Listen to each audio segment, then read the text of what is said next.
Hello again. It is time for more reading. Perhaps a little bit of combat, but that's secondary. We don't do that here. This is a story time stream. But yes, without further ado, let's get to it. Wait, let me lower my own volume just a little bit. So last time we did the Modron maze on easy, so we could get the portal lens, which will allow us to fast travel very efficiently, and we also got a lot of good loot, which we're gonna go sell. So we can buy some cool stuff.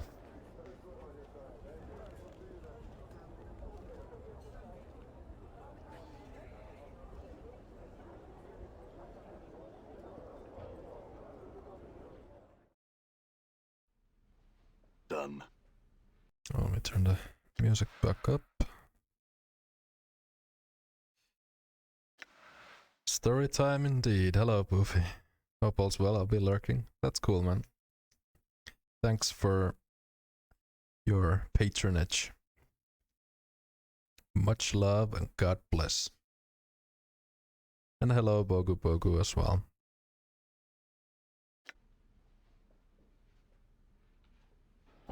Hope you guys are doing excellent.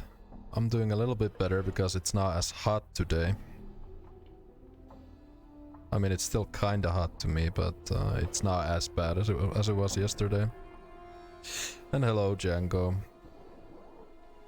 We've almost got the whole gang here.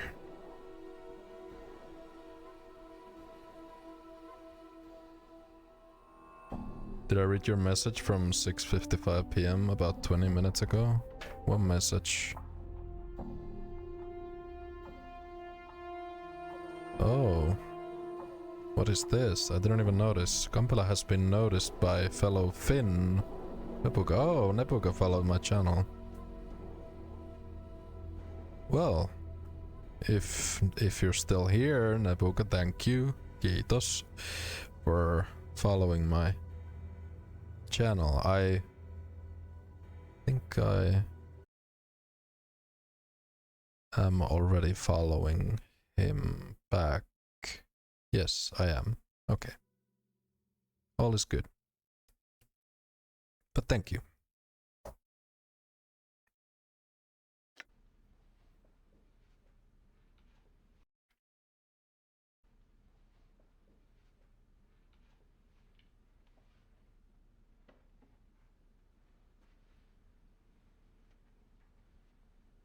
Only now, what took him so long? Well, dude, there's like so many channels that I've been meaning to follow for like ages that I just completely forgot, and I just never ended up following them, so it's happened to me too.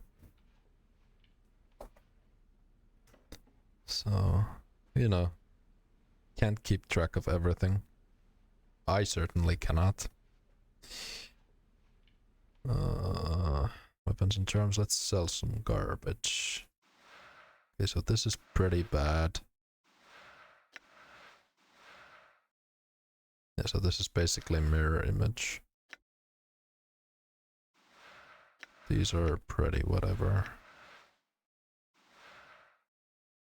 I'm pretty sure there's better lenses to find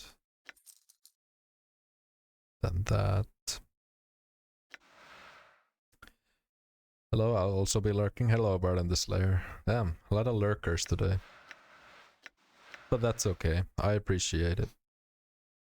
And honestly, this stream works really well for lurking because I'll just be reading, so I won't be like looking at chat all the time anyway. So it's it works out, I guess.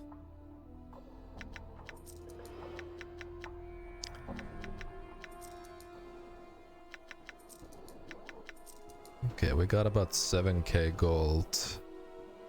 We can buy the Tear of Salieru Day, which will give us +1 constitution because we have heroically stayed lawful good. Let me actually use friends, so I'll get a better price. Okay, 24. I don't actually remember if charisma is capped at 20 in this game like it is in Baldur's Gate when it comes to store prices. Wait, what's this? Hammer of Comminution. It's +1. Deals 1 to 6 acid damage. That's a very steep price for a +1 Warhammer, but... Teeth of the Fire Drake. Immunity to fire. There is actually one fight where that could come in handy. But that won't be for a good long while yet. Oh, there's the Cloudkill scroll. Hell yeah. Let's go. That's what I've been looking for. Heart of the Fosterer summons the Somian. Usable only by evil and neutral. Ashes of the Pabulum summons Trellans. Okay. Dread Bond, immunity to panic and +1 to strength. That's actually not bad. Let's get that. Oh yeah, these are for Nordum. But we don't have Nordum yet. We'd have to do the Modron maze. I guess we could get this for Anna. She doesn't need intelligence or wisdom.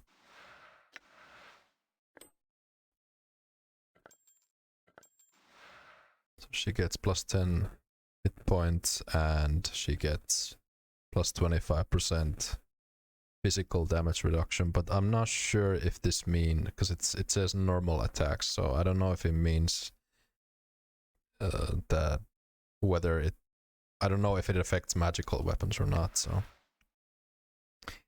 we'll see. Hello Beniu and hello Jun. How are you guys doing this evening? Okay, let's use the tier so we get 17 constitution. Oh yeah, we actually did gain extra hit points.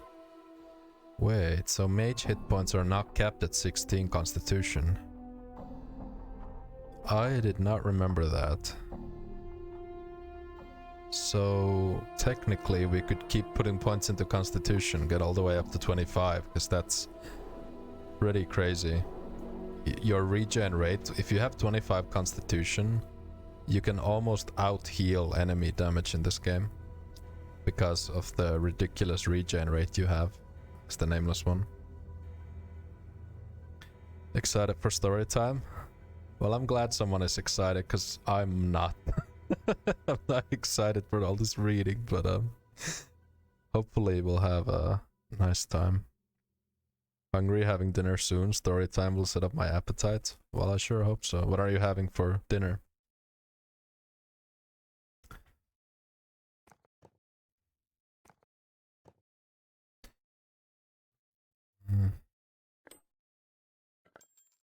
Right, so do I want him to have the AC or the +1 strength? Actually, the strength is better because it's gonna boost him up to 21, which will give him an extra to hit, so.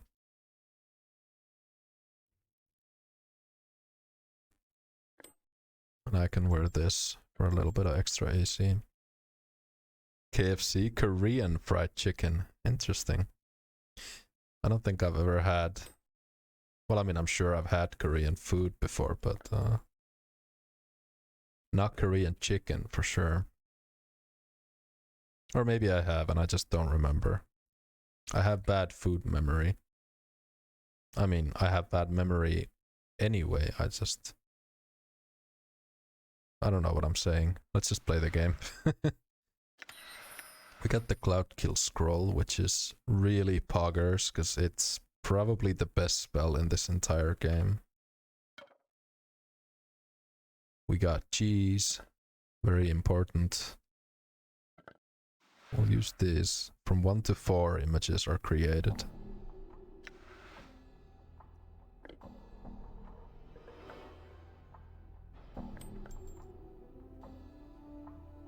Highly recommend. Are you making it yourself or are you ordering?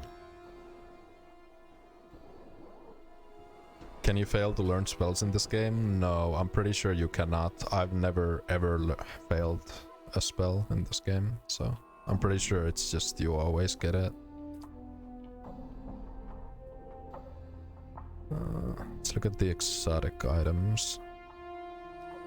Exceptionally black orb. You examine a small black and featureless orb. Vrishika picks it up and hands it to you. It is cold to the touch and heavier than it looks. The orb is said to be a stable portal. This orb is said to be a stable portal into an artificial non-dimensional space. The previous owner hasn't disclosed more about its nature, but it's not hard to imagine what it can be used for. I will part with it for the bargain of 1,000 copper commons. It could be used for storing a great amount of items, am I right? But of course, I cannot accurately determine the actual dimension of this artificial space, but it should be sufficient for your needs in any case. So, have you decided to purchase it? I'll take it. Blessed with a fiancé that has found a recipe to make it at home? Oh, excellent. Well, I hope you enjoy it.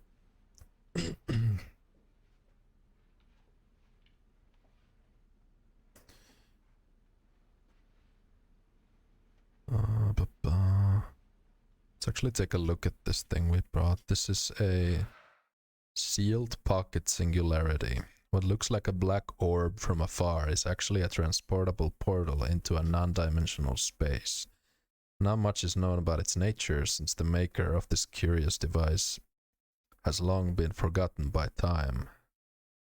The portal appears to be dormant or sealed, however. No matter how hard you try, you can't find a way to open the black orb. That I will, along with tormenting but soothing storytelling. I'm glad I'm not the only one who watches streamers while eating. I thought I was weird for doing it, but...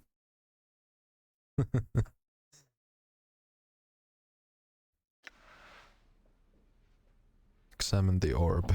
You take a closer look at the orb. At first, the surface of the item looks black and featureless. When you relax your eyes a bit, you can see some kind of after image which changes in intensity depending on how you move your left hand. After trying out different gestures, the orb flashes briefly and produces a faint permanent halo around it.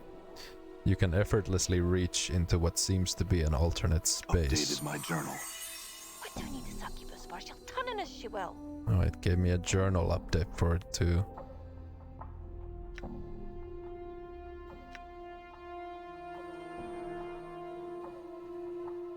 I have figured out how to activate the orb. It can apparently be used as some kind of container to store a great amount of items of any size and weight. Okay, so it's basically a bag of holding. Which is really nice, because we have a lot of stuff in our inventory. And now we finally have a place to store it all in.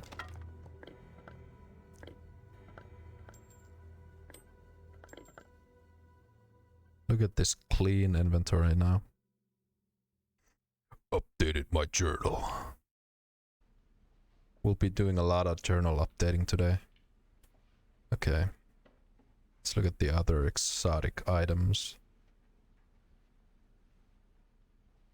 We'll probably need some more money though. Examine the baby oil. You examine a number of small bottles, each labeled as baby oil. Rishika picks one up and presents it to you. Interested? It's the real thing, of course. Thousands of mewling mortal babies went into the making of the stuff. Wow, they made a dead baby joke back in 1999. This game was way ahead of its time. No thanks.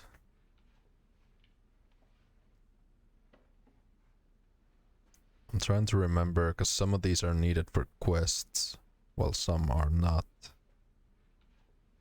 Codex of the Inconceivable. You examine a rather unassuming book held closed by a tiny brass lock. That, whose, Rishika, is the Codex of the Inconceivable. I'll only say that it's well, I cannot explain it. Mere words simply don't suffice. You can own it yourself for a mere 1,000 copper commons. And believe me, it is well worth it. Let's look at the other stuff first. Yeah.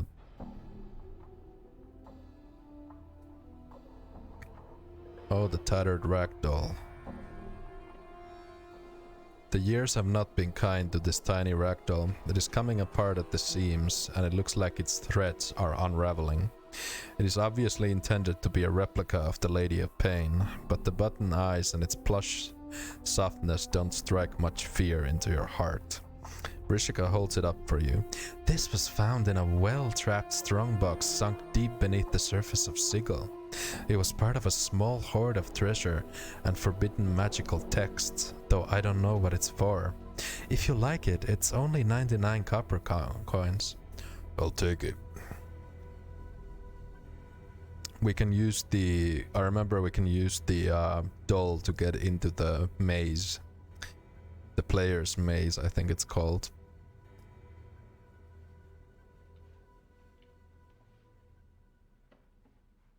Let's get the codex of the Inconceivable as well. Okay. Done. That's all we need for now. We'll have to come back here later and buy some of the quest items. I'm gone. God, I'm so glad we're done with the foundry. Actually, we're not completely done. There's still the Dream Builder quest. We'll have to do that eventually too.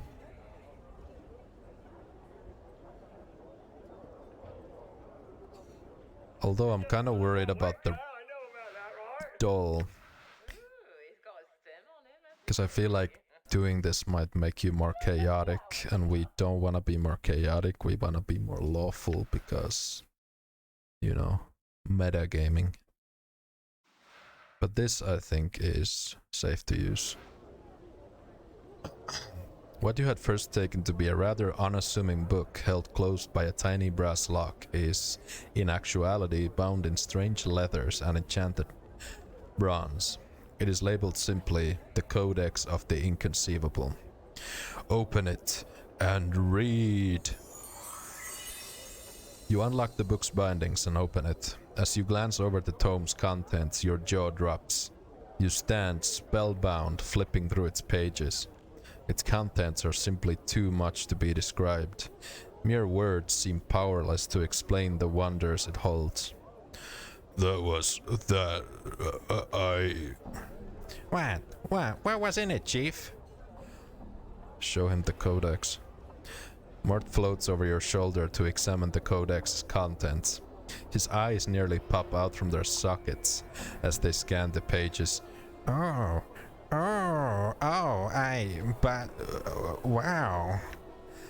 You stand thoughtfully for a moment, looking down at the codex before closing it and reverently putting the tome away. And that was it.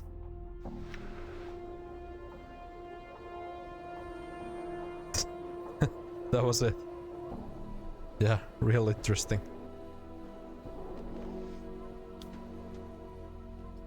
Although I do know there's another way to get into the player's maze, which should not make you more chaotic, if I remember correctly. But again, we're so deep into the game now that I can't rely on my memory alone, I don't think.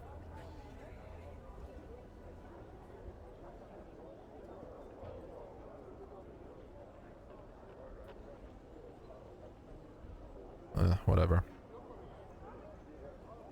Malmanir. This thin, sharp-faced man rushes towards you, calling for your attention. Sir, but a moment of your time. Were you perchance here to visit the tailor? Perchance, not perchance. I was. The man breaks in. I ask, sir, because I seem to have, offended the man. I had commissioned the hot-blooded fool to make me a costume, but he's thrown me out of his shop and will not speak with me now.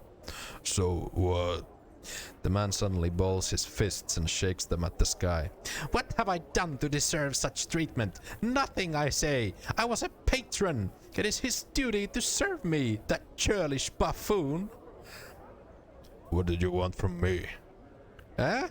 He focuses on you again. Oh, yes, you. Could I beg of you to enter the place and fetch my costume for me, sir?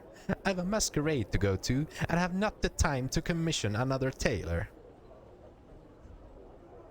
Yeah, I'll go get it now. Updated my journal. Oh, most excellent, sir. This very building right here. He points to the long, low structure just north of him. I thank you, sir.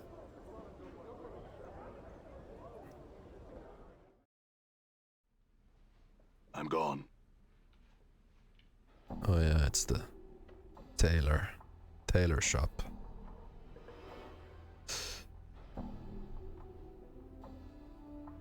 Gun calves. The short, heavy-set, middle-aged man is wearing clothes that seem to be spun of glittering gold. In his hands, he holds a bolt of cloth strung taut across a wooden frame. He's currently embroidering some pattern into the fabric. Greetings. The man doesn't seem to acknowledge your presence. He continues to work at his embroidery, muttering under his breath. As he sews, shimmering motes of light seem to sparkle and drop from the tip of the needle. Good sir, did you hear me? Fall from Grace says, Greetings, Master Goncalves. Goncalves immediately turns from his work and bows politely to Fall from Grace, a gesture she then returns. Greetings, Lady Grace. How is it that I can help you today? That order is almost complete. There is no need for haste in my request, Master Goncalves. Your skill demands time, and no doubt what comes from your hands will be pleasing. I am not here regarding that matter, however. This man here, Fall from Grace bows to you, wished to speak with you for a moment.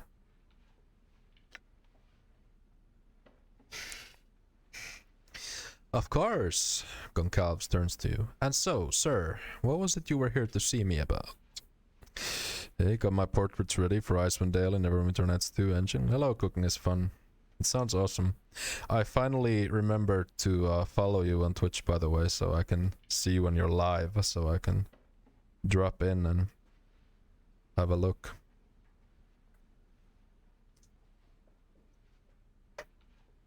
Yes, laugh at me.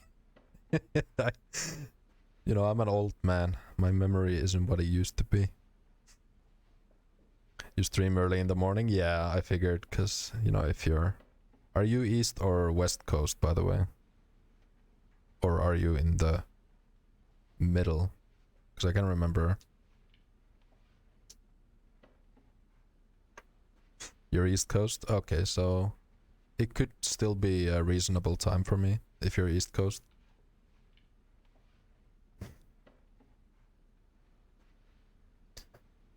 So yeah, I'll definitely drop by if I see you live.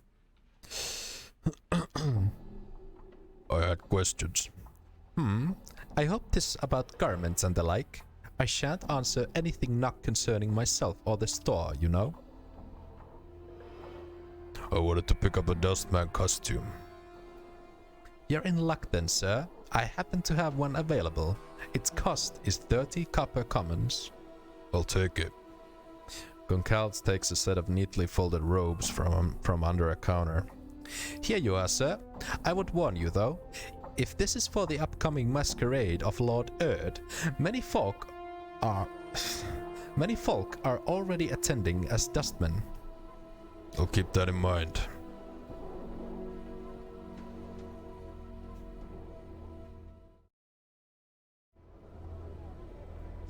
The man looks at you expectantly. Well, did you get the costume from Goncalves?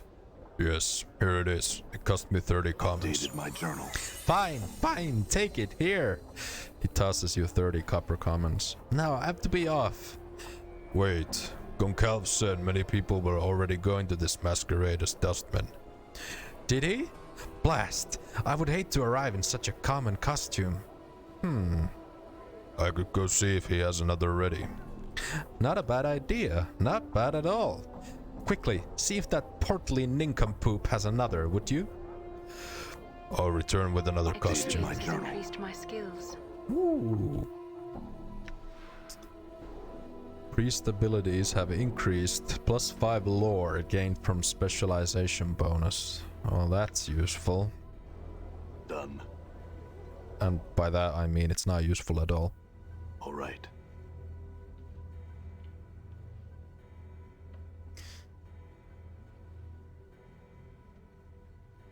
I wanted to pick up another different costume.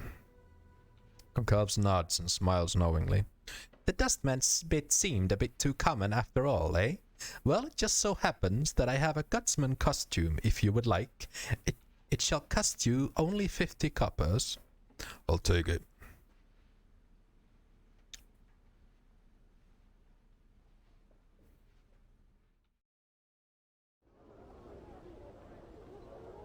Here it is. Cost me 50 Updated my commons. journal. He makes a disgusted noise, snatches the costume from you, and shoves 50 coins into your hands. Now I'm to be off. Farewell. Well, that was an interesting and exciting quest, wasn't it? I'm gone.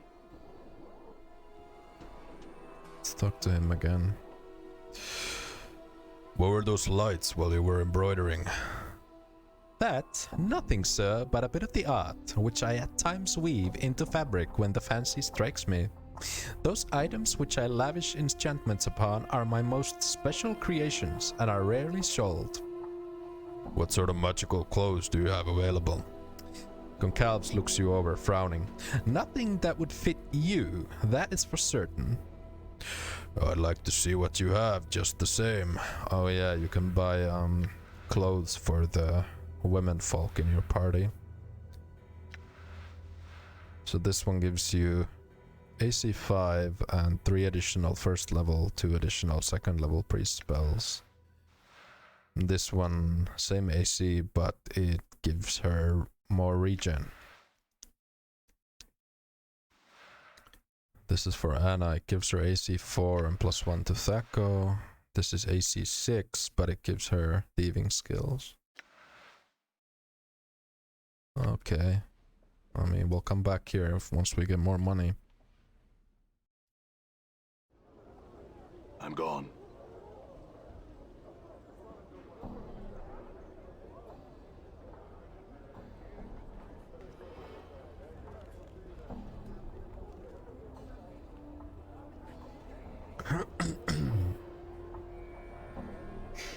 So let's see.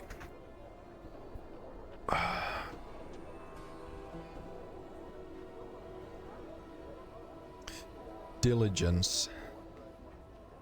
This older, stern-looking woman is clearly on her way somewhere. When she notices your approach, she studies you with a disapproving, tight-lipped frown.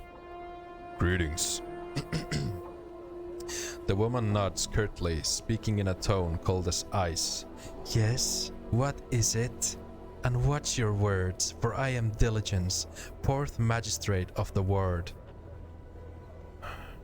Something troubling about my appearance? I should most certainly think so. Should the Apparel Regulation Act be passed, people of your sort won't be permitted to traipse about in such a manner, half naked and filthy as you are. I'm quite clean, begging your pardon, and, meaning no disrespect, madam, some cultures might find your clothes offensive. She examines you skeptically for a moment, then nods. Your point is well taken, sir. Still, though, you cannot deny you are a rather rough-looking sort of fellow. My appearance is merely a product of my environment, madam, and a difficult life. I shouldn't be held accountable for that. Oh, but you should. How easy it is for one to blame one's life, one's surroundings for their every failing. I can see by your manner you are well educated, sir, yet you appear to insist upon a lifestyle of wandering and senseless violence. Why not settle in Sigil, become a contributing citizen rather than some bloody-handed nomad in its streets? The choice is out of my hands, I assure you. Oh, how so? Her coldness melts away into a look of curiosity. Tell her your story, or what you know of it. You finish telling her your story. Diligence looks shocked. That is quite a tale, sir. Were it only a tale, madam? Were it only a tale, madam? It is my life, and I've the scars to prove it, as you noted when we first met, I believe. Yes, quite so. She smiles slightly. You had begun to wonder if she was even capable of such a thing. I wish you luck, sir, in your undertakings. May you find yourself once more. Thanks, I'd have some questions. She shakes her head. I'm afraid I am a busy woman, sir. My position as fourth magistrate leaves me little time with which to answer your questions. I am sure another citizen could help you, however. Farewell then, Lady Diligence.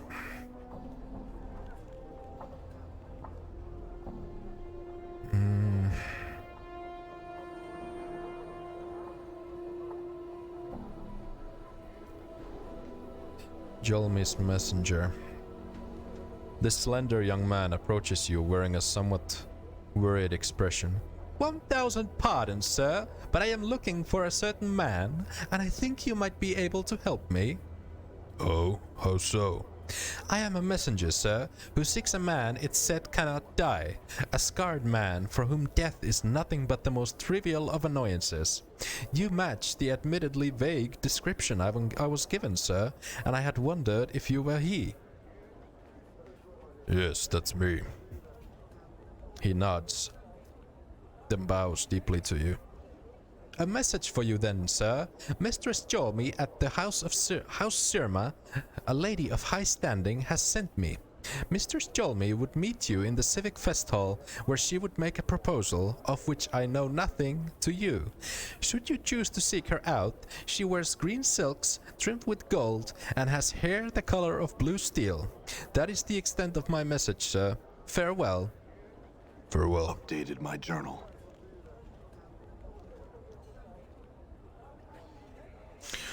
Updated my journal. I love how half the combat log is just filled with journal updates. Drunken mage. This older man is staring into his stein of ale, misery etched into his features. The battered pewter mug is an unusual one, lightly engraved with strange runes and bearded faces, and covered with a coat of thin frost. He looks up as you approach him. Greetings, sir. Greetings, sir. He seems slightly tipsy. Something wrong? He sighs, belches into his hand, and nods as he takes another pull of ale. Aye, something's wrong, all right. I've gone and lost my apprenticeship. Well, hungover I was and botched my mentor's last experiment. All for this damn drink. He sneers at the mug in his hands, but in seconds his expression softens and he takes another swig. Ruins everything it does, this damnable drinking of mine. Why don't you stop drinking then? Updated my journal. He shrugs and sighs miserably. I simply cannot. I want to, but I cannot. I just need to drink. I try and stay away, but desire eventually overcomes me and I cannot resist. Such a wreck I've become. He throws back the last of his ale and calls for more. I see. What's that mug you've got there? This? He looks down at the pewter mug. I won this in a dice game. It's enchanted to keep whatever's in it freezing cold. In my case, cheap ale. He frowns, rubs at his eyes, and takes another swig of his drink. That's all I wish to know. Farewell. You just put him on wanker. I know about that, right? Ooh, he's got a stem on him, hasn't he? All right. Oh, there's just a harlot here. Done. All the adventures Barkeeper. The smiling man nods cheerfully at you as you approach. Welcome to my cafe, good sir. What might I serve you? Some wine, perhaps? No wine, but I had some questions. The man gives you a helpless sort of look. Humblest apologies, sir, but I make it a policy to serve drinks and nothing more. You shall have to look elsewhere for conversation, I'm afraid. Are you certain you wouldn't like a drink? Or some bread and cheese, perhaps? No, I don't need anything.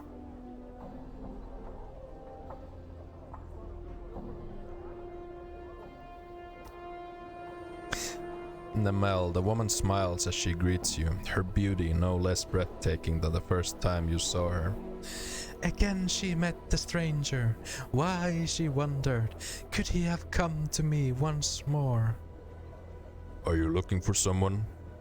Where could she be? Namel wondered. Her companion, Aelwyn, was supposed to have met her here days ago. How long must she search this vast foreign city before she finds her dearest friend? I could help you find your friend. What does she look like? Namel clasps her hands together and bows her head to you. She would be so pleased to hear news of her friend. She told the kind stranger what Aelwyn looked like, so that he would know her should he come across her. An image forms in your mind, a woman who resembles Namel but with golden eyes and hair of fiery crimson. I'll return if I find her. Updated Farewell. my journal.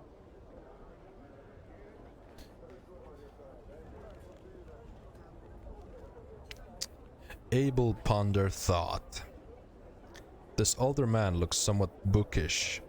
His clothing and accessories are extremely clean, neat, and well cared for, and he often pauses to brush some fleck of dust or lint off of them.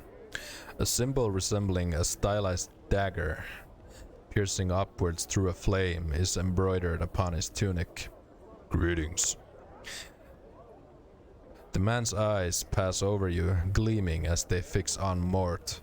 Oh, I say, would you look at that? A floating skull. Mort turns and looks behind him. Where? Where? The man gasps. By the unjust laws of Turney the Merciless. Who? He suddenly covers his mouth and looks at Fulcrum Grace apologetically. Sorry. The man was a horrible tyrant, now long dead. His name should never be spoken so. 'Tis rather vulgar. My deepest apologies, Lady Grace. I did not mean to offend. She smiles slightly.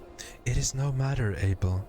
I am certain only Turney would have been offended by the comment, and as you know, his subjects buried him alive more than 3 centuries ago. Yes, you are probably right. Try and get his attention. He turns back to Mort. But behold, a skull, buoyant, levitating off the ground, cognitive of its environment, and possessing hearing, speaking, and seeing capabilities. He turns to you as if you are suddenly a confidant. This is truly one of the reasons that the plains shall never become dull to me, sir. Just when you think you have seen everything, the plains show you yet another corner to peer around, and... He raises his hand gloriously. Suddenly, whole new, wondrous vistas are open to you. Yes, I had some questions. The man ignores you, looking to Mort instead. I say, skull, he begins. Mort gasps. Look, behind you, another floating skull. Let Mort have his fun. The man seems to have forgotten you entirely, instead turning in shock to look for this other floating skull. No, where? Right where I'm pointing, there. Where? I cannot see it. Mort speaks with mock exasperation. You just missed it. A whole parade of them. Probably never happen again in a million revolutions of the Great Ring. He turns and harumphs. I sense you also possess a peculiar degree of mockery. Mort bobs slightly as if shrugging. I prefer to keep it as... prefer to refer to it as keen insights into human nature. Get the man's attention again. He suddenly seems to see you for the first time. The man's eyes widen. By the unjust laws of tyranny, He catches himself looking apologetic. I say, are you alright? You look hurt. I'm alright. Aye, it hurts to look at him, it does. Very amusing, Anna. I had some questions, sir. The man nods eagerly. Of course, of course. I am always most happy to answer what questions I can, young sir. I had questions about you. Me? Certainly. Who are you? Why, my name is Abel Ponder Thought. What do you do here? I passed my administrator exam just recently and have achieved the status of an A9, a research consultant in the Hall of Records, one of the many aides specializing in Sigel's physical laws and history. I research topics and laws of interest to others. It is quite fascinating, really. Research? Could you look something up for me? Journal. I can most certainly try, sir. What is it you seek to know of? I'm looking for information about a night hag named Ravel Puzzlewell. Ravel, if she truly existed, and there is little to prove that she did, was a night hag, one of the inhabitants of the Grey Waste, one of the lower planes, and believed by some to be the worst of the lower planes. As the legend goes, Ravel was mazed several centuries ago. She was believed of being a mistress of many strange magics, and apparently her presence in Sigil constituted a threat to the lady. I'm afraid that I know little about her. Mazed? The mazes, these are creations by the lady.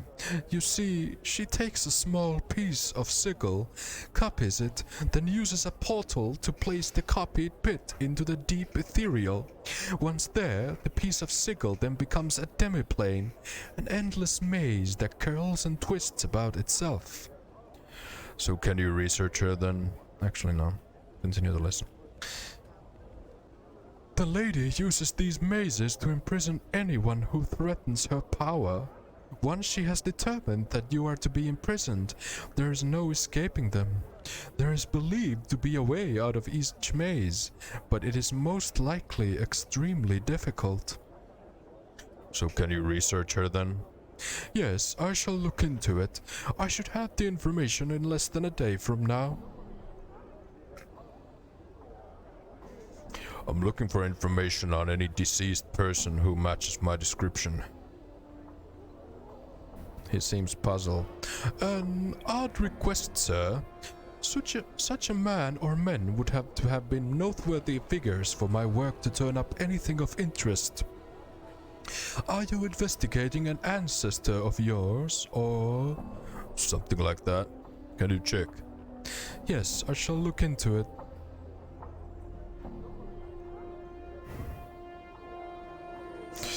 What's that symbol embroidered on your tunic mean? Why, 'tis the symbol of the Fraternity of Order. We are responsible for much of the lawmaking and running the courts here in Sigil. Many judges, advocates, and clerks are members of our order, and we are pleased to be able to help enforce Sigil's laws and keep things orderly.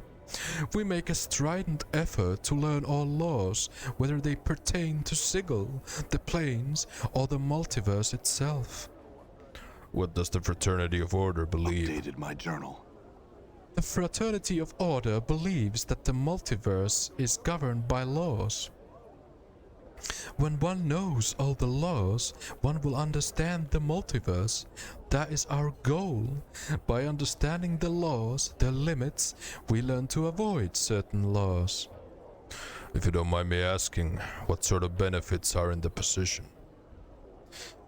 Well, our fraternity allows us to read languages quite easily, and we may use some rules of the multiverse on occasion to suit our benefits.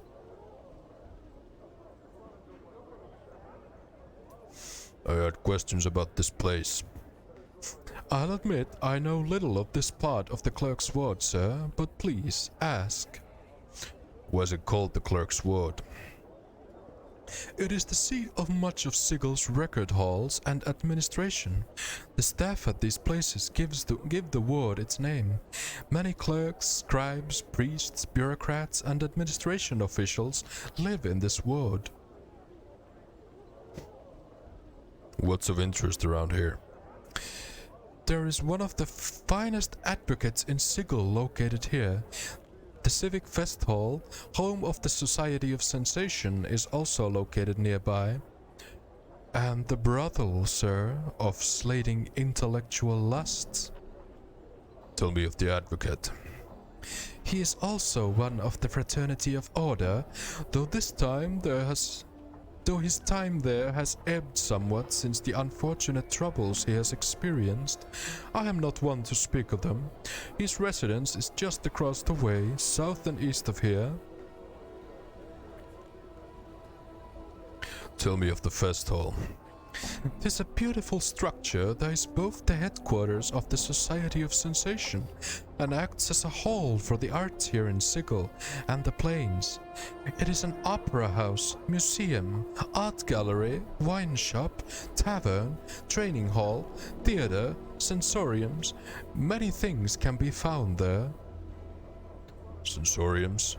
Yes, the sensates possess sensory stones, minerals that can store a person's experiences within them. Once recorded, anyone may touch the stone and relive the experience stored in the sensory stone. Quite intriguing, really.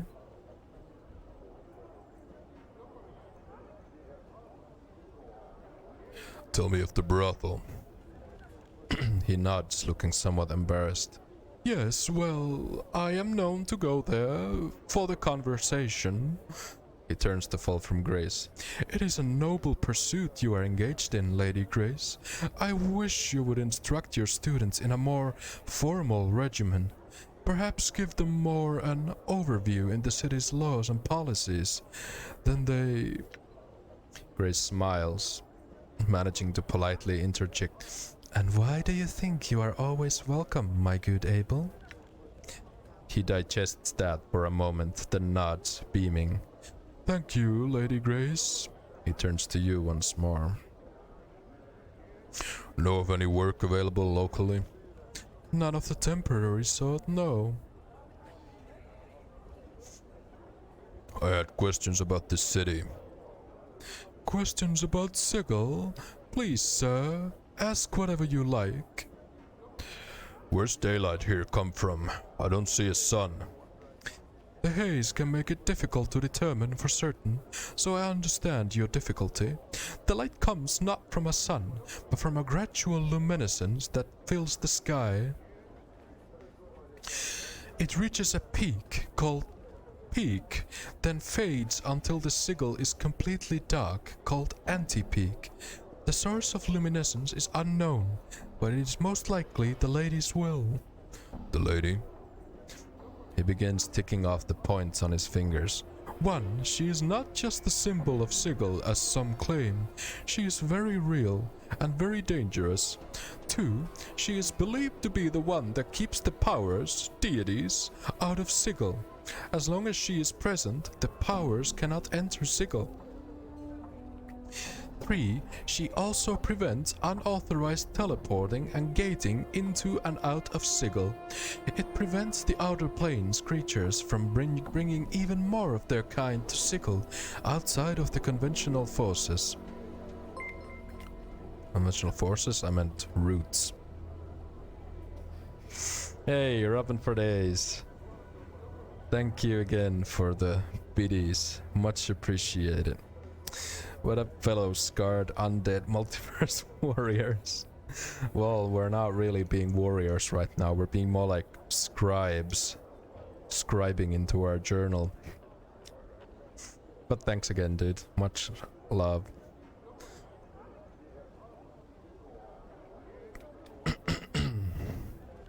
Four, she has never spoken to anyone.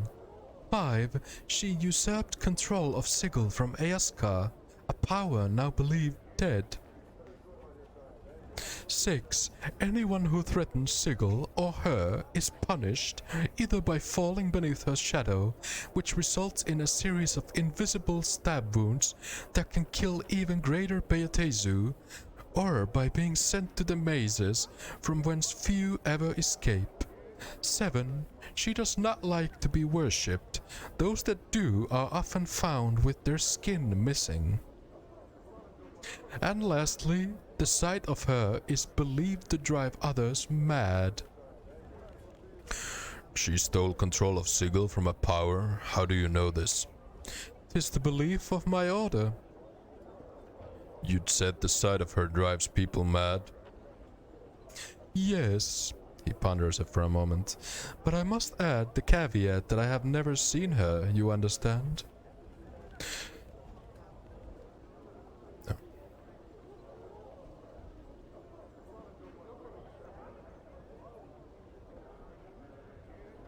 Okay, this is the same thing we just listened to. What's outside of Sigil? No one knows, and it is not from want of trying. At the places where no true wall exists are solid walls of buildings, with no windows that look beyond. Some claim to have climbed roofs and seen the outside of Sigil, but they can only describe the outside as nothing. That is an unacceptable explanation, but it still remains a mystery. It is rumored, without fact, that to step beyond Sigil's walls takes the traveler to a random plane, but this has not been confirmed. The Fraternity of Order has mounted many expeditions, and we have yet to retrieve concrete information. I'm curious about the factions. Yes, there are 15 factions in Sigil. Once there were 49 factions. Then, about 600 years ago, the Lady of Pain let it be known that only 15 would remain. That was known as the Great Upheaval.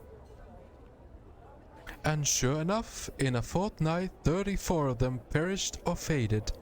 Many thousands died by sword or by other means. Many were simply found dead. I, myself, am a member of the Fraternity of Order. Others include the Believers of the Source, the Dustmen, the Harmonium, the Mercy Killers, the Revolutionary League, the Society of Sensations, and the Chaositects. Oh boy. Well, we already asked him about... Yeah. Tell me of the Believers of the Source. Updated my journal. The Believers of the Source, or Gutsmen, believe that every living thing in the multiverse has the potential to become a power. The Gutsmen have their headquarters in the Great Foundry, and they have helped to keep peace in Sigil in a number of matters. They have no desire to see any creature placed in the Dead Book before it has a chance to reach its potential. I myself uphold their beliefs. You sound as if you disagree with them. I find their philosophy respectable, good for Sigil and its people in every way, but it's far too simple. How do you expect to discover the secrets of the multiverse by merely living well? Will such knowledge appear spontaneously one fateful day, at last enlightening one of your myriad incarnations? If such things even exist. But I see, sir, that you have little time for debate. I will drop the matter. Oh, looks like my coffee is ready. I will be right back.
Okay, I am back.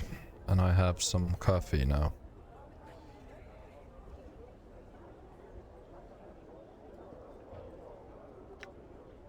Okay. Tell me of the Dustmen. Updated my journal. The Dustmen believe we are already dead, that Sigil and the plains are where we all end up after we die. According to their beliefs, everything is dead and this existence is a false one.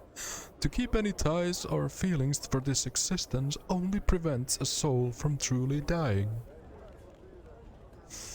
You see, the Dustmen believe that death in this existence is a matter of degree, and only those who are truly dead and have divested themselves of all ties to this existence can hope to be at peace. A philosophy that has some basis in fact, but much of it bears further examination. Tell me of the Harmonium. Updated my journal. The Harmonium is devoted to peace and harmony throughout the plains, thus their name. They believe that the end justifies the means, however, and so are willing to do just about anything to get a fellow to see things their way. Regardless of one's personal opinion of them, they do a fine job of policing Sigil streets. Tell me of the Mercy Killers. Updated my journal. The Mercy Killers believe that justice is everything. Malin, their last factal, once said that when properly applied, punishment leads to perfection. Punish me, Daddy. Those new to Sigil oft-times commit the error of thinking their name implies that they kill out of mercy, rather though it is that they seek to kill mercy itself. The faction members take it upon themselves to punish the guilty of Sigil, whatever the cost. Tell me of the Revolutionary League. Updated my journal. They are also called the Anarchists. Not many know this, but the Revolutionary League is actually quite widespread in Sigil. And a shame that is too. They hold the misguided belief that all the institutions have been established to block their access to the truth of the multiverse. The only way they see to discover the truth is to tear down all organization. They claim that the truth can only be discovered when people are completely free. He shakes his head. I often wish that they would open their eyes to the truth around them. They do nothing but blind themselves and block everyone's access to the truth. He gives a long sigh, then wags his finger disapprovingly, as if talking to some imaginary bad child. It is interesting to note that they have no real plans for seeking the truth past tearing down everything that they can see. Very interesting indeed. It is also of interest that while the Revolutionary League has a large number of members, the very nature of their faction causes these members to work counter to each other's interests. Often, cells fight amongst each other, each one claiming to know the proper way to go about tearing everything down. Tell me of the Updated my Society of journal. Sensation. Ah, the Society of Sensation. They are one of the most prominent of Sigil's 15 factions. They hold the belief that the true dark of the multiverse can be known only by directly experiencing as much of the universe as possible, tasting every substance, feeling every range of emotion, and visiting every place in the multiverse. Their faction headquarters is at the Civic Fest Hall, where they seek to bring experiences to all of Sigil. At the moment, they are the most numerous faction in all Sigil, and the most powerful. If I am not mistaken, the most recent census of their members is over 20 times 1,000 members. Tell me of the Zayasitects. Updated my journal. Rebel rousers, not a proper faction at all, that raggedy bunch. Why, even the Revolutionary League is more organized. The Zayasitects think that, by embracing chaos, they'll somehow discover the secrets of the multiverse. Ridiculous notion. Okay, I think that's everything. Yeah, we already asked her about Revel. Okay. I feel kinda lightheaded. Maybe I was just doing that voice, but like, I feel weird. I'm gone. I feel like, whoa, I feel dizzy. Let me get a drink.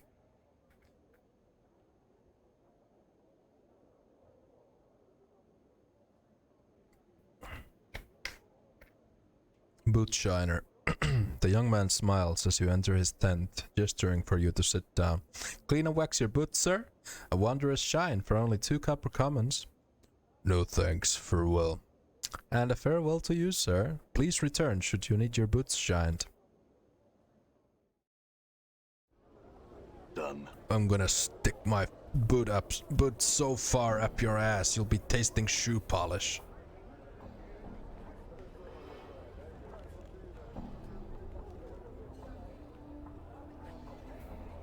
Right, so that's the advocate's home. We don't really need to talk to him just yet.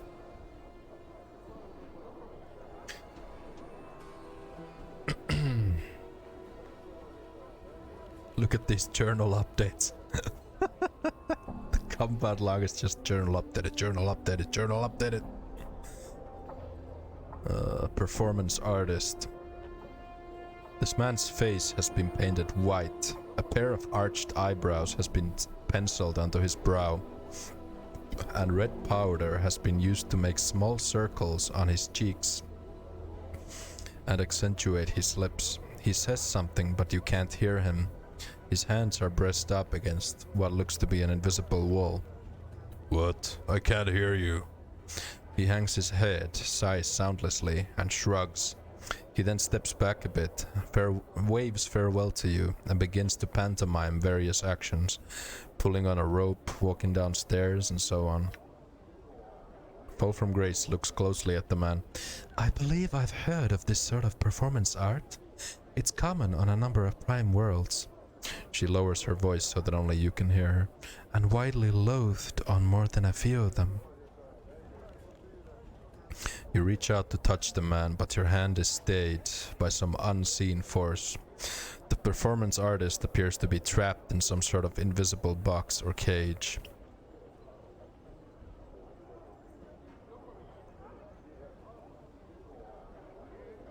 Oh, I think these guys will fight you.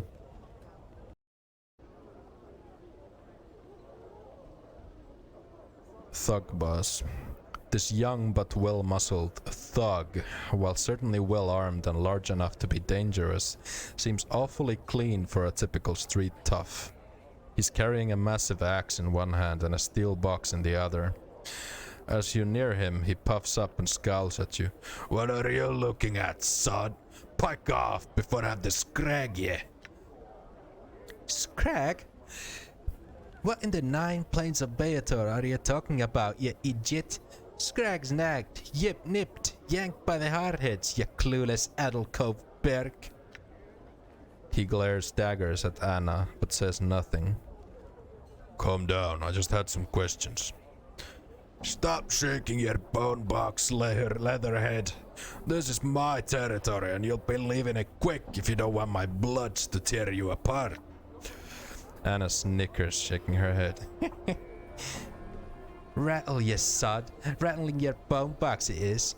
I'd so like to see how long you'd last dropped smack in the middle of the hive, acting as you are. Anna turns to you. Come on, let's be off. No use wasting our time with this wee-stemmed basher would be. His face flushes angrily as he gnashes his teeth in frustration. That's it! You pikehead asked for it! Get him, bloods! He raises his axe and leaps to attack. Fight. I'm gone. Very well. I'm gone. Even 50 swigs of brandy wouldn't make you look good. Vamp touch.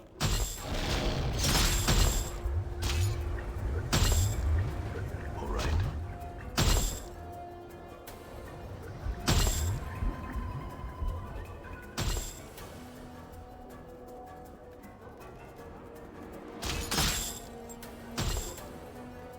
Did you see that?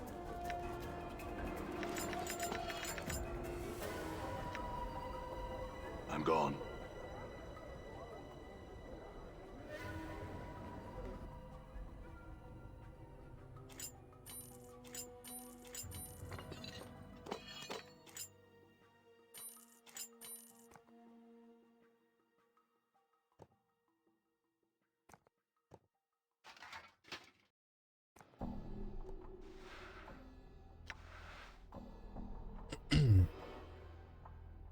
Steel box.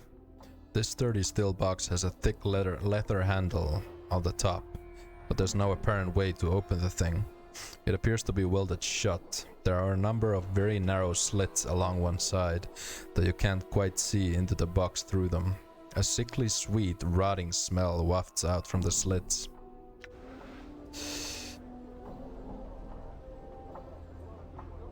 As you examine the container more closely, it shifts slightly in your hands. Something's moved inside it. There's a man's voice from within. "Oh there! Is someone there by chance? My name's Mertwin. Anyone? Hail?" "Yes, greetings." "Thank the powers! Have you seen my body, perchance? It's hard to miss. Stumbles about with a silly wooden head on its shoulders. He must have worn his feet down or to stumps looking for me by now." "No, I don't think so." "Oh dear. Well, that would have been a bit too much to hope for, eh? In any case, it's probably shambling about the Civic Fest Hall in the northeastern corner of the Clerk's Ward. Could I, by any chance, persuade you to take me there, good sir?" "Yeah, I'll do that for you." Updated my journal. "Oh, splendid. I thank you kindly then, sir.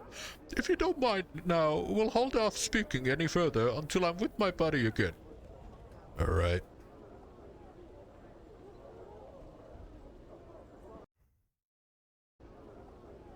It's the linguist's home. We don't really need to go there yet.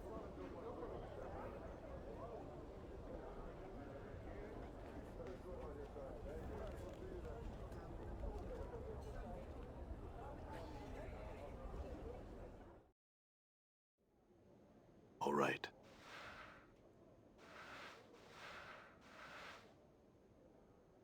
Lazy scribe. The man gives a sheepish smile and a half bow at your approach. "For a moment I thought you one of my employer's men when you walked in. Was I ever relieved to see you were not?" "Why? Why are you here?"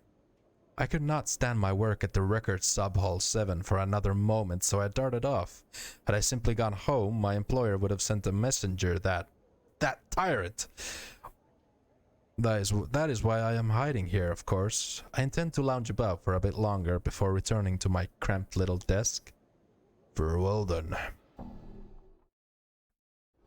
I'm gone.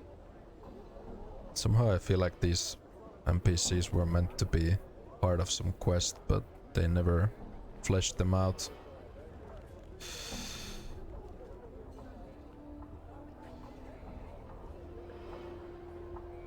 Oh, this guy has the same dialogue as the other.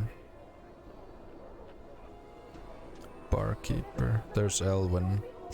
This tall, slender woman occasionally looks up from her cup of wine to scan the surrounding patrons and passers-by. Her facial features are elegantly exotic, and her eyes, a brilliant gold in color, catch the light, sparkling as she looks about. "Greetings." She regards you carefully for a moment before replying. She speaks slowly and carefully, avoiding direct eye contact with you. "I, Elwyn, return your greetings." "Elwyn, your friend Namel is looking for you." Updated my journal. She begins to smile, but then covers her mouth with her hand and looks down at her drink. "I, Elwyn, am most pleased to hear of Namel. Might I, Elwyn, persuade you to tell her of this place?" "Yes, I'll do that for you." Updated my journal. She looks at you directly, and for just the briefest of moments, before she casts her eyes back down to her drink, your senses are awash with a warm, comfortable feeling. Pure happiness. "I, Elwyn, thank you." "Of course."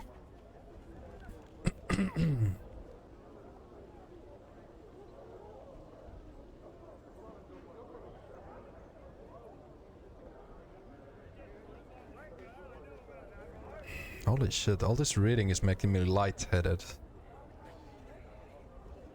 I don't know what it is. Maybe I'm not breathing enough when I read. The woman smiles as she greets you, her beauty no less. Oh. That's the... Namel held her breath as the stranger approached her. Had he found Elwyn? She wondered. I found Elwyn. She was looking for you too. Updated my journal. Namel's lips form a perfect smile. An infectious happiness radiates from her, clinging to you like a sweet-smelling warmth. Namel was overjoyed to hear of her friend. Was Elwyn close by? She's at another cafe east of here, across this part of the world. Namel thanked the man for his wondrous news. Soon she would go to visit her oldest friend, Elwyn. Now, though, she would reward the stranger. No, that's alright. I need no reward. Namel touches her index finger to her lips, making a faint hushing noise. She would draw the stranger close, laying her hand upon his chest and kissing the pale, leathery skin of his cheek. Life would flow into him, invigorating him. This, then, was to be his reward. Oh, we got +3 hit HP. As you wait, there's a light tingling sensation upon your cheek and chest. The feeling spreads across the whole of your body, and you begin to feel stronger, more animated. My thanks, Namel. Farewell. Yeah, we got 100 hit points now. 109 hit points. That's actually not terrible. It's not terrible for a mage, I mean.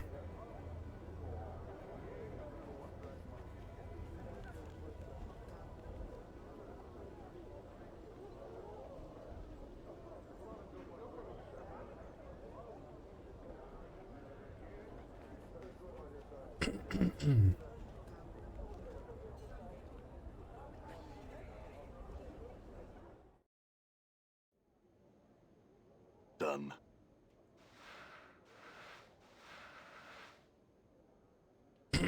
Aspiring sensate artist. This attractive pale-faced girl smiles at you, motioning toward a book full of charcoal sketches. Greetings and well met, good sir. My name is Olana. I'm an artist by trade and would gladly make a fine sketch of you for but 5 copper commons. I can make a serious sketch if you like, or a caricature. No thanks, farewell. She smiles, but somewhat sadly. Farewell then. Please do not hesitate to return should you change your mind. All right.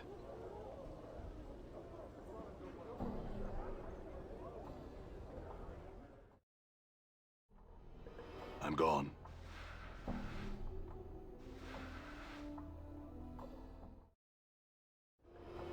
I'm gone. Why that one up, course, I don't think so. Illobrand or Elobrande.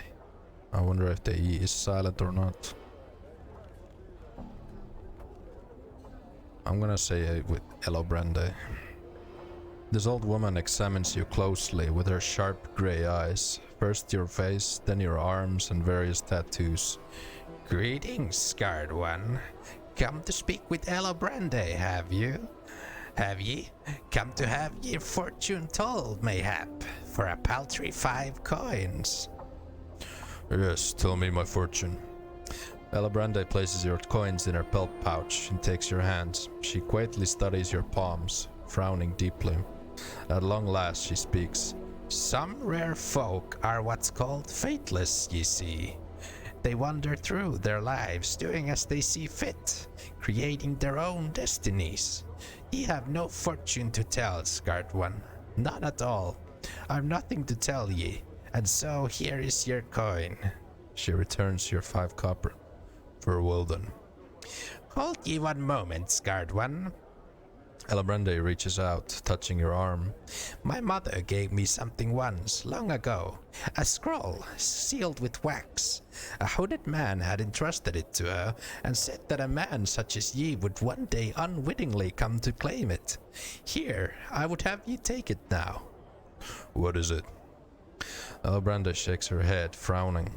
I do not know. She was sworn never to read the thing, and I obeyed her request to leave the seal unbroken myself. The man had paid her handsomely to take the scroll, but warned her of the direst consequences should she open it. Thanks then, farewell. Dire consequences? Well, that means we're definitely opening it. I hope we don't nestle by doing this. So I don't remember what happens if you read this. Suspicious sealed scroll. The scroll has been tightly bound with red ribbon and sealed with wax. You can't put your finger on it, but you got a bad feeling about the thing, as if opening and reading the scroll could be somehow dangerous. Well, we're gonna read it. This is an old, fading, innocuous-looking parchment scroll bound with a single red ribbon and smelling faintly of mildew. The ribbon is held in place with a plain wax seal. Break the seal, open the scroll, and read it. The scroll contains a few lines of shaky calligraphy and a strange rune. The calligraphy reads, "This may not kill you, but it will slow you down, I am sure. Stop chasing me, you thieving bastards. It's my body, mine, mine, mine. Now die." What the... The rune suddenly throbs, and the entire scroll begins to dissolve into a stinking black mess. The fluid seeps directly into the flesh of your hands. In seconds, the magical hemotoxin begins to render your blood into black bile. For a moment you clutch at yourself, howling in agony, and then the pain subsides. You have survived whatever horrible magic was placed upon the scroll. Oh, so it just did some damage. I was worried it would lower my max HP, but it didn't, so I guess we're fine. Where do we go next? We got the art gallery, we got the linguist's home, we got the advocate's home, we got the apothecary. Imagine knowing how to pronounce words. Yeah, let's go to the apothecary. I'm gone. And we have business here anyway. Pestle Kiln. You see a wall-eyed fellow whose skin seems to writhe and ripple across his entire body. He's macking his chapped lips with a blotched tongue. As you watch, his right eye moves independently of the left, focusing on you. A second later, the left one flicks to look your way, then reverts to its original position. The right eye blinks. A strange gurgling comes from his throat. Greetings. The man gives a lopsided grin and points at himself with his right thumb. Pestle, I'm called the alchemist. He points at himself again, this time with his left index finger. The name's Kiln. Need you something. Are you alright? I am. His throat convulses for a moment, then relaxes. A large green glowing pustule suddenly bursts from the side of his neck. Eugh. Something you needed then, sir? His throat clenches again, and a wave of quivering flesh swallows the blistering green pustule back beneath the skin of his throat. He coughs violently for a moment, then seems to relax. Brew. May I ask what happened to you? The left eye rolls upward in exasperation. The right eye looks askance. Too much to drink. Too much of what, though? Potions I drank. Too many potions. Fuck. His mouth slides down beneath his chin. His left nostril forms another one. The most I ever drank, that's for certain. Of polymorphin they were. And brewed. In limbo. Anything I could do to help? The man's eyes turn inward to look at each other, then back to you. Don't know. He shudders. The mouth below his chin moves up to envelope the one his nostril formed. This sort of thing happens quite often. We can't seem to help but sample the stock. If you find a way to help, the two of us would be grateful, sir. I had another question. Half of his mouth curls downward into a frown. He shakes his head. Work in a stockroom all day, I do. He shudders violently. Suddenly, a third eye pops open over the bridge of his nose. The left one shifts sideways as the new eye takes its place. I speak only of the store, sir. That said, the skin of his face seems to eat the new eye, and the left one returns to its old location. The old engineer in the foundry tells me I need to get a sample of my blood and skin for his machine to work. I need you to do that for me. A scraping? Very... well... His right hand takes up a razor blade. His left, a wide-mouthed bottle. He removes a small section of skin from your forearm, placing it into the bottle along with a small quantity of your blood. He then places some gauze... How do you pronounce that? I don't know. Over your wound and hands you the bottle. You need anything more, sir? Yeah, I wanted to purchase something.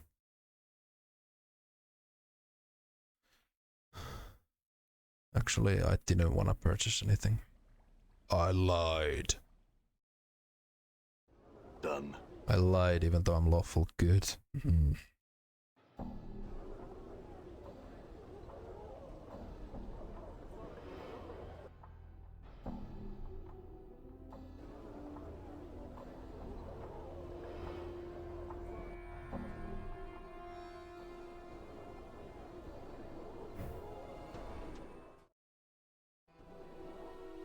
I'm gone. Here we are in the art gallery.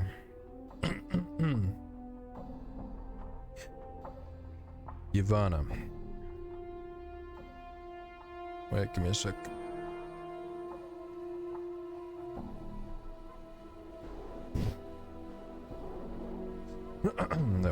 There we go. Before you is a well-dressed elderly woman in a gown of peach-colored and golden thread.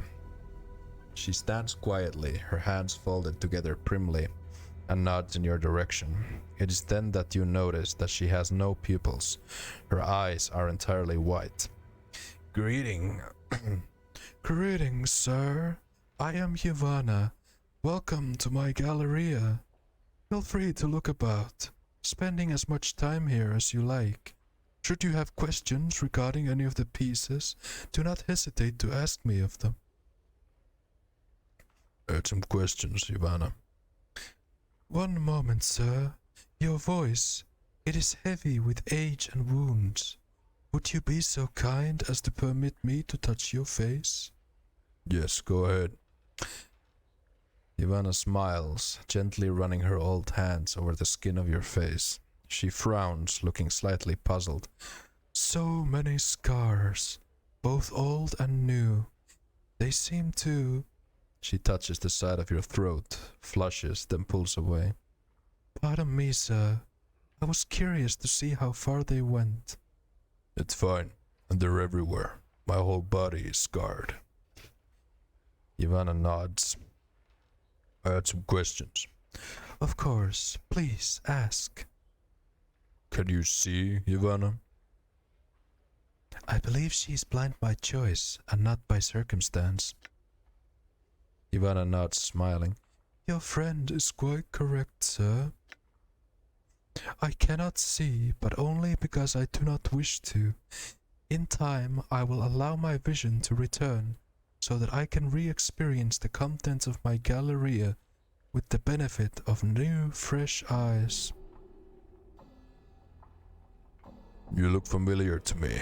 Do you know someone named Yves? That is my daughter. For a moment there's a hint of sadness in the milky whiteness of her eyes. We no longer speak to one another. Why's that? There is nothing to be said between us. She has gone off in pursuit of stories, all for reasons I am unaware of. She told me a tale that might answer that question. Ivana raises her eyebrows. Oh, tell me, would you please? I'd most appreciate it, sir. Tell her the Tail Chaser's story, and of her endless quest for the tail that holds the truth she seeks. Ivana nods slowly. I had no idea. I will see her now. I thank you, good sir, for bringing me this news of my only daughter.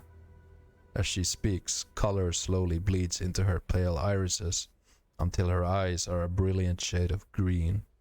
Your eyes. Can you see now, Ivana? She nods, smiling. What is this place? Why, it's my Galleria of the Plains. She smiles and gestures around her. These pieces have been brought from far and wide. Some I sell, some I keep, all I display. At one time or another. Please enjoy them. And again, should you have questions regarding any of the pieces, do not hesitate to ask me of them.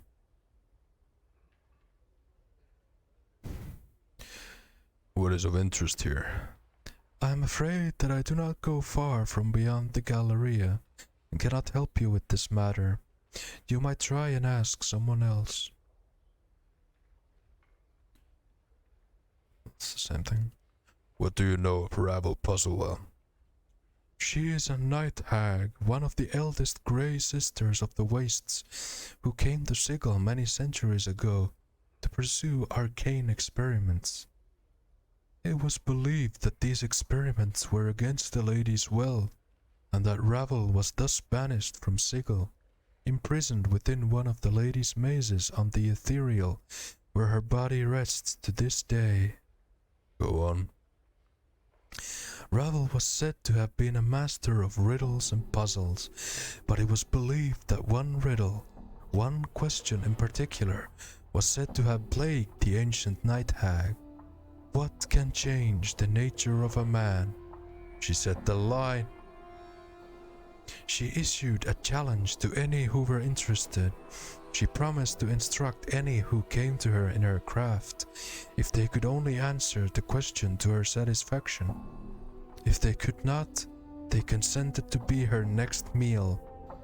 Many died coveting Ravel's teachings, and it is believed that until her final hours in Sigil, Ravel never discovered the answer to her question.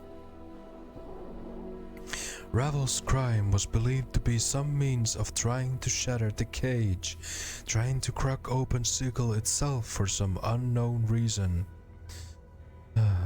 This is all I know of her. That's all I wish to know. Farewell. Ugh. Painting. Painting of tall black cliffs against a blood-red sky. There looks to be figures hiding amongst the crags of the cliffs, but whenever you squint at the painting to try and make them out, the images fade into nothing. A placard reads, Outland Raiders. Battle horn, a massive horn of beaten lead wound with brazen chains.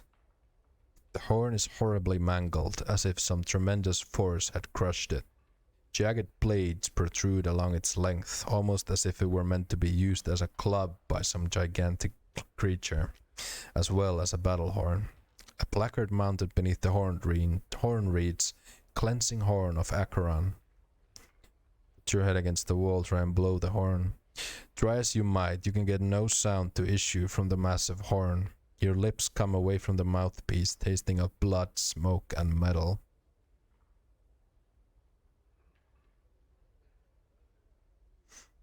The surface of this painting, a wild collage of vivid colors, ripples constantly, as if it were the surface of a pond during a light rain. A placard reads, Wave Motion Study, number 7. Touch the painting. You place your palm against the canvas. You cannot feel the ripples themselves, though a cool, tingling sensation passes through your hand at first contact.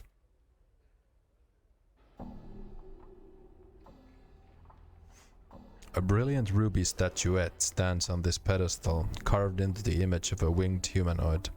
The figure is either demonic or angelic in nature, but it is difficult to tell which because it refracts the light in the Galleria strangely. There is no placard indicating what exactly the statuette is.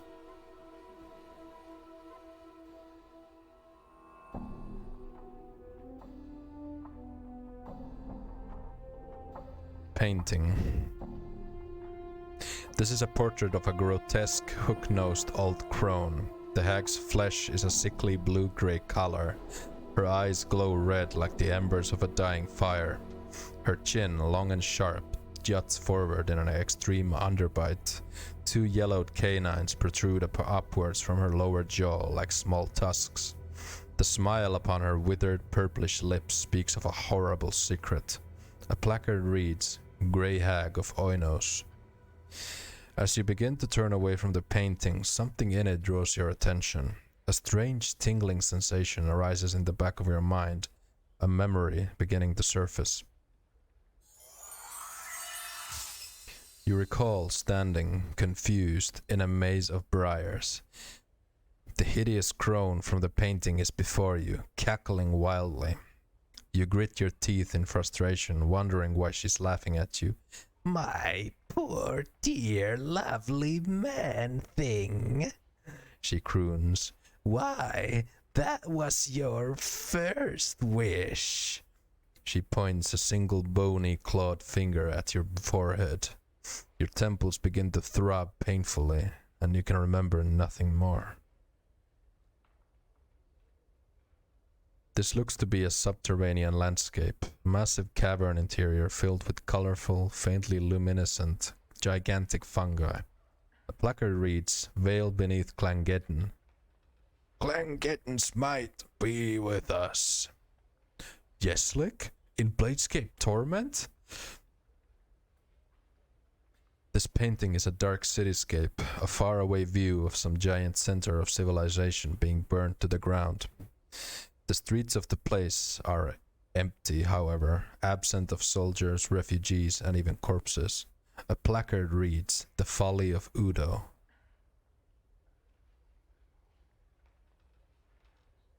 Yeslik is inescapable. Yeslik is forever.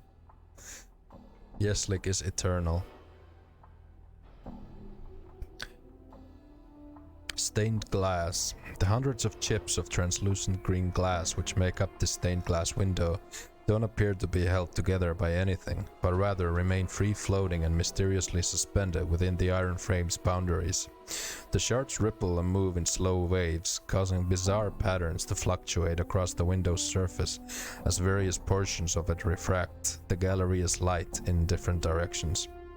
A small placard beside the window reads, "Arcadian Stained Glass Window." You reach out to touch the undulating glass shards, but find you cannot do so. Your hand stops just short of the surface of the glass.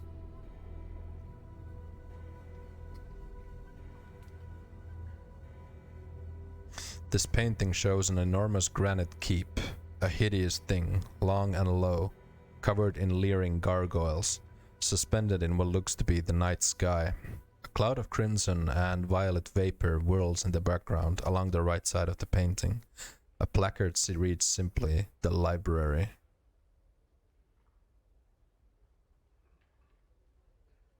This painting depicts a shore scene with a wide reddish-orange sun setting behind a peninsula or large jetty.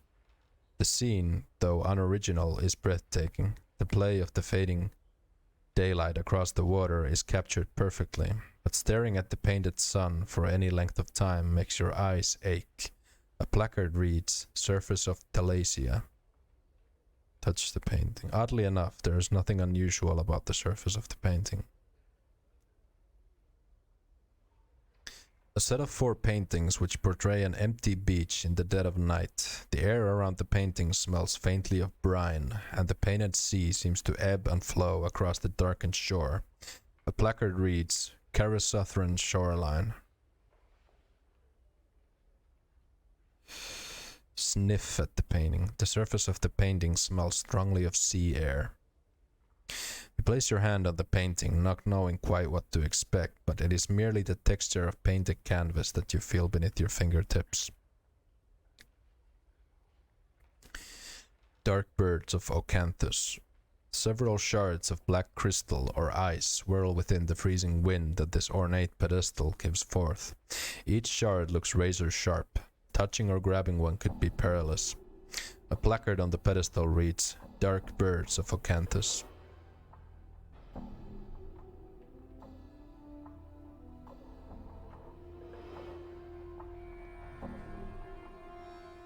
This painting shows what looks to be an infinitely long stream of bilious green gas stretching off into darkness.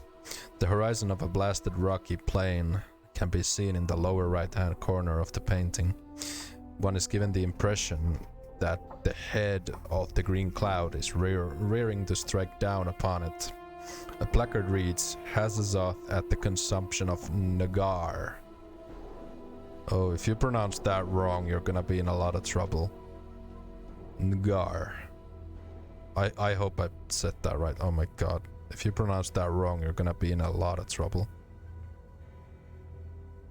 This painting, an abstract work of greens and purples, writhes and ripples as it's watched.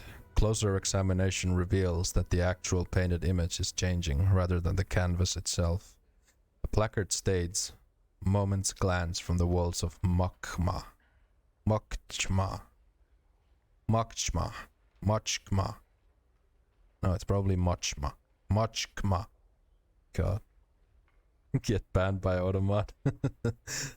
I'm pretty sure I pronounced it correctly. I think I'm safe. Copium. Tomorrow I'm gonna get banned from Twitch.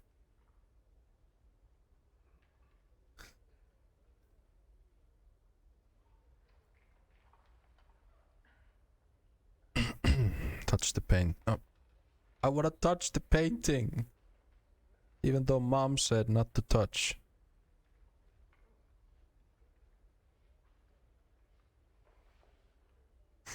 Could you say Anagar? Yeah, I guess. I guess that would have been more safe. Touch the painting.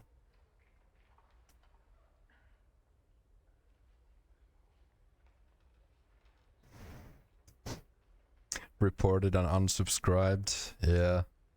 I have revealed myself as the massive racist that I am. Now everyone knows how horrible I really am. You place your hand upon the painting. As you had suspected, it is not that the canvas is physically moving, but that the painted image itself is changing.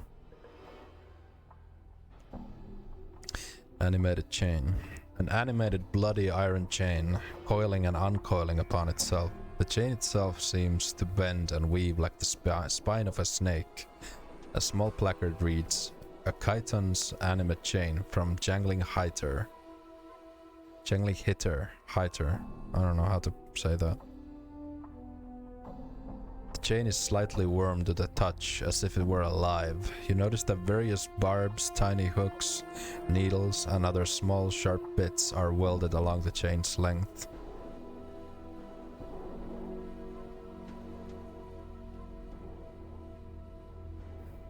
Greetings again. Do you have questions regarding one of the pieces? Yeah. Oh, which one? One of the paintings?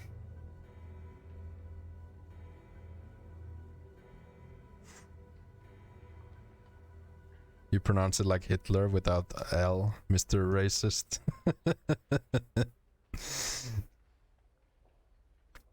I'm sure you know how to pronounce Hitler. Yeah, I would know, right? You know, being the massive racist that I am. Oh no, this is the end of my streaming career. Because now everybody knows.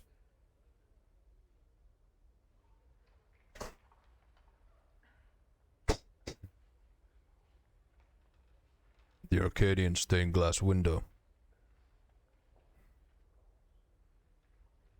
A stained glass window found hovering on the... Dude, I don't know if I want to actually read all these. She just describes the paintings.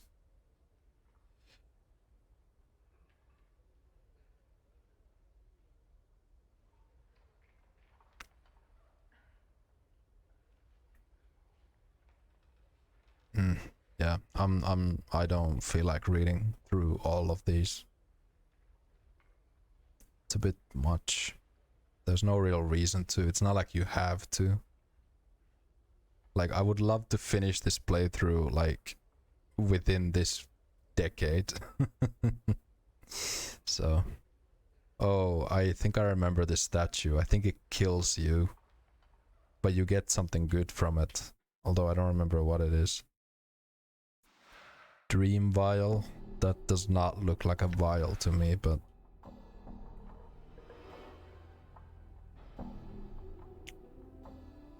Statue. The statue looks like it is about to make some angry proclamation. The sculpture has captured the essence of fury magnificently. The chiseled tension lines around the neck and forehead alone must have taken many long months to get correct. Fine cracks run over the entire statue, and there is a plaque attached to its base. Read the plaque. The plaque reads, "This statue is believed to be the final fate of the Ether-Syrian sorcerer Gangroigadon. Attacked by a conclave of rival sorcerers at the height of his dream madness, he was imprisoned with a spell that turned his flesh into stone. Gangroigadon is said to have been frozen with a final awful curse still upon his lips, a curse so terrible that it was never meant to be spoken by the lips of a living man. Apply the Gorgon salve to the statue." I feel like something horrible is gonna happen, but let's go. You smear the foul-smelling ointment over the statue. There's a strange shimmering around the statue, and you watch as the statue takes an intake of breath, and the eyes of Gangroigadon fill with a blazing, vengeful madness.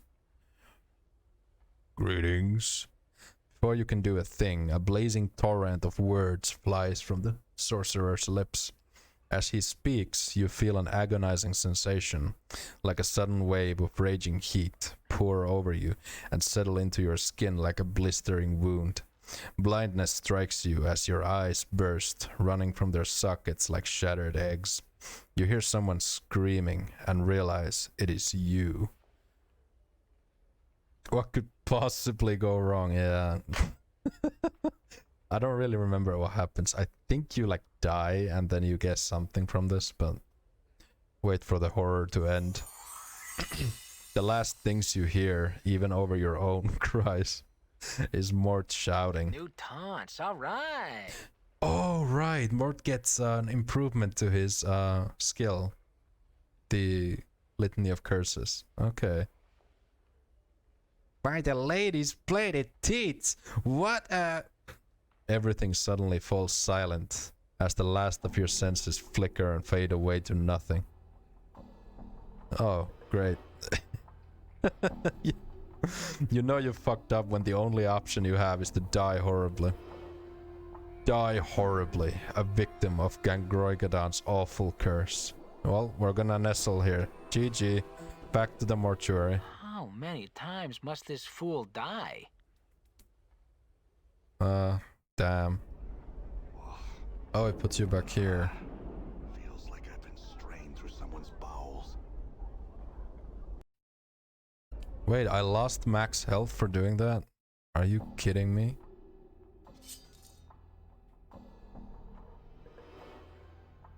Damn.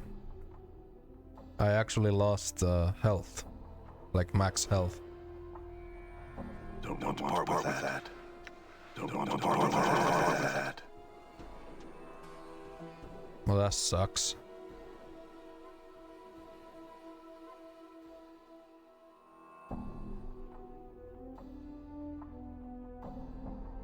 Do you lose constitution with death like in pen and paper rules? No, as far as I know. Yeah, we still have 17, so no. Done. That would be pretty brutal because there's like a puzzle you need to do in this game where you need to die like 5 times. So yeah, imagine losing 5 points of constitution. Yeah. I'm kind of miffed about that, losing max health. kind of annoying.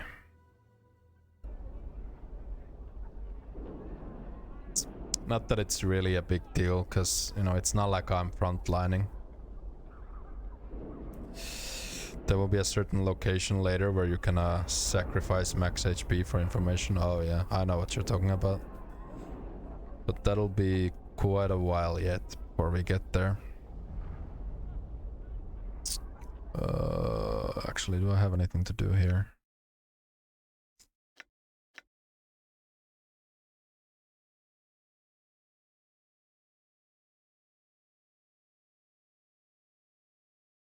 Oh yeah, I should talk to this guy because I delivered the handbill.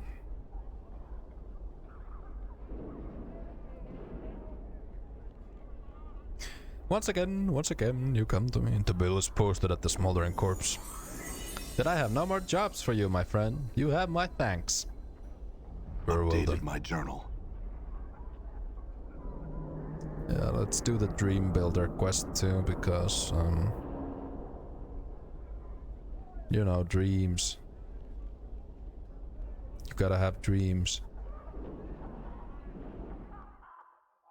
All right.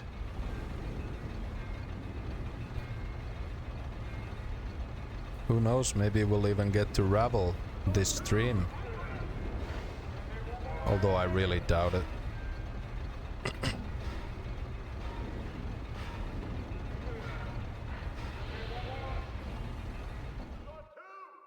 I'm gone. Give me my wisdom point.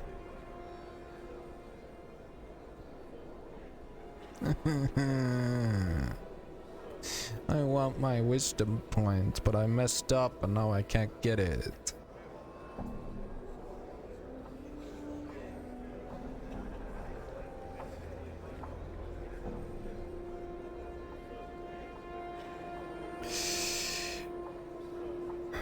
I got it right here. Take it, show me my dreams. Updated my journal. The machine requires a bird cage adorned with razors, fine rod to mimic the destructive power of dreams, and their ability to capture our hearts and imaginations. Search in the siege tower for a cage I have commissioned. A cage with razors, I'll be back.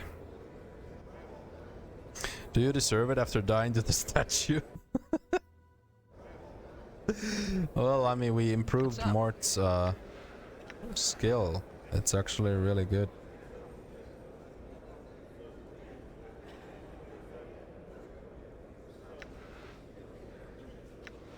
Done. Let me actually look at the wiki to see how does it actually improve. How does the skill actually, because it doesn't really say how, like, do enemies need to save with like a bigger penalty? I'm gonna take a look at the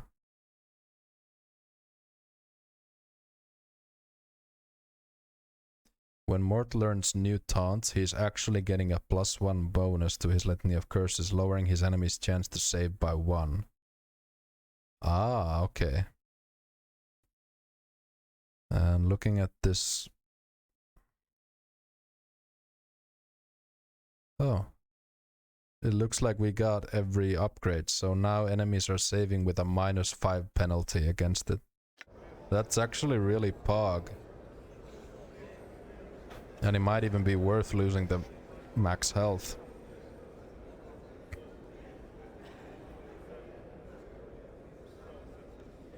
Mort OP? Yeah, I'm thinking about one specific enemy where it can turn that fight into absolute cheese. So... All right.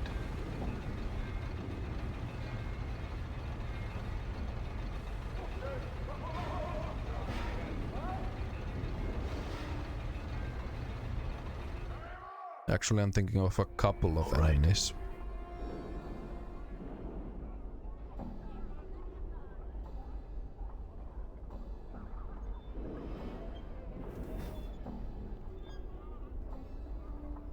Stinky cheese. There isn't really any need to cheese in this game. I'm sure are some like cheese threats, but I never felt the need.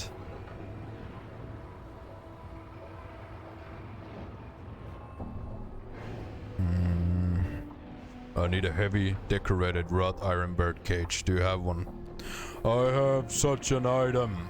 The Dream Builder came to me an age ago. He promised me that my durance in the prison of this city would be near an end when the cage left my possession. I see. Can I have it? Updated my journal. Yes. Take this cage and lay waste to those who create such confines. Thanks, farewell. I'm gone. This Dream Builder shit better be worth it, man.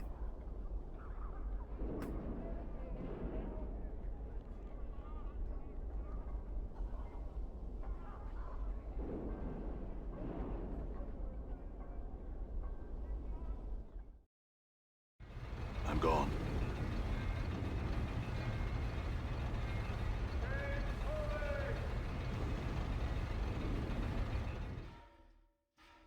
I'm gone.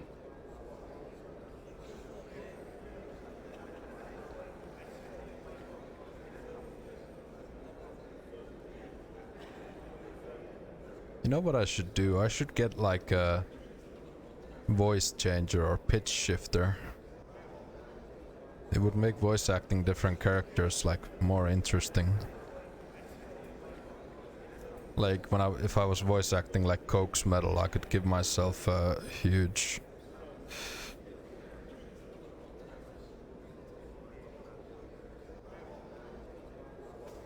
It's so weird to me that 1080p in BG2 is part of the Doom Guard.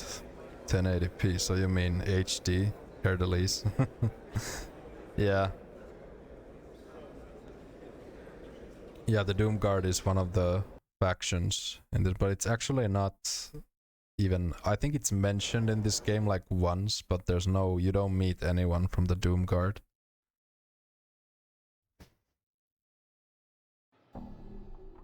I think I remember there was like one dialogue where it was mentioned, but yeah, there's no NPCs. You can't really even ask anyone about it. That would be cool, but a lot of work. Yeah, because I would have to adjust the settings for like... I would constantly have to adjust the settings for every character.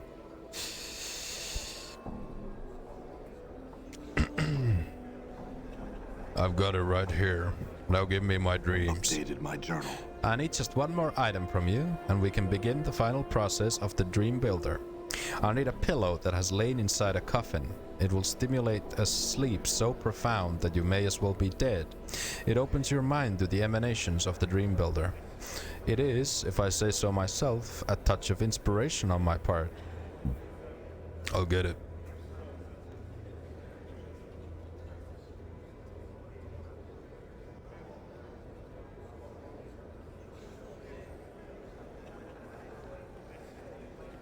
Actually, there's gotta be a way to still get the wisdom point. I'm determined. You're a gutsman now. Are you still happy with it? Yes, I am. Good. It pleases me that you're happy with your choices. What can I do for you?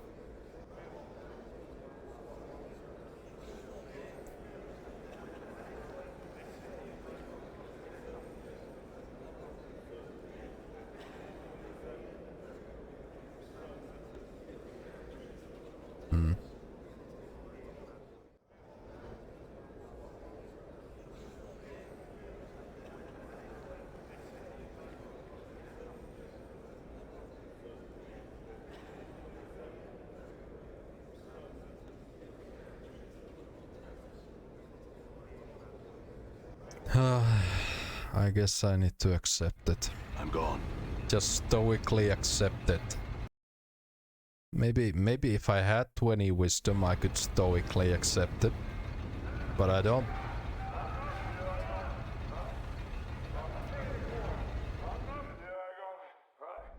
I'm gone.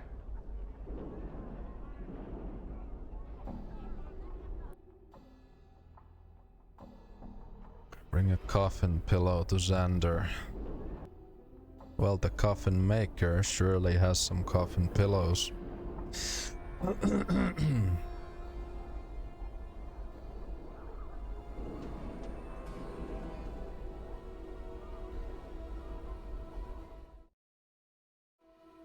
I'm gone. Henry smiles at you. Good day again, Cutter. Did you get the plans you were looking for? Yes, I've dealt with the Updated my situation. Whatever. I need to buy a coffin pillow. He nods at you. Ah, you're here to purchase then. I assure you, what I do is a labor of love. The real value of my profession is in the building of the coffin, in doing it and doing it well. It is an act of perfectly ordered creation. Every piece must fit just so for the betterment of the whole. It is much like a metaphor for the harmonium philosophy. We create order and it is beauty. I just need a pillow. He nods at you again. I need 50 coppers for the basic boards used in construction, though the expense doesn't cover the time. Usually it's either whitewashed or painted some color of the person's choosing. The boards themselves are usually a 16th handspan thick, maybe even thicker depending on the nature of the corpse, whether it's a human being buried or not, or whether they're worried that the person might get back up again. I just need a pillow. He nods at you again. Some prefer Bitopian pine, which is fine and traditional, but I prefer the heavy arborean oak materials simply because they have a good weight about them. Even a 20th inch of the oak is stronger than a 16th of a handspan of pine. I said I just need a pillow.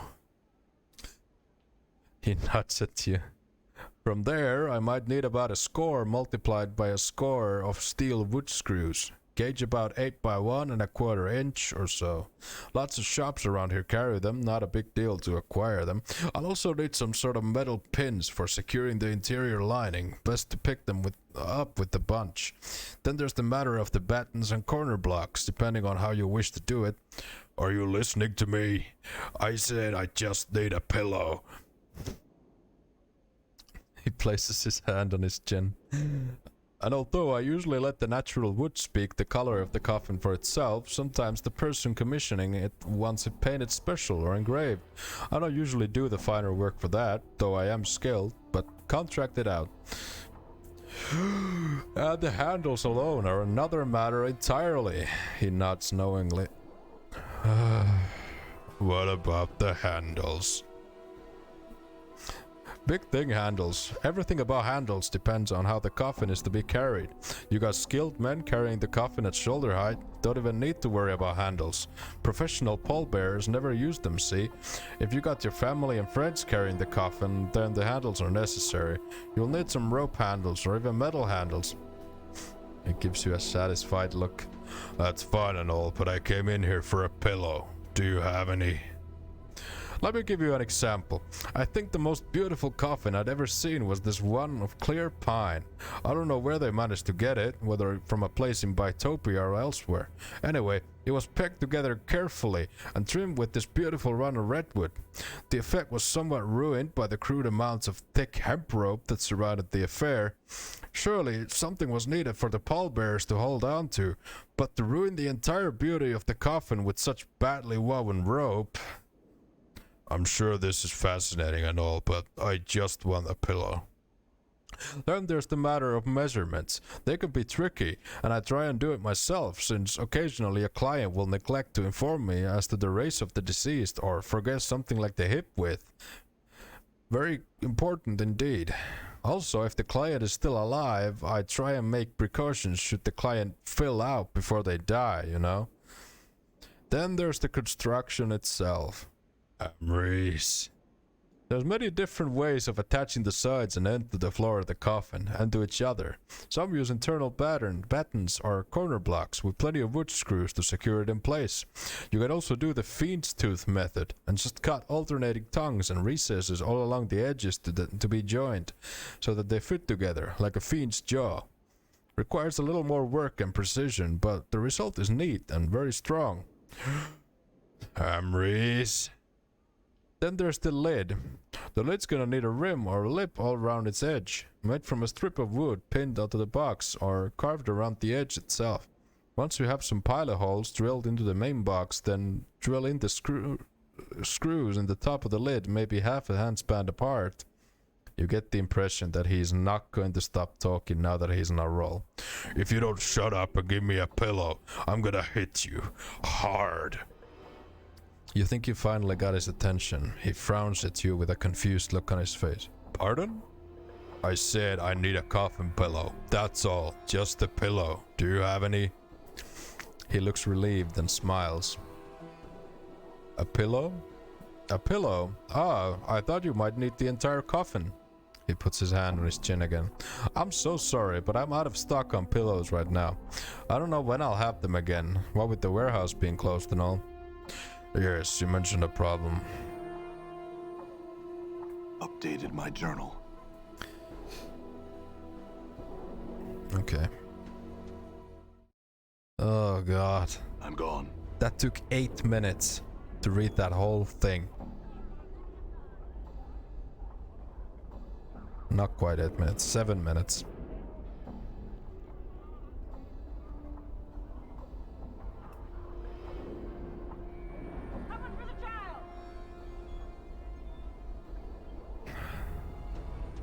Least chatty Torment NPC. All right. Hardest boss yet, yeah. Hardest boss for my throat. A pillow? I could certainly use a pillow. A big stone pillow. Here's your pillow, Master Hamries, and good luck sleeping with it. Can I get you anything else? No.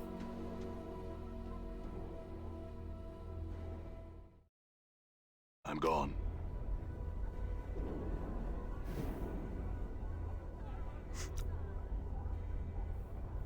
Maybe eventually we'll get to read some actual cool stuff. All right.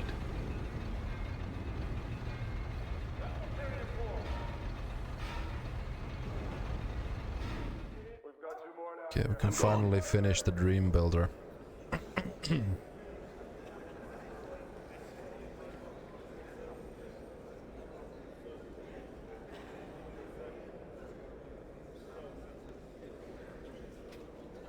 Alright.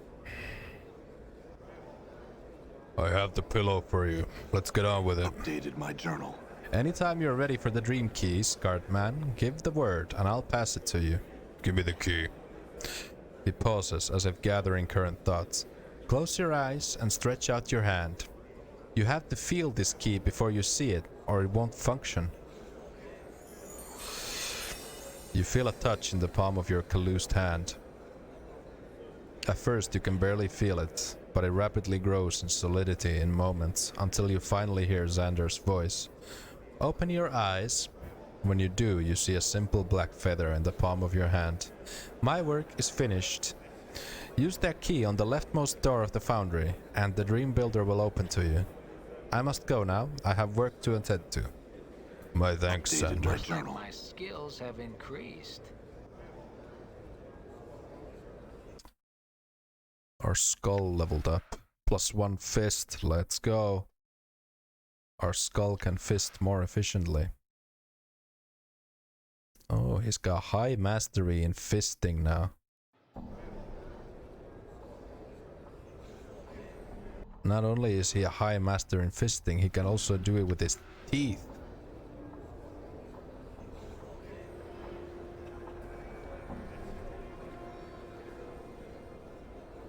Speaking of teeth, I should check.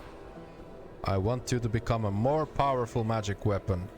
Let's go. Now his teeth should be +2. Hey, come on. Yeah. +2 teeth.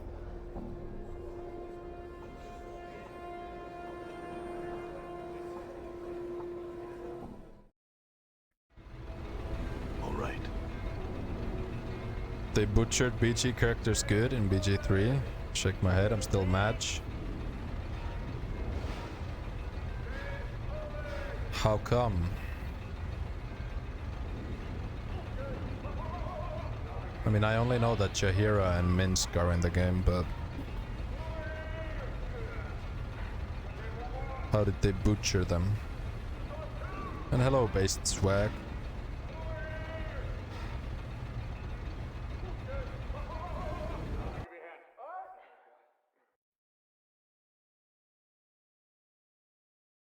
Viconia and Saravak are in the game too? Really? Who are they voiced by? Did they at least get Kevin Michael Richardson to voice Saravak?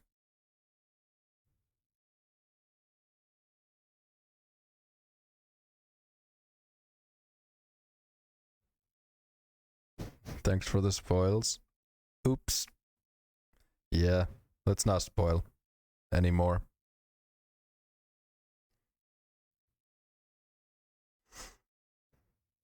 Just know they fucked up. Well, I'm not surprised. Yeah, maybe I'll watch some like YouTube videos about it.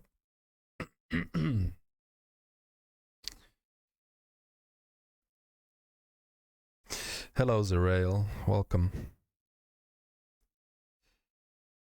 We're here lamenting over the fact that apparently BG3 messed up with some of the old characters, but yeah, let's try not to spoil any more than that, though. You know. But here in the land of Torment, we just finished building the Dream Builder, so now we're gonna get dreams. So now we're in the Dream Builder. You find yourself standing under a hangman's noose. A gravelly voice cackles out of the darkness.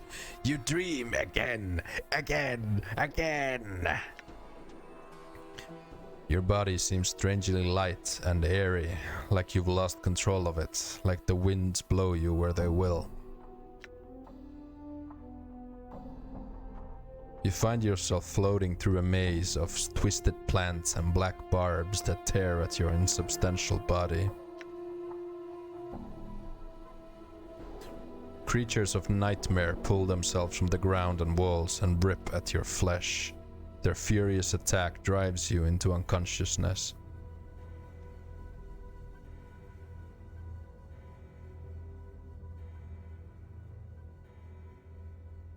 BG3 is gonna be like SOD, just pretend it never existed. Honestly, I'm not surprised. I didn't have high hopes for the story or the characters, to be honest.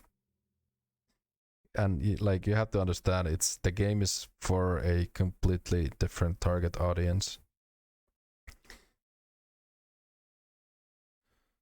It's it's for the people who,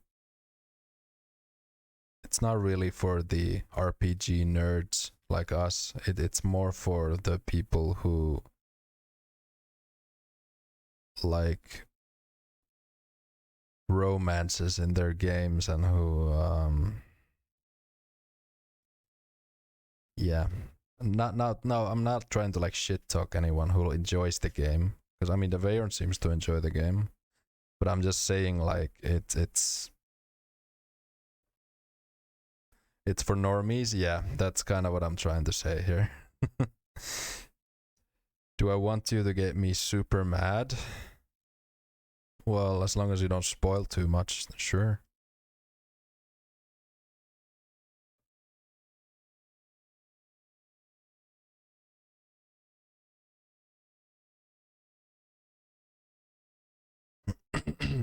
It's a very good game. It's only inconsistent when it comes to OG BG games. Yeah, see, that's exactly what I mean.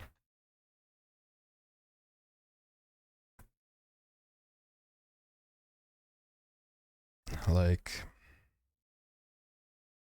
it's made for a modern audience, and it's made for people who never played the originals. Guess who's in the game too? I'm gonna guess Edwin.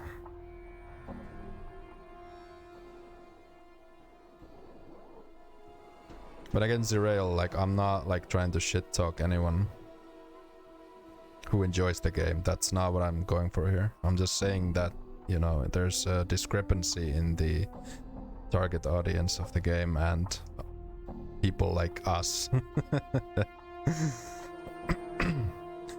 You can, Novinet, you can DM it to me on Twitch if you want.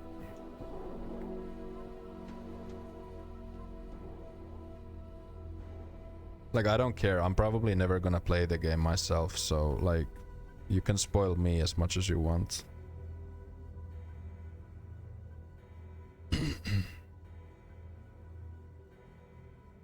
So you can DM it to me if you want to, but just don't say it in chat.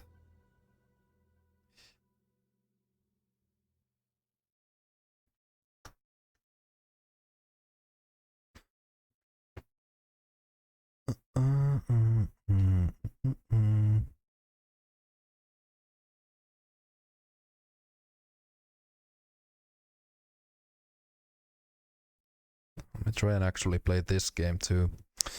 You are standing in front of a tower of skulls that babbles at you, but you can't understand the words. A clattering behind you distracts you, and you see a battalion of fiends rushing you.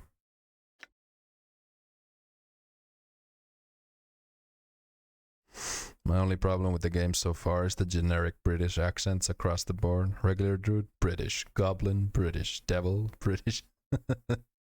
British devils.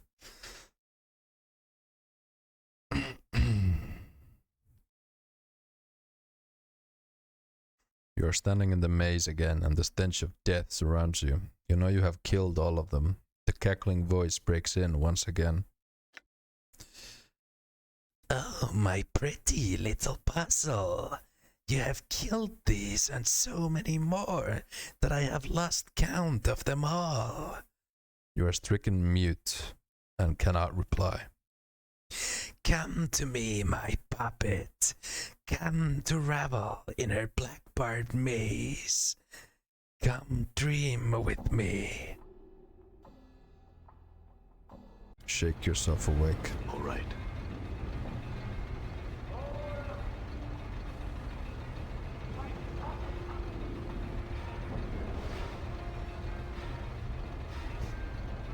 OGBG voices had so much color and personality, yeah. For sure. Wait till you hear Saravok speaking in BG3. Gone.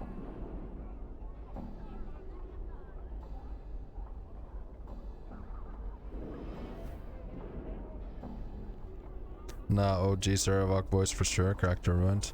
I mean, isn't Kevin Michael Richardson still active? Like, couldn't they just have gotten him? Or at least asked him? Because I'm pretty sure he still does voice acting.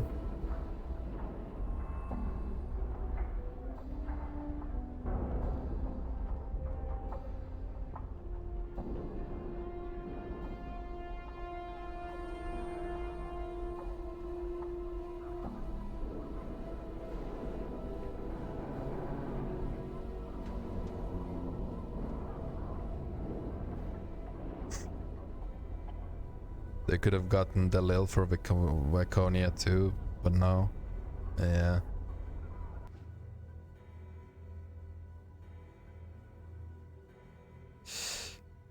Let me put it this way, like let's just compromise this way. I'm sure BG3 is a good game, I just don't think it's a good Baldur's Gate game. Let's put it that way. That's kind of the comparison I draw with the modern Fallout titles compared to the original Fallout titles. Because the target audiences for those games were completely different. And it's a pretty common thing people say about Fallout 4, for example, is that it's a good game, but it's not a good Fallout game.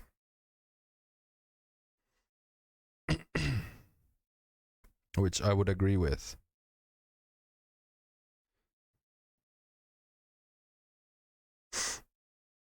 It's for sure a good game. It has more mechanical and role-playing depth than the OGs by a mile, yeah. And I don't doubt that at all. And I don't doubt that it's a good game. Like, objectively speaking, but I have serious doubts about it being a good Baldur's Gate game. I think it's Baldur's Gate in name only.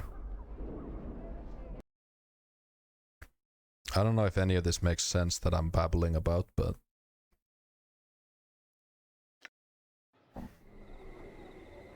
Done. is this the guitar playing stream? You want me to play something? I don't know if this it's gonna sound good on this garbage mic, but maybe one day I'll play something.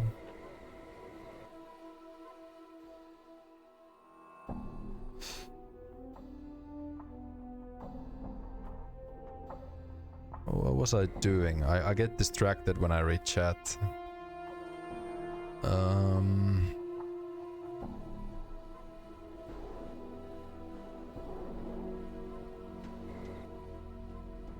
I could go to the Modron maze, do the easy maze to gather some loot. It's actually a really good way to just gather loot, doing the easy maze over and over again. And we can leave it at any point we want with the portal lens, so we don't have to actually like draw a map. Yeah, let's do that. Let's get some money.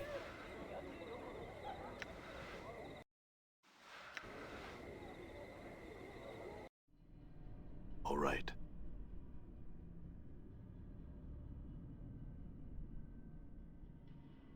Where's the music? Music is on. Oh, no.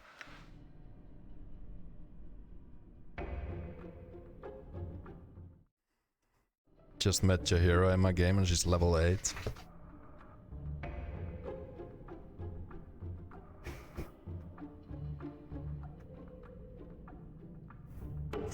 Age is a hell of a drug. Yeah, like wouldn't she actually be, if we're going by the canon of the original games, like wouldn't she be basically a demigod at that All point? right.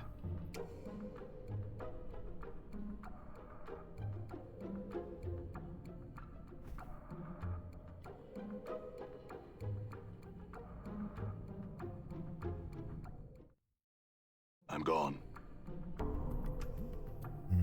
Let's heal up. Yes. 'Cause these things can still crit for a decent amount of damage.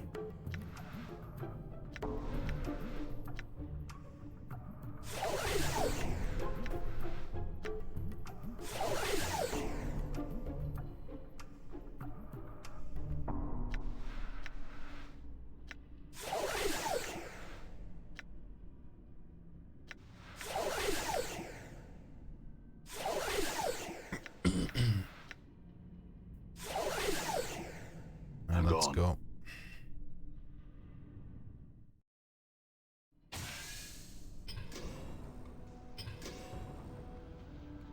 A pleasure. All right. Alright, game, give me the good loot.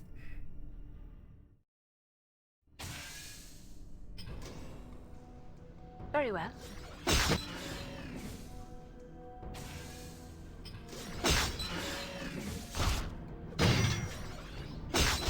All right.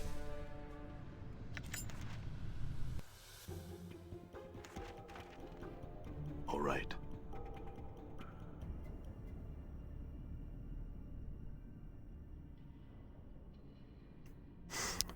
That's a big difference I don't particularly like between older games like PG1 and 2 and new ones. The level scaling, Chandelar isn't level 3 just because you go there early.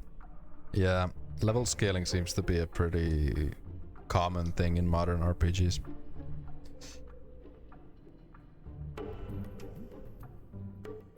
Or at least like partial level scaling.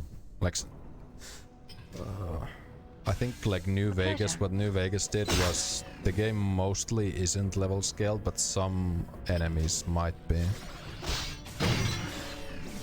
All right.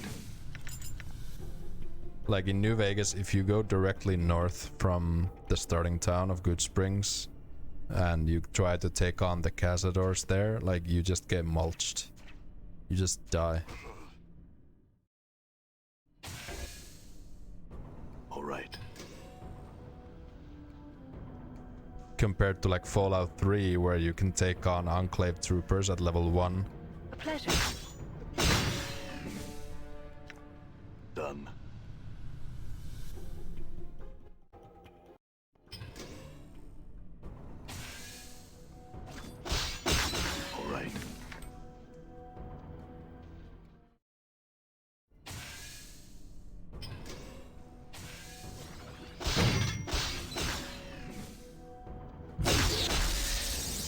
What the hell was that spell? I'm gone.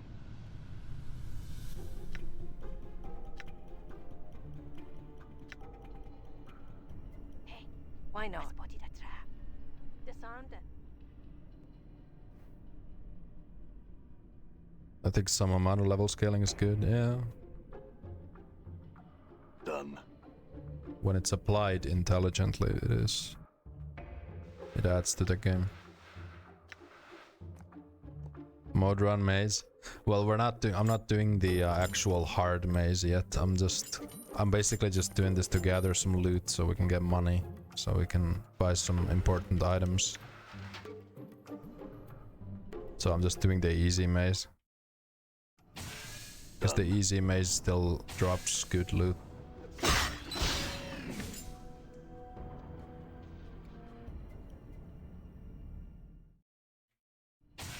Done. It should be done.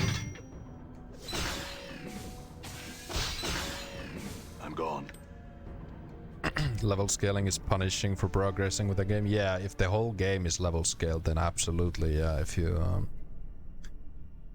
fight some random bandits I'm gone. at level 1, and then at level 30 you come back and fight the same bandits, but now the bandits have +5 Holy I'm Avenger gone. swords. If you go full retard like Oblivion, yeah. All right. Yeah, that's exactly what I mean. Done. Few things are as rewarding as kicking ass of things that kicked your ass earlier because you put some effort in the game. I totally agree. And a good example is Fallout 2. I remember one of the first towns you get into, there's the Slaver Guild. And they're really tough to take. I mean, you can take them down early on, but most people probably can't do that. So it's so satisfying coming back there later once you have like power armor and a minigun and you just fucking mow them down. It's so awesome because you remember them giving you trouble in the early game. It's one of my best like memories of that game. Just doing that, just going back to the early towns and just decimating everything after struggling with them in the early game. It shall be done. Done.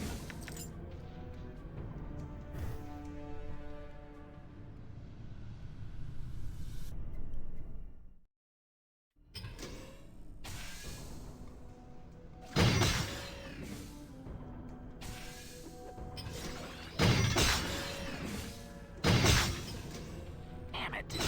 Done.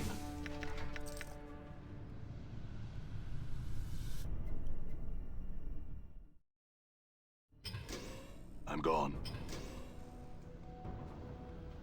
Treacherous folly.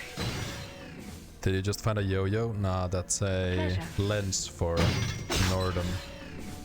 Because Nordum can equip different lenses.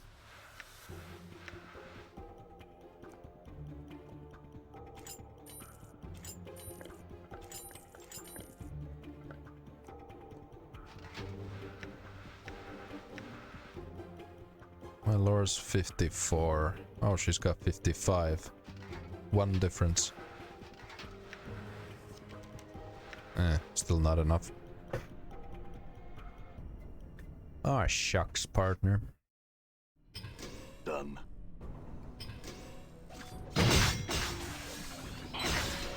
These easy things are so easy to kill, I don't even need to like think about what I'm doing, I just click on them and they die. But once we do the actual hard version of this maze, that's when it's gonna get spicy.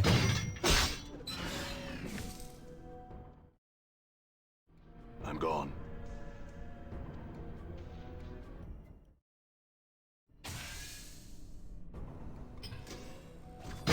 Die.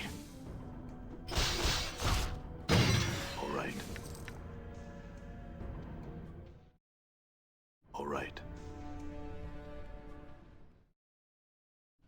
All right. I mean, each construct is 500 XP, so every single one we Alright. kill, everybody gets 100 XP, but at It's really not a sustainable way of... I mean, it is sustainable, but it's not a very efficient way of grinding XP. It's much better to go to the Undersickle and kill the worms there, which I might actually do. All right.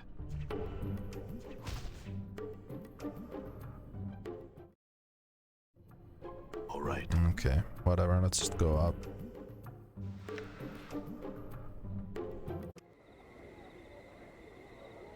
Done. Okay.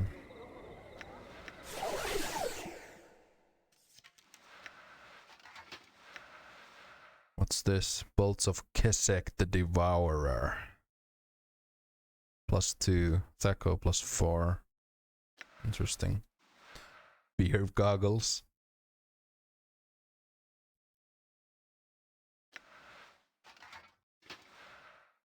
Oh wow, that is actually... I can't identify it with 100 lore.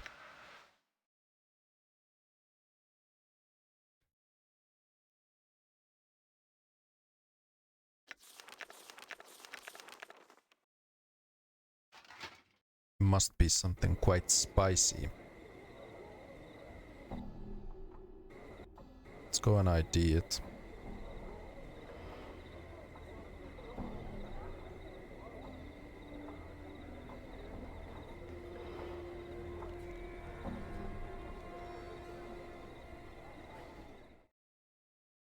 I'm gone.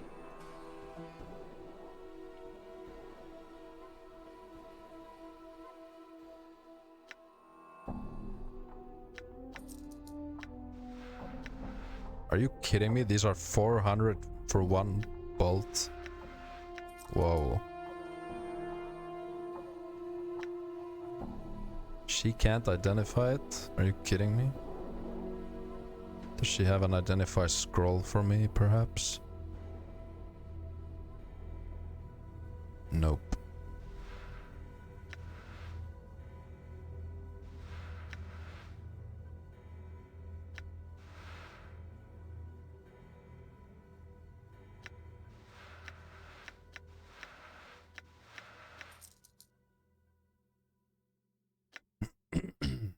Okay.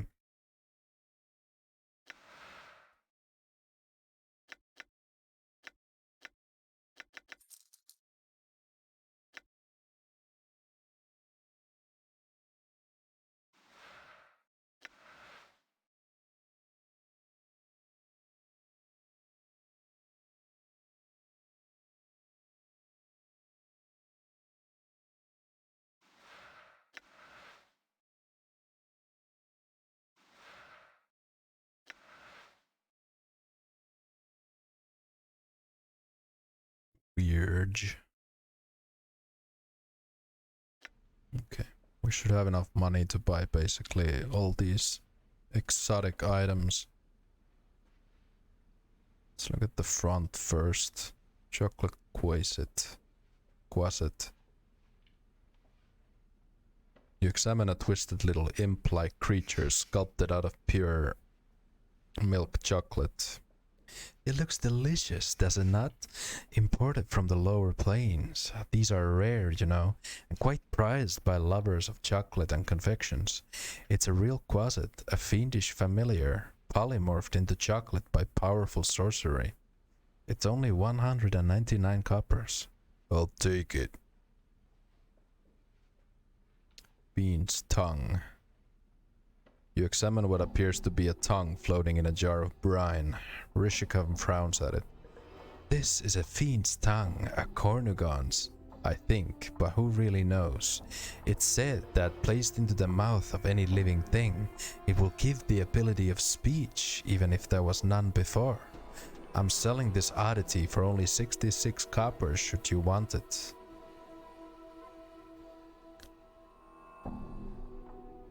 Davis Tears.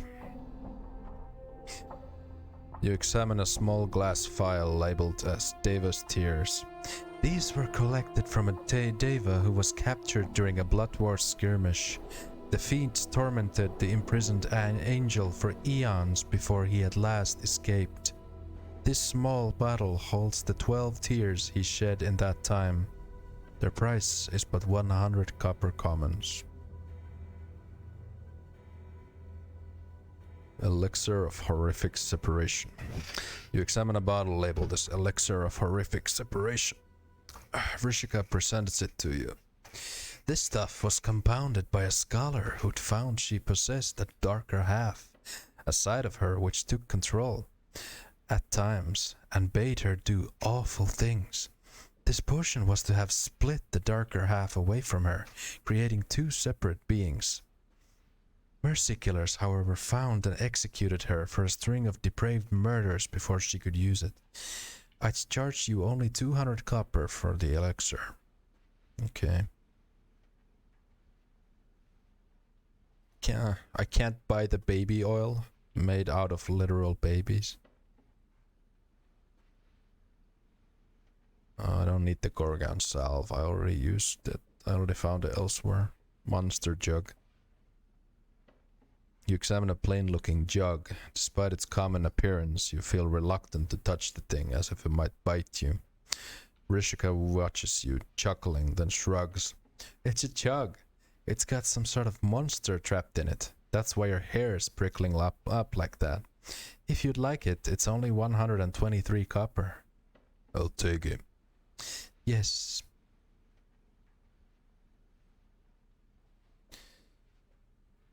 Stained lens.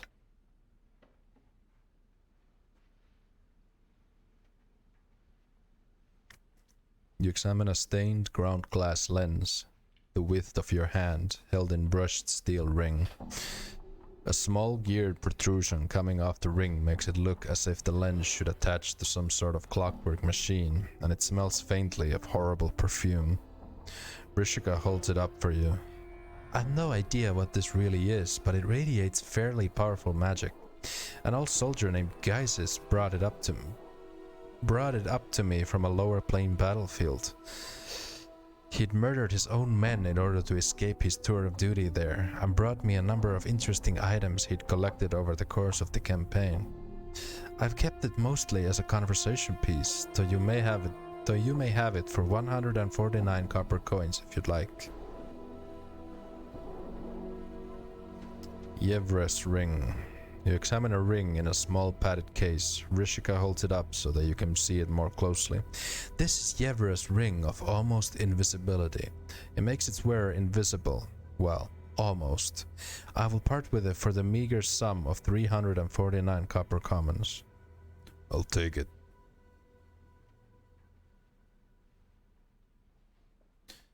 Summon the rune colored Coverdale stain. Actually, we can get this elsewhere for free, so don't need that. Okay, I think we got everything.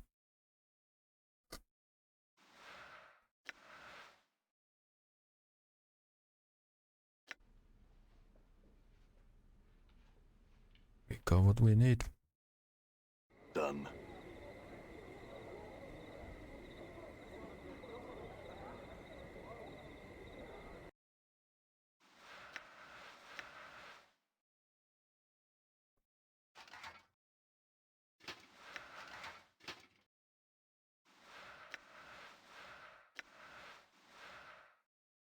+1 to AC.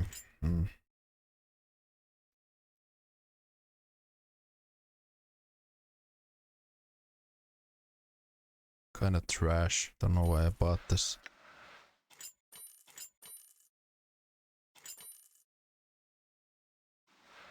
Monster jug. Oh, I think I remember what it does. This is a heavy, plain-looking metallic jug with a hinged stopper. Despite its common appearance, you feel reluctant to touch the thing, as if it might bite you. You've been told there's some sort of monster trapped inside of it, but peering into the jug's mouth reveals nothing but inky blackness. Upend the jug, see if anything comes out. At first there's nothing, but then a black viscous liquid begins to bubble out from the jug's mouth, forming a slimy pool of steaming, tarry filth on the ground. As the jug begins to dissolve in your hands, the pool begins to writhe, throb, and rise to form a tall, hideous creature. What the... Oh crap. Geralith. Yeah?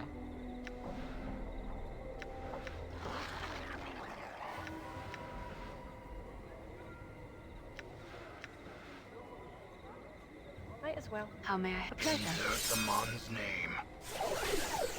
I'm gone. I'm gone. Joe got a bone, you witless ape. Why not?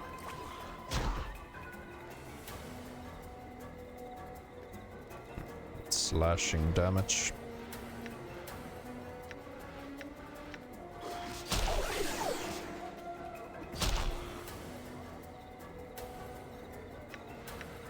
Why not?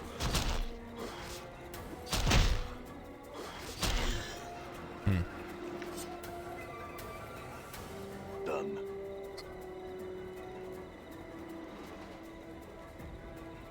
14,000 XP, okay. Fair enough.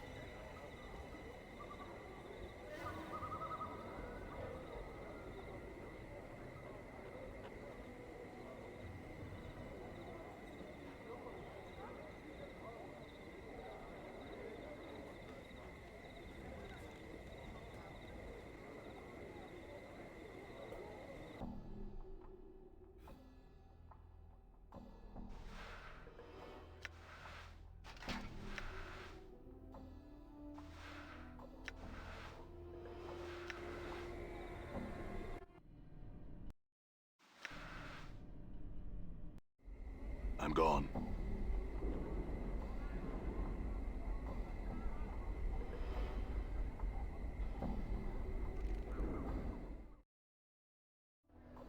All right.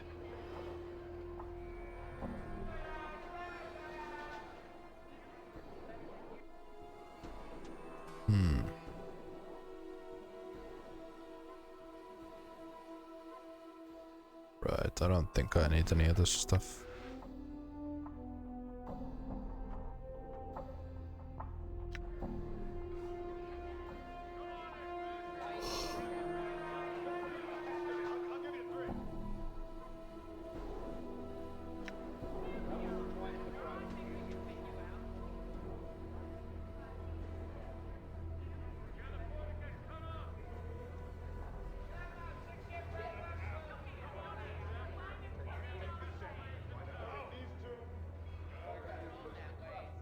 Give me two back.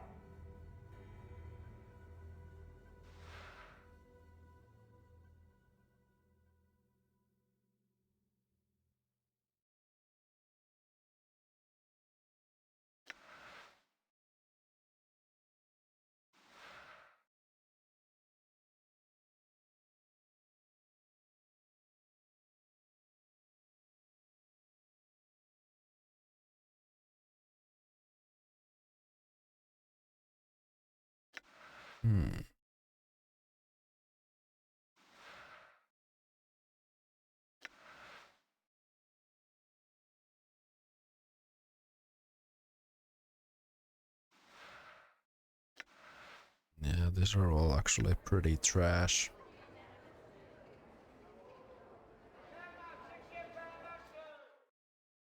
Done. Though I think Coke's Metal had some interesting weapons that I wanted to get.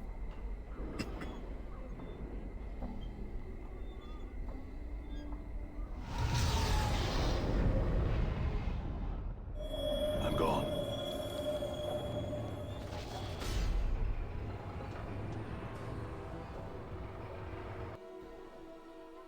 Yeah, there's the Rune Blade and the Punch Daggers of Shar.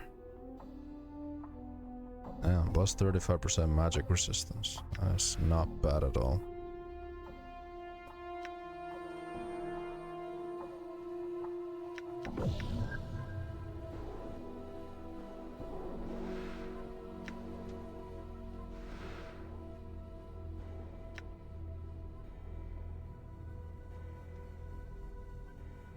I want the Rune Blade because it's plus 50% magic resistance.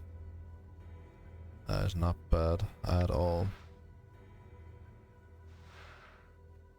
Oh yeah, the spiked gauntlets of ogre power. They don't even give you 18/100 strength.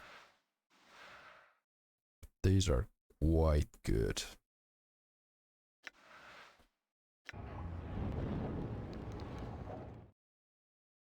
I'm gone. I actually kind of want to grind a little bit more money so I can get it right now. I'm gone.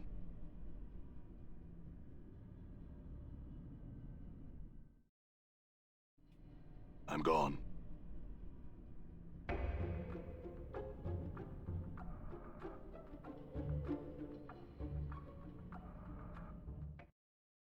Done.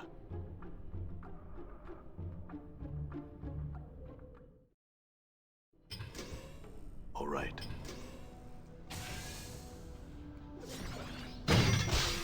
Die. Die.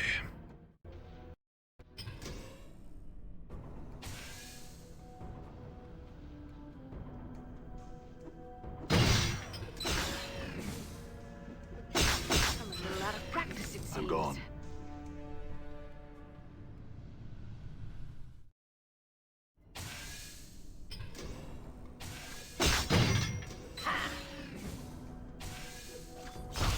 The Karak sings true. Done.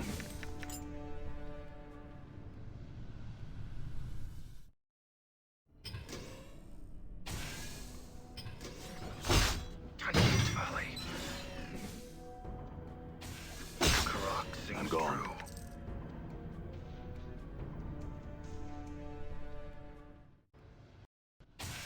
Done.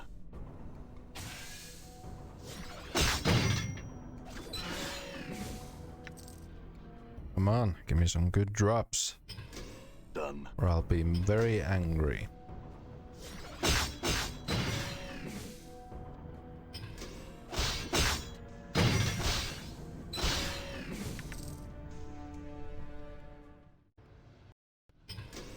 Done.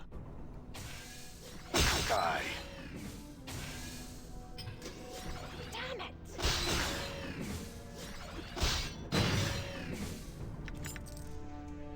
All right.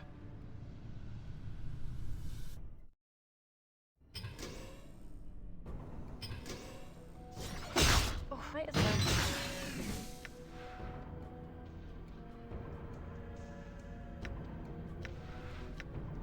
Why not?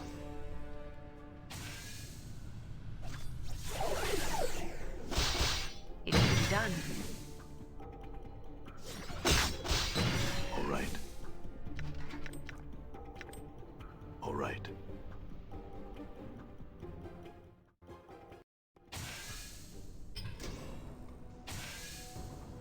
Very well.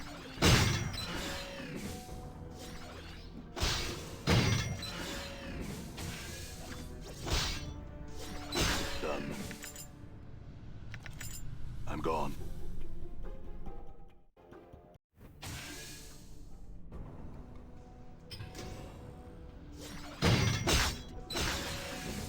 Cleric useless? Nah, she's not useless. I'm just these are the It should be easy done. difficulty constructs, so these are not like I don't have to even like think about what I'm doing here. All I need to do is like click on them and they just die instantly. 'Cause once we do the actual hard difficulty maze, that's when it gets really spicy.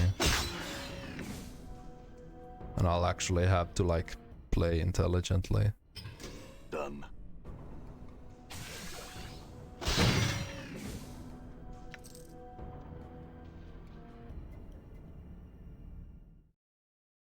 I'm gone.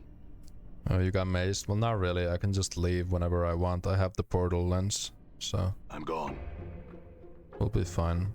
I'm only doing this right now to collect Alright. some loot so I can afford a certain weapon that I want.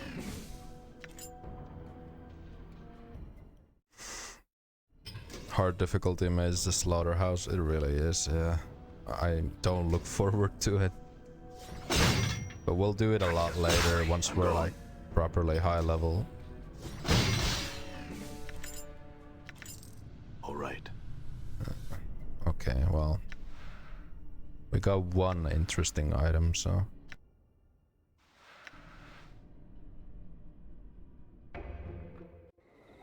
I'm gone.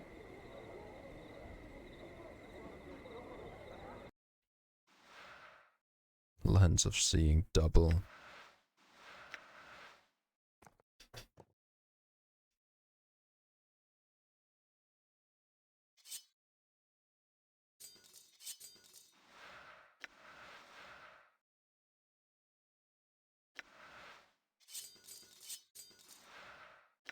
Can use that as a swap, I guess.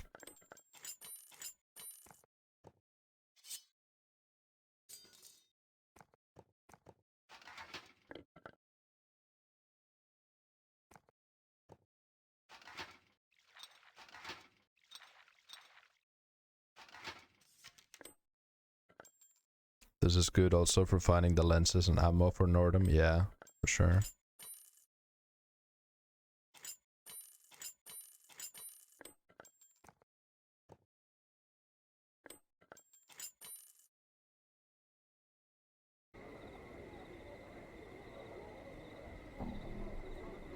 Let's see how much the we only need like 1,000. Actually no, we need like 3,000 gold.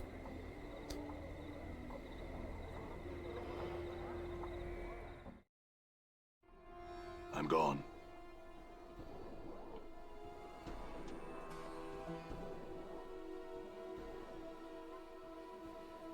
Okay.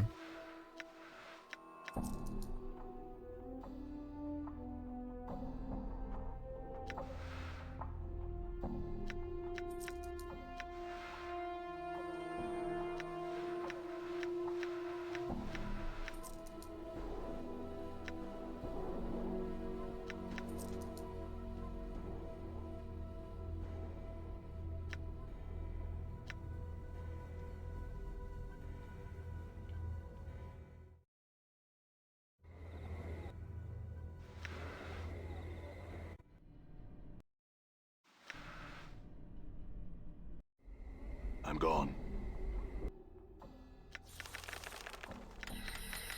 We actually just do this so we can identify everything in the maze. Everything we pick up.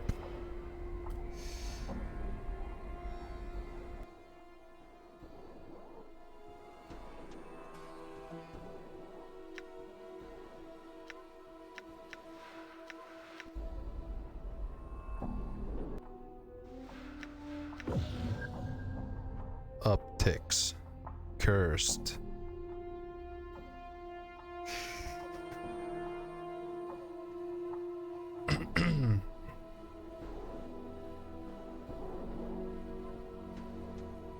+2 to damage, +15% critical hit, +15% critical hit chance, +1 to luck.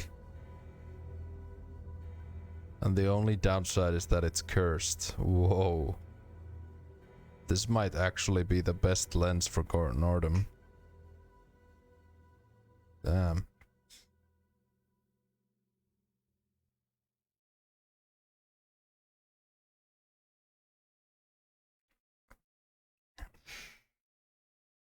Does ID still cost 100 gold pieces? Yeah, it does. Wouldn't the luck make it 20%? No, I'm pretty sure luck doesn't affect critical hit chance. It affects like damage rolls and some other stuff that I can't remember right now. But I mean, +15% critical hit chance is insane. Yeah, I'm keeping this. That is actually crazy.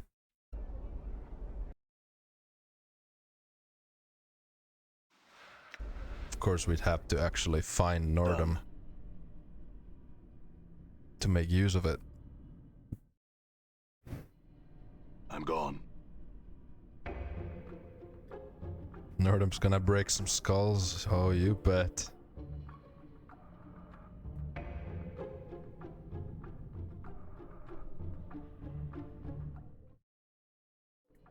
I'm gone.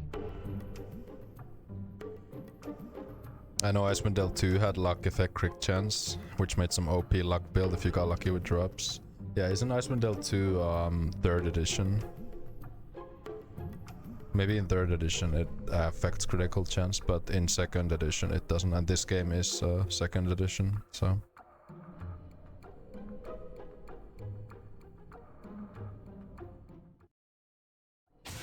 Oh, it's 3rd edition with 2nd edition spells. Oh, I see. I'm gone. Yeah, I haven't played Icewind Dale 2. Done. Done.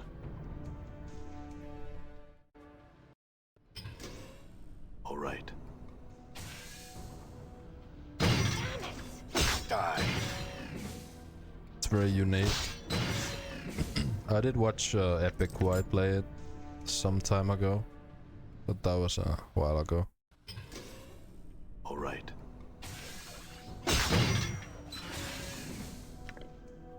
Another mirror image. The clock sings true.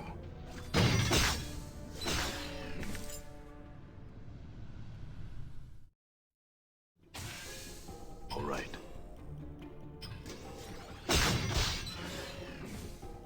Oh, another of these.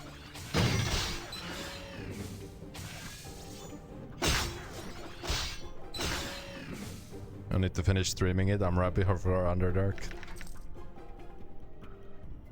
Yeah. No rush.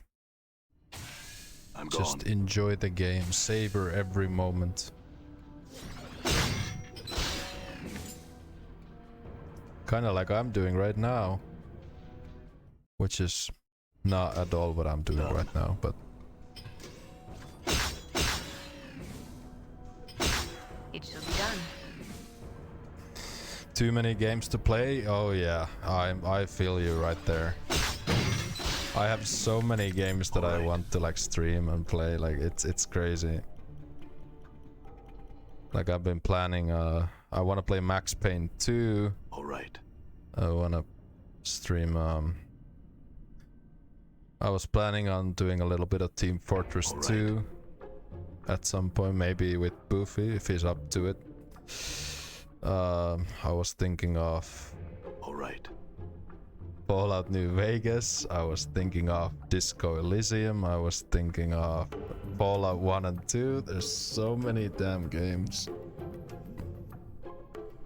Too many games in this world. I mean, obviously I'm not gonna be able to play every game that I want, but... I'm gone. Oh, this is where I came from.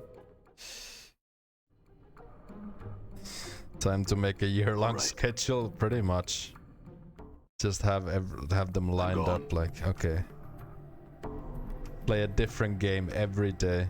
Stream 7 days a week. Different one every single day.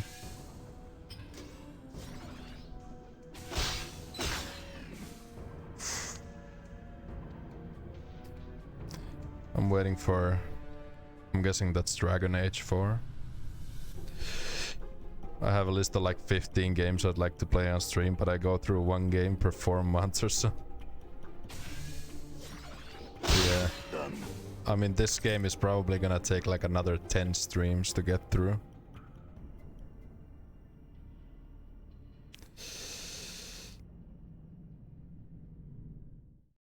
And that's a moderate estimate.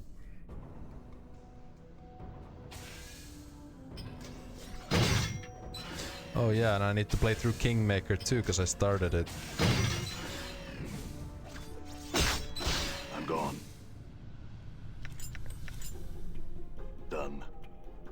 And I also need to get back to Baldur's Gate, because that was kind of supposed to be the whole point of this channel, but then I veered off into the variety deep end, and now I'm drowning and I can't get out. Done.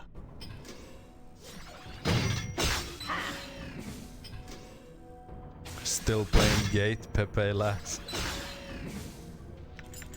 I'm gone. I mean, I do want to have my ascension moment on stream one day. Done. Although it might be a pipe dream, but... All right.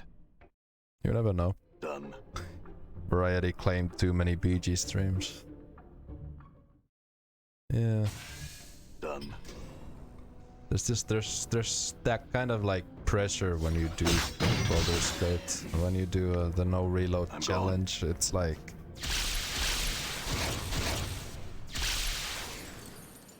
it's a bit stressful at times. This feels a lot more like I don't care if I do well in this game. Like Playtime is over. Done.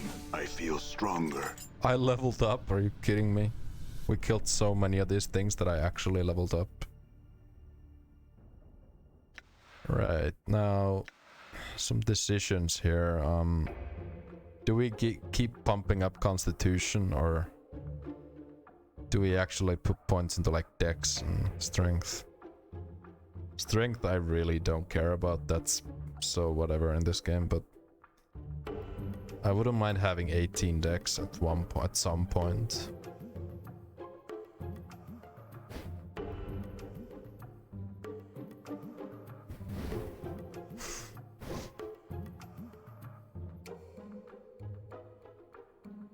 $19 in Int and Wiz is all you need for the game. Yeah, for like 90% of the game this is enough. And we'll eventually get a lot of free boosts into these, so I usually don't bother putting any more than 19. Just do con. I'm honestly leaning towards that because... yeah, look, we jump up to 110 hit points. And also the regen rate becomes really crazy once you hit the 20s. Yeah, I think I'm just gonna keep boosting Constitution because it's amazing. Right. If you hit 25 Constitution in this game, you regen so fast that you can actually out heal enemy damage. Not all enemy damage, like some enemies are too tough still, but like it's insane.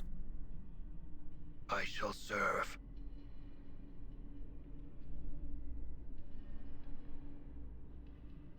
Right. Hey, I spotted a trap. Disarmed it. Done.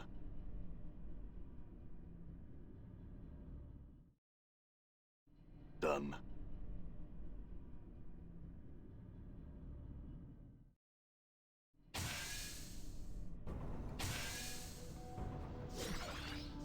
Time is over. I'm gone.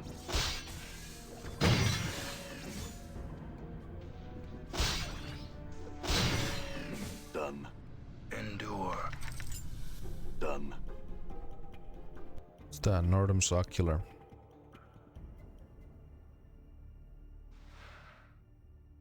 Taco +1 to missile weapons. Wow.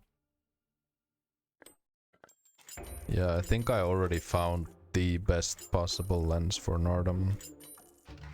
The cursed one. I don't think there's anything that comes even close to how good it is.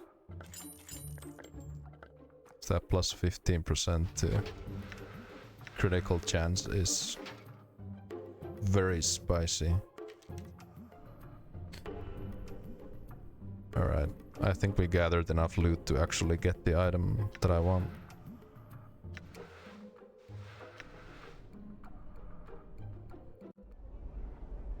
All right.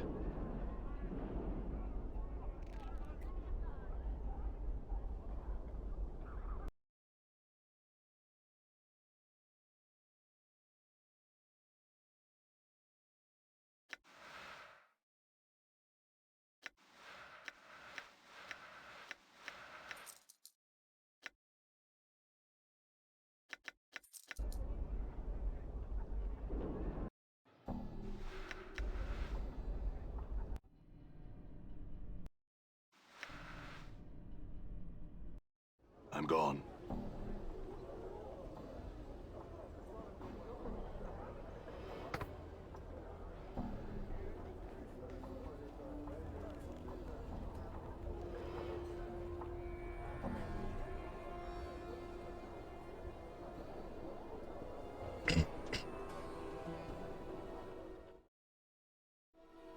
All right.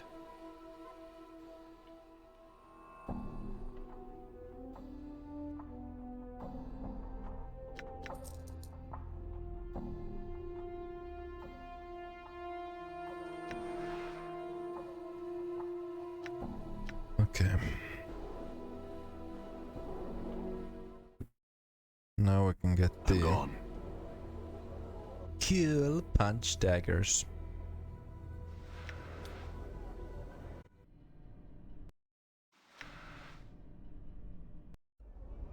Done.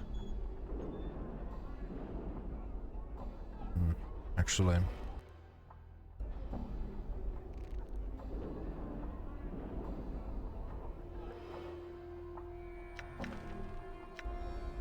Done.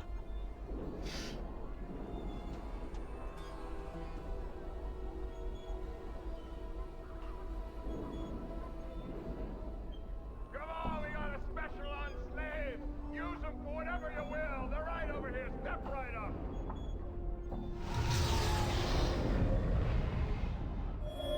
All right.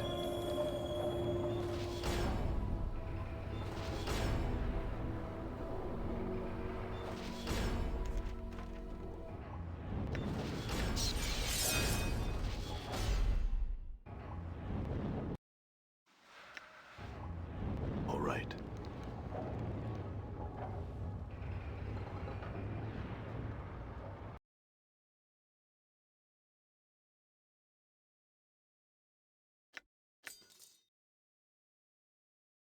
there we go.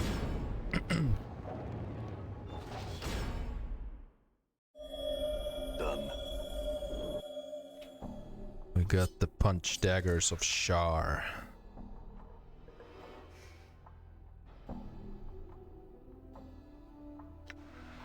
Although I'm pretty sure this is not the same Shar as the goddess. Yeah, it's some different Shar.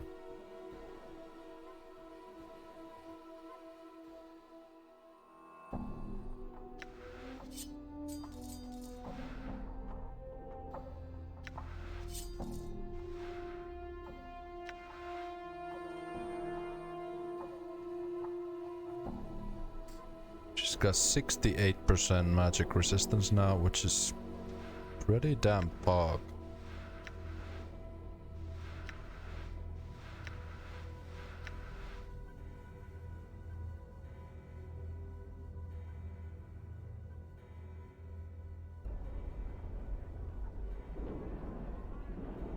Done.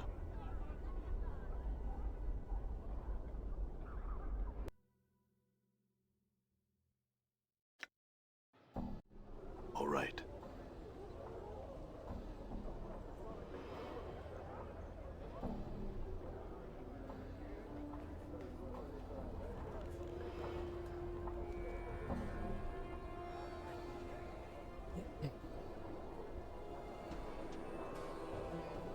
Beautiful clouds. Let me have at him.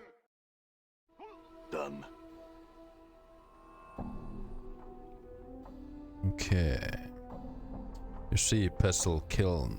He or they is as eerie to look upon as ever, as his flesh constantly changes and crawls across his face and body. I welcome ye back, sir. I've got this elixir of horrific separation. Do you think that'd help you? Both his eyes suddenly snap to the small bottle in your hands. He nods, smacking his lips. Here you are then. Pestle Kiln takes the bottle in both his hands and places it beneath the counter. His left eye focuses on you, while his right eye and hand concentrate on scribbling furiously on the countertop. We can use this to make something that'll fix us. Right on up. Now, if you'll give us a moment where we got it all worked out, we'll make you some healing stuffs for a reward. He turns to head to the back of the shop. Alright, farewell for now then.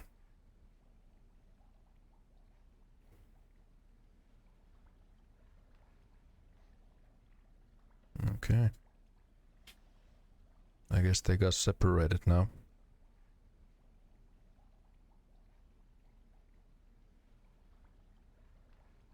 No Winnet, friendship ended with Zerail. Now Django is my best friend. Am I detecting some drama here?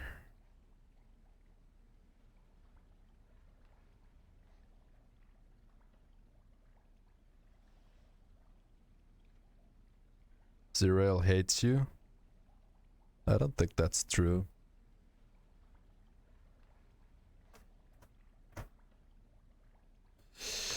This man closely resembles Pestle Kiln, though without the crawling skin and constant, subtle mutations. Greetings again, sir, and well met. What is it I, Pestle, can do for you? I was hoping to get some healing concoctions. Yes, of course. Your reward, eh? Let's see now. I'll manufacture them for you for nothing, of course, but I'll need the proper ingredients. An Oni's heart, or powdered hematite, or the hair of a deva, or a thread from an Asimon's robe, or the blood of a regenerating creature, such as a troll, or... Actually, my wounds heal very quickly. Pestle raises an eyebrow. Do they now? Well then, your own blood just might do. Here, give me a sample, if you would. Give him a bit of your blood. After drawing a small quantity of your blood and retreating to the back of the store, Pestle returns with a number of what appear to be hardened drops of blood.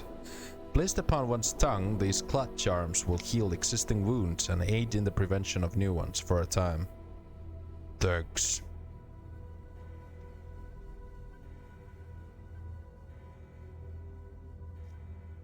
Yeah, I'll have to come back here and buy some charms.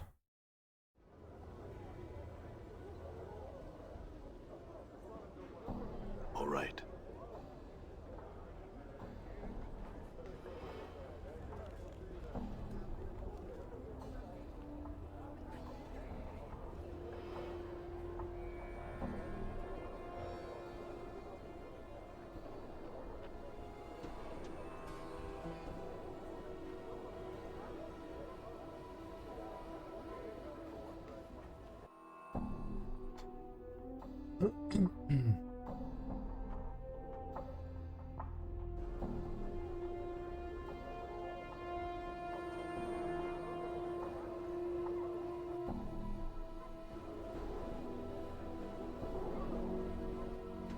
What was I doing again? I keep reading this very interesting conversation going on in my chat, so I'm kind of distracted.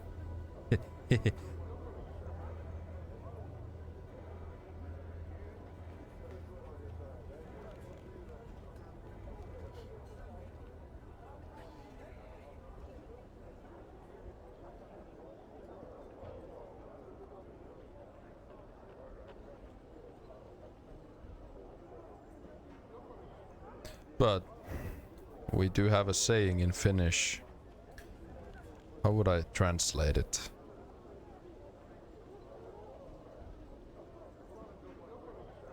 It's love that makes the horse kick you.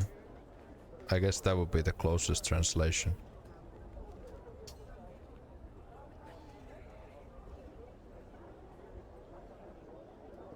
We're just memeing? Oh, I know, I know. But was I memeing?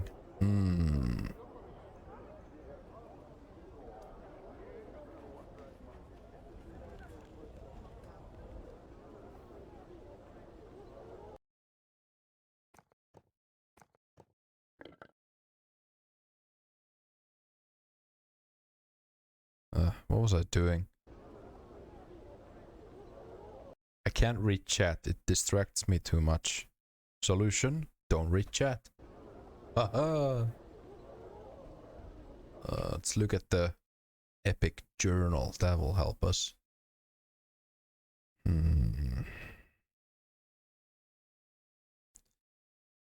Oh, this is from the buried village. Yeah, I'm not doing this quest, it's too pointless.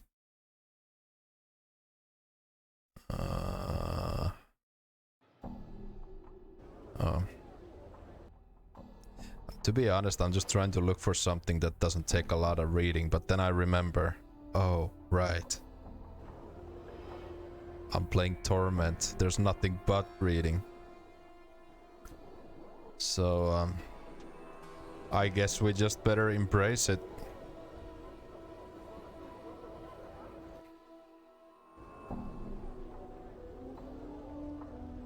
Actually, we don't need to talk to the linguist yet. Let's go and talk to the advocate. Here, let's sample a little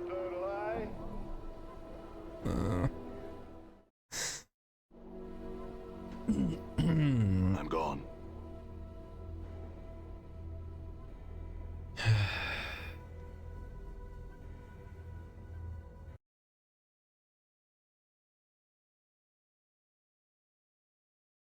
Wait, I don't have bookje anymore?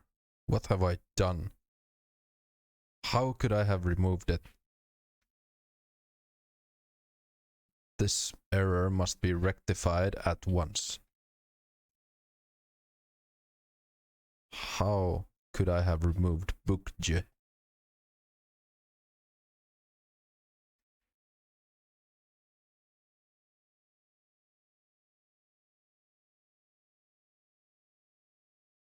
Ah, there we go.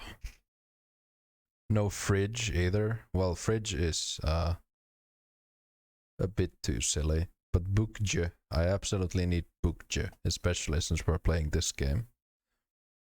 There we go. Now we have bookje. And speaking of bookje, let's read. Advocate. This man is dressed in soft blue robes covered with intricate designs. Despite their opulence, however, the robes look wrinkled and worn. You place the man's age somewhere between middle age and early 60s. The worry lines make an exact determination difficult. As you enter, the man turns slowly towards you. As he does, you are suddenly struck with the terrible sense that you know this man, or did at one time. Greetings. The man squints as if trying to place you. Yes, is there something that I can help you with? Who are you? Updated my journal. I am Ianis. Ianis. He studies you and frowns. Were you looking for me? I don't know. What is this place? I am an advocate. These are my offices. Ianis' voice takes on an irritated edge. Do you seek counsel? If not, perhaps you had best test your curiosity elsewhere. An advocate? What's that? Updated my journal. Mort breaks in with a whisper. He's saying he's a lawyer, a counselor, one of those bergs who rattle their bone boxes at the courts. Ianis' frown deepens. An advocate provides counsel, helps others navigate the labyrinths of Sigel's legal system, arranges legacies for citizens to ensure that their property is divided as they choose upon death, defends those in Sigel's courts who have been wrongly accused. Did you need help in any of these areas?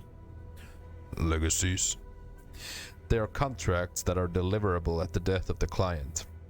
They provide specifics on how a person's possessions are to be divided upon the event of their demise.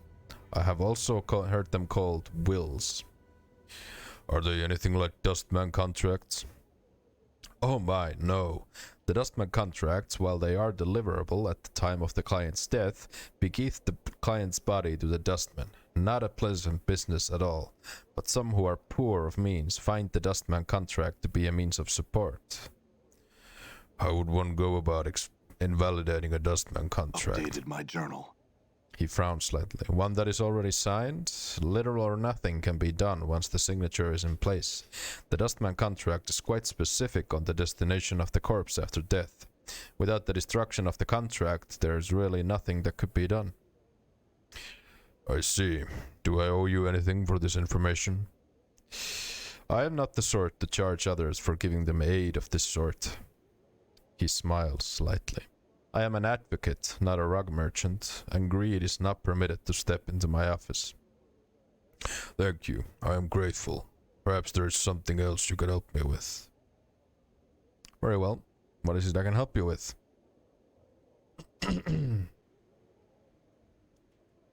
Excuse me for asking, but are you alright? You must excuse me. As of late, I have been beset by troubles. I'm afraid it has been a rather trying time these past few years. Anything I could help with? No, there is little that can be done. Nevertheless, I appreciate your offer. Thank you. Perhaps talking about your troubles will help ease your mind. Ianis sighed. I do not wish to burden you. I lost my daughter not long ago. There was also the fire, but that is another matter. Tell me about your daughter. Instantly, Ioannis seems to collapse into himself. Yes, his businesslike facade drains from his face to be replaced with cold despair. My daughter, Deionara, passed away some time ago. Tell me about her. What was she like? Deionara, she was young. She had recently joined the Society of Sensation, the Sensates. Not an unpleasant faction, but she had also met someone there. She followed him on a journey, and there she died. Her bud... He looks pained. I was not even able to recover her body. You say she was a sensate? Updated my journal. Yes. He becomes slightly more animated, as if warming himself on a precious memory. She had joined them because of her gift, and the fact there was so much about the multiverse that she wanted to experience. The sensates lend themselves readily to the sharing of experience and sensation. Gift? Updated my journal. Oh yes, Ioannis nods. My daughter had the blood of an oracle running in her veins, but it was an unreliable talent. At times she could predict events before they took place. She had sight. She could see through time itself, sift through the threads of fate. Do you know anything about this man she journeyed with? Little. I barely even knew of his existence until she had departed.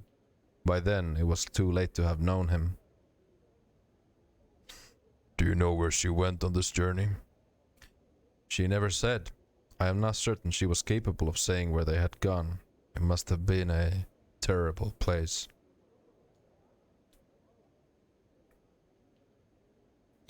How did she die? I do not know. Her body was never recovered.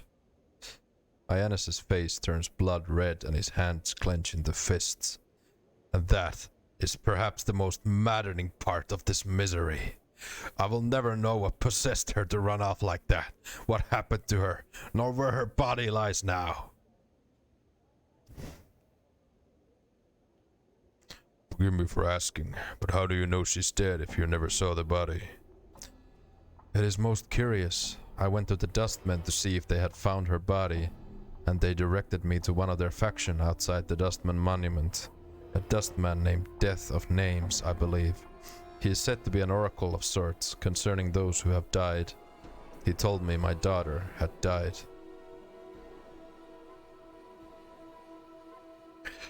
I believe the man she journeyed with was me, but I have forgotten much. You? Ioannis looks you up and down. You are the one. And you say you have forgotten? Ioannis draws himself up. He looks like he's squaring himself for a battle. You have forgotten? But the incident was not so long ago. How can this be? I have a strange condition. I lose myself for a time. Anything you can tell me about myself or your daughter would be invaluable. Countless liars have I known in my tenure in this city.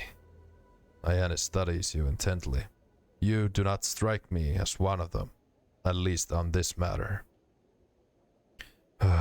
If you truly do not remember, then whatever befell you and my daughter on your journey must have left deep scars. I am inclined to agree.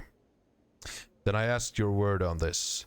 If your memory returns and you discover what has happened to my daughter, return to me so that my mind may at last be at rest on this matter.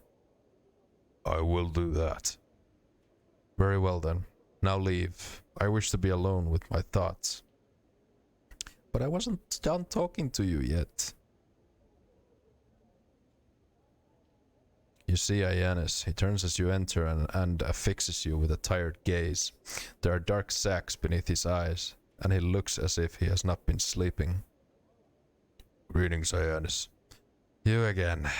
Ioannis frowns slightly as he stares at you. What is it you want this time? Well, I want questions, because that's what you do in this game. Can you tell me about the fire? There's nothing much to say about the matter. It was a strange, localized fire. I cannot imagine what would have been precious in the documents that were burned, but someone must have wanted them destroyed. Any luck in locating the person responsible? No, neither the Harmonium nor the Mercy Killers have had any fortune in locating the person responsible. Can you tell me what was burned? A number of old legacies were burned, and some mementos and other keepsakes of value only to me.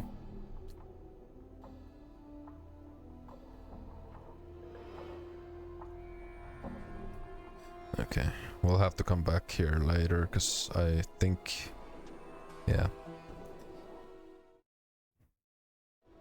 Done. I guess we go to the fest hall now. We basically talked to everybody else here. Now let's go and talk to some more people.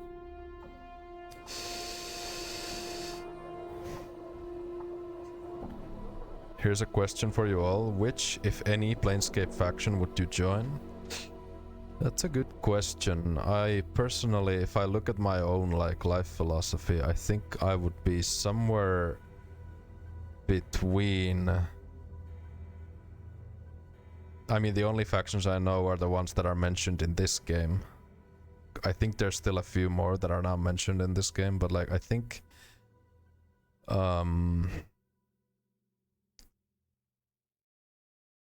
I don't know, I would probably join either the Dustmen or the Doomguard. Because I am kind of a pessimist when it comes to like life philosophy. So yeah, probably the Dustmen or the Doomguard.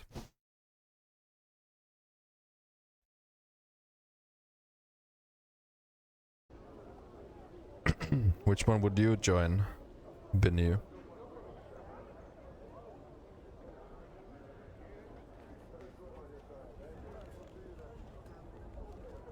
Damn nihilists. Well, you see, I'm not like an edgy teenager type nihilist. See, because I feel like there is a difference between I just personally I believe that life is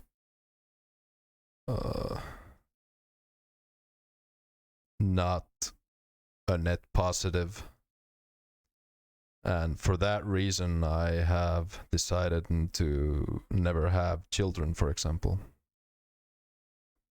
because I don't believe that bringing new life into this world against their consent is just. But I won't go too deep into that. It's just I don't want to ruin the mood of the stream, you know?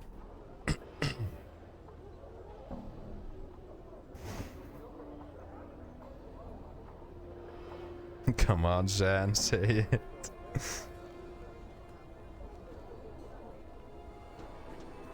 The Doomguard is actually pretty chill, at least some parts of it.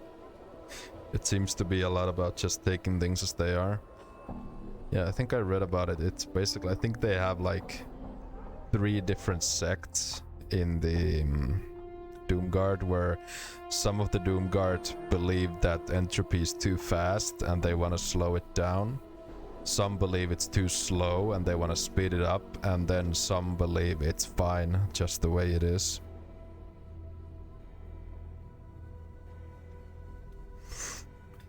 Zerael would be a sensate. I would join Best Girl Grace's brothel. Duh. And Bogu would be a gutsman. Okay. We got a lot of different views here.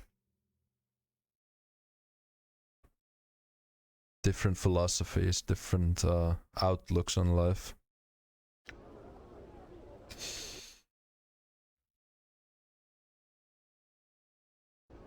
Let's go to the... Actually, there's some... No, let's just go into the fest hall now. I'm gone. Oh, I remember this chick. She offers you money that she can kill you. Let's do it. This stern-looking older woman seems to be looking for someone. Her eyes fix upon your face as you approach her. You there? Might I have a word with you? Yes, you're Jolmy, correct. I spoke to your messenger. Updated my journal. I am pleased to meet you then. She gives a slight bow.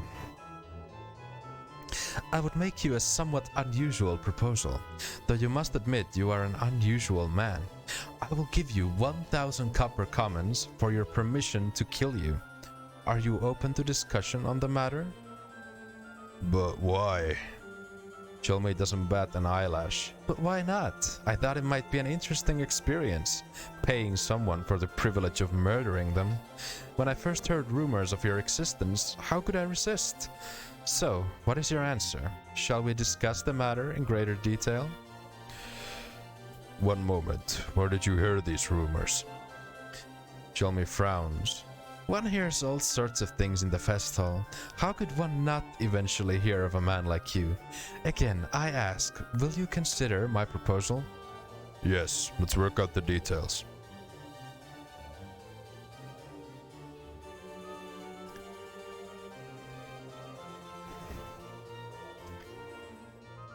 Moderating is a thankless job.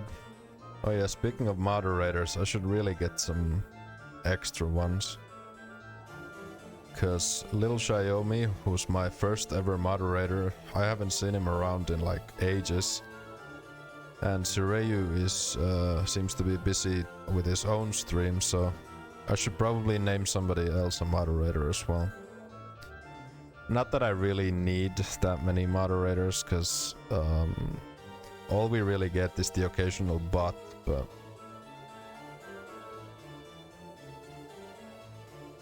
if somebody wants to be a moderator, I'll just DM me and I'll make you a moderator if somebody wants to be one. You don't really even have to do anything. After a short discussion, it comes down to the following terms. Cholmei will pay you 2,000 copper commons in return, you will allow her to drive her dagger into your heart. She will wait for you to awaken, at which point she will give you the coin. Do you agree to this then? Yes, let's do it. The affair is over in moments. She's already cleaned her blade and put it away by the time you recovered. After picking yourself up off the fest hall floor, Cholmei hands you several rolls of copper coins while you rub your aching chest. Somewhat disappointing, I must admit. Ah well, coin well spent nonetheless. Farewell. Yes, farewell. Updated my journal.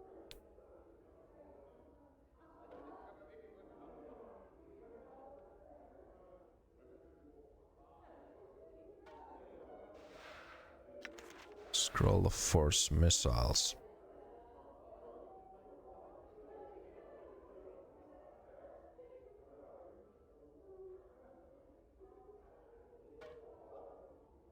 Bonk.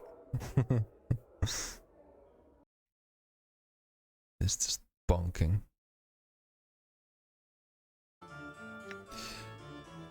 I thought that dying made him lose his memories. It's actually explained later on why you don't lose your memories anymore.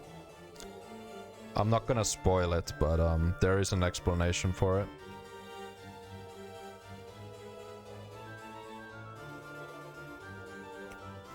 Mertwin the Headless. It's clear there's something very wrong with this man. The way he lurches about, bumping into things, staring off blankly into space. As you approach him, you at last realize his plight. He's headless. The thing on his shoulders is merely a skillfully carved wooden prosthesis, a false head. This must be Mertwin's body. Mertwin's voice suddenly echoes from within the steel box. Oh, there it is. That's my body. Stay there, old chump. Over there, over here. The body shuffles towards you, reaching out toward the steel box containing Mertwin's head. Allow Mertwin's body to take his head. Journal. Oh, much better. I thank you, good sir. I imagine my body here was getting a bit restless without me. The body hugs the steel box tightly. Yes, I missed you too. The body tucks the case under its arm and bows to you. As for you, good sir, you certainly deserve some sort of reward for your trouble. Let's see what I've got now. The body fumbles about in its pockets and, finding nothing there in its tunic, finally it presents you with several handfuls of copper coins. My thanks. I had some questions. Certainly, ask whatever you'd like. I've completely forgotten what the reason is, so I'm excited all over again. Well, hey, that's great. Something to look forward to in this playthrough. Actually, there is quite a bit to look forward to. Like, I think the best bits of the game are still to come, for sure. At least in my opinion. How'd you end up the way you are? I'm not sure, really. The body set me down in one of the lecture halls, and the next thing I knew, someone had absconded with me. The next thing I remember was being picked up by you. But what I meant was, how'd you lose your head? The body stiffens visibly. Oh, we don't like to talk about it. Quite horrible, really. What's past is past. No need to dredge it up. Though I will say I'm in the box because my head's not quite as presentable as my body, if you get my meaning. Meeting Ravel is so good, yeah. Really good writing coming up. What are you doing here? I mostly amble around the fest hall, you know. Lumber here, lumber there. I'm not a sensei, mind you, but I just like to watch all the different sorts of people milling about. A sensei? The body gently rocks the steel box, nodding the head inside. Yes, you know, the Society of Sensation. They race around trying to experience everything, figuring they'll eventually tumble onto some great talk of the multiverse should they keep it up long enough. The body shrugs. Can you tell me about this place? Mertman sounds confused. Doesn't everyone know about the Civic Fest Hall? Well, it's the faction quarters of the Sensates, and perhaps more importantly, it holds their sensoriums. Tell me about these sensoriums. The doorman here can explain them better than I, sir, but they're chambers that house many enchanted stones, which in turn haunt various experiences and sensations, which have been recorded into them. The public sensoriums are open to everyone, though there is a slight fee for their use. The private sensoriums are only open to members of the Society of Sensation, Sensates. What do you know about Ravel Puzzlewell? Ravel? Can't say I recall the woman. In that case, farewell.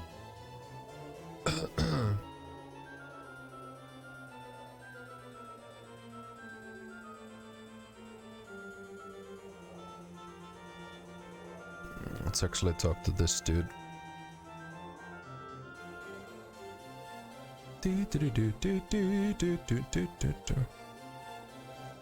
I love this music here.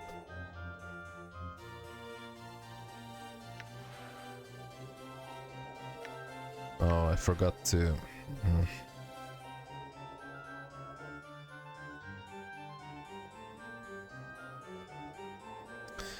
Splinter regards you coolly as ever as you approach.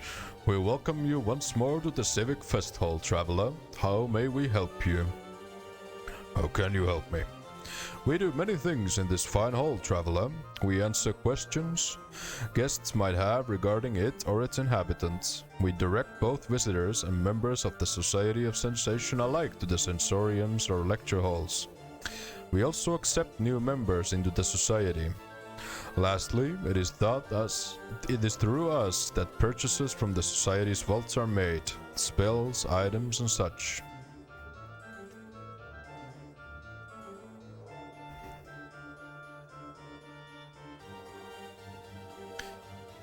I wanted to ask about you. There is little to say that we have not told you. We are the Splinter, doorman to the Fest Hall, demigod son of Izahar and priest king of Planewalkers come to our world and told us of the Society of Sensation. We were fascinated and returned with them. We left in the capable hands of our queen so that we might come to this place and experience servitude and humility for a time. As time does not pass here as it does in the century we have spent here will be as a mere several months in our own world. What, are they living near a black hole? You know, interstellar style. This little maneuver is gonna cost us 51 years. After another decade or so, we imagine we shall be ready to return to and rule it once more.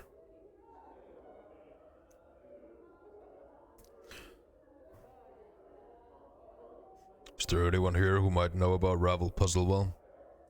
Splinter closes his eyes and thinks briefly.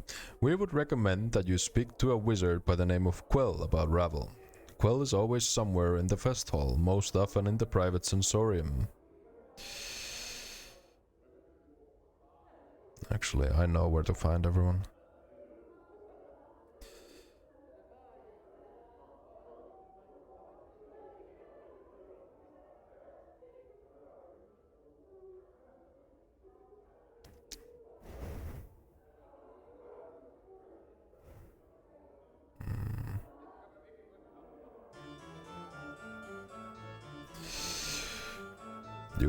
You must be a member of the Society of Sensation. But I am a member, Splinter. I simply have not been here for a long while. I've gathered many experiences in my absence, as many as the scars upon my body.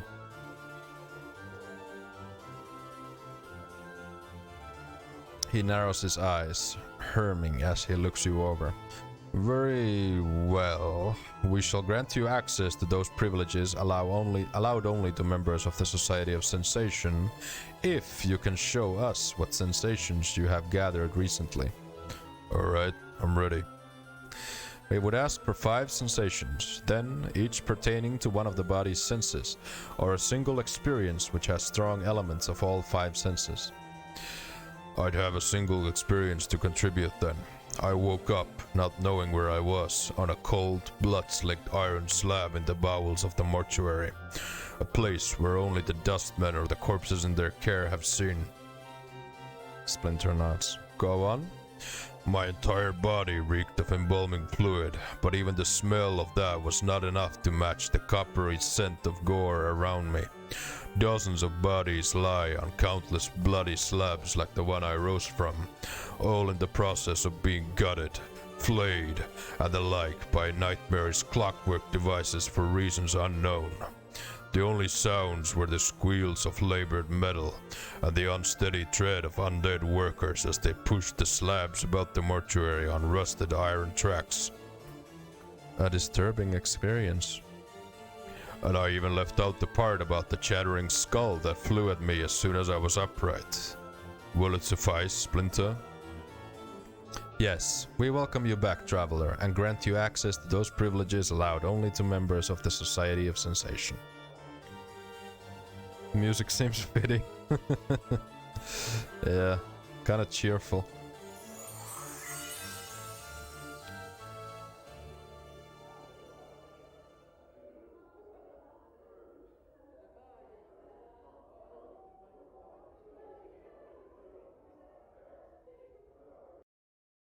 Okay.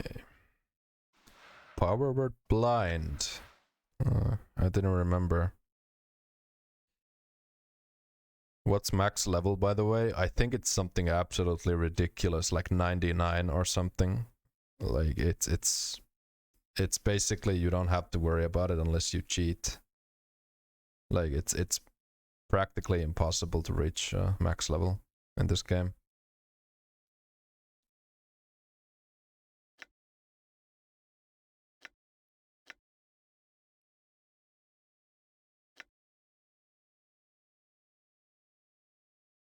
Well, we can't really use the power word blind yet, so.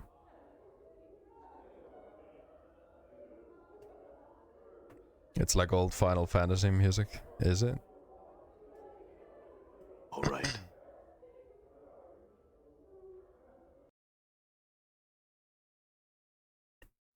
Is level 20 like endgame or something? I don't actually remember what's like the average level that you complete this game with. Of course, it depends a bit on like, you know, whether or not you do like everything, but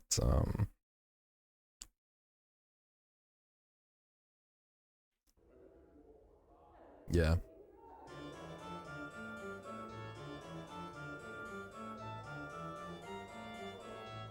Montag. This handsome young man seems lost in thought, his brow furrowed and a slight frown upon his lips. Greetings. And to thee, sir, hail. What dost thou wish of me? Are you Montag? I need to speak with you about Juliet. Oh? He gives you a puzzled, slightly suspicious look.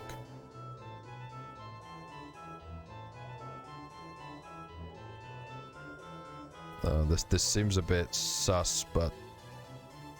I demand her love, and I demand that you withdraw your false protestations of love before I mash you into tiny bits. Thou love her so that thou wouldst fight me? Yes. He studies you for a moment. Thou art passionate about this matter, I see. Passion stems from love. Thou love her, and I could not deny her a love such as thine. I shall from this moment onward hold no claim on her, though thou may do as thou wish. Hold a moment, this was all a ruse. A ruse? Of what sort? She wanted to provoke you into fighting for her. Oh? Did she think my love so boundless that I would engage in fisticuffs with a brutally scarred man of thy stature? Perhaps she thinks my devotion to her a little high. So, what should be done about this ruse? Turnabout is fair play. I say ignore the chit. Act distant and unconcerned. That'll spice things up considerably. Truly? Trust me, kid. Start ignoring her, create some friction, leave him wandering, and they'll be clawing all over to discover what the matter is. Right, Chief? Yes, she'll think something's wrong, and for once he'll be playing the game rather than being the target. I like the sound of that very much. Good luck. I hope it works out. Farewell. And a farewell to thee as well, sir. Now, I've some things to attend to. Should we meet again, we might speak more of the matter. Montag bows and turns to So go. I've learned some new tricks.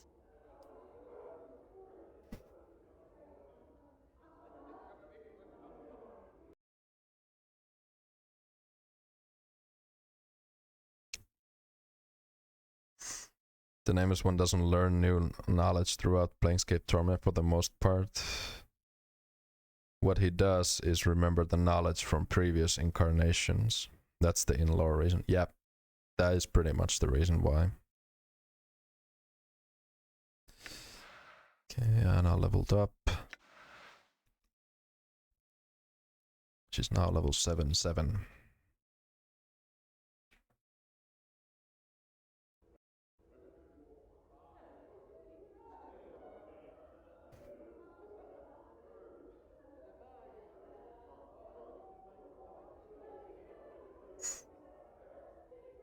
Hence why he can just swap classes and doesn't really have a level cap, and why he increases his attributes. Yeah, because he's basically just regaining the knowledge and abilities that he had in his previous lives.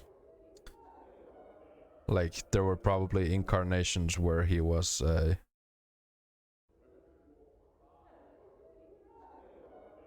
Irenicus level mage, and some incarnations where he was like a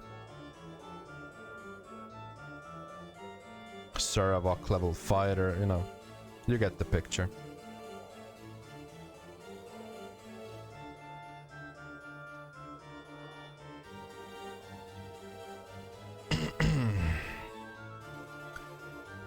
Alright, you guys ready to attend an honest to God lecture? My throat is ready.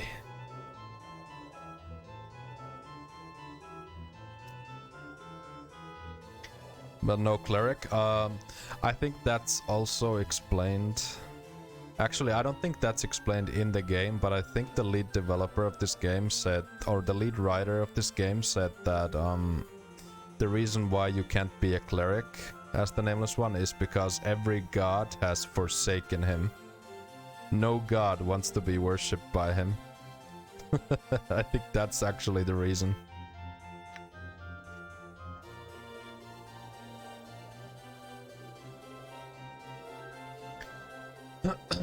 Alright, here we go. This squat, hunched old man still has the broad shoulders and scarred, calloused hands of a worker or warrior. An aura of weary despair seems to hang about him. He appears to be giving a lecture at the moment. Gotta go to work now, have a good stream? Alright, cooking is fun. Thanks for hanging out and have a good day at work, man.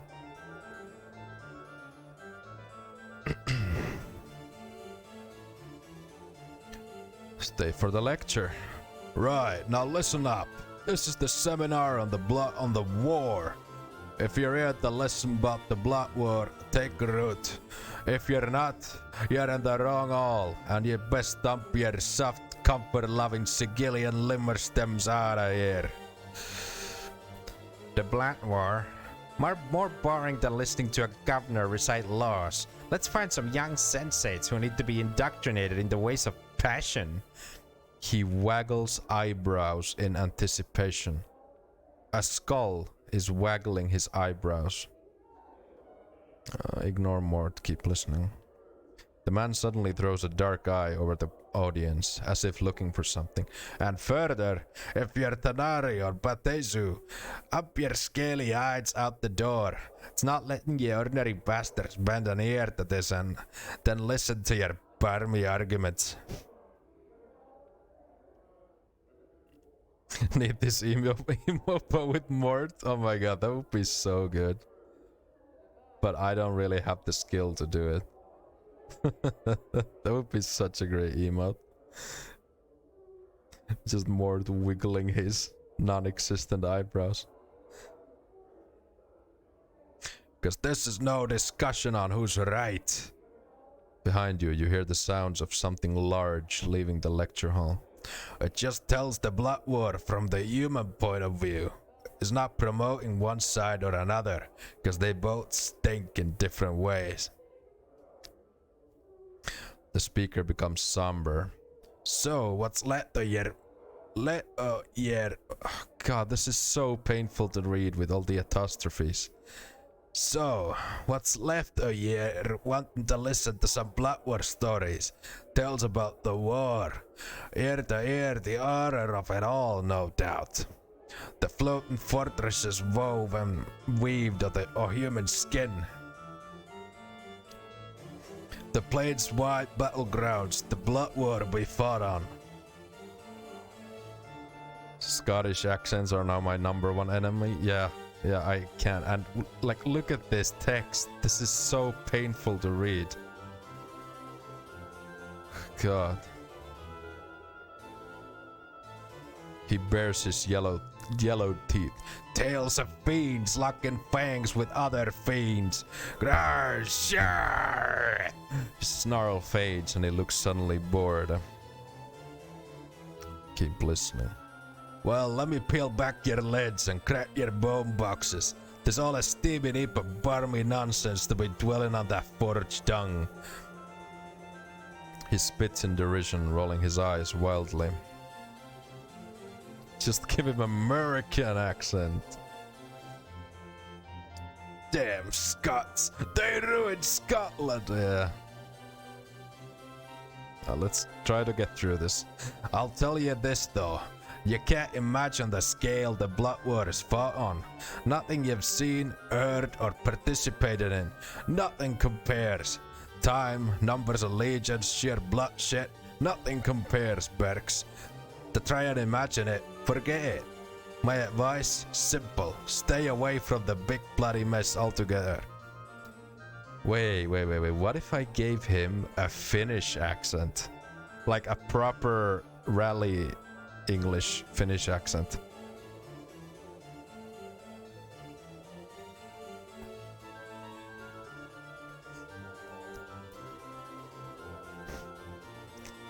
Do it.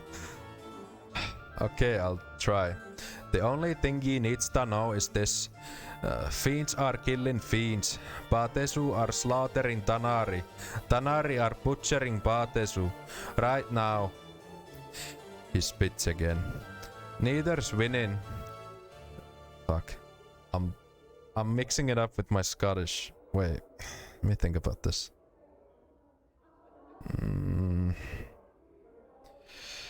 Don't think either can win.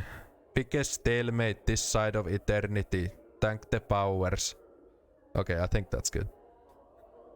That's it. That's it. I'll be answering any questions ye got for me now.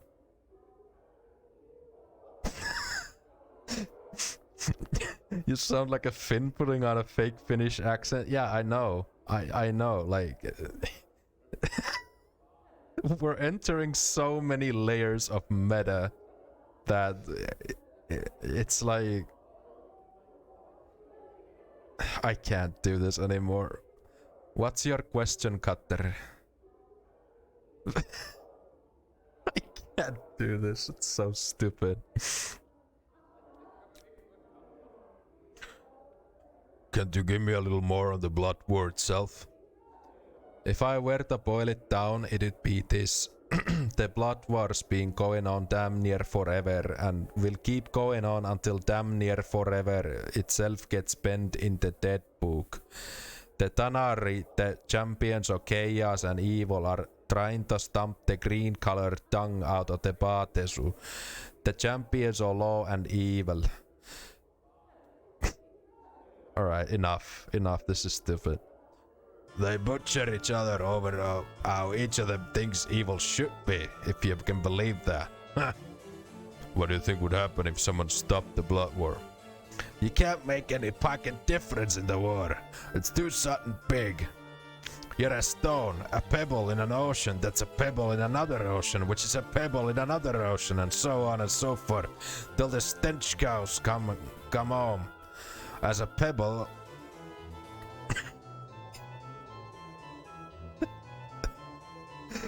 As a pebble, your goal is to... God damn it, Poofy, you... Guys is suffering from multiple personalities. Fuck, I can't.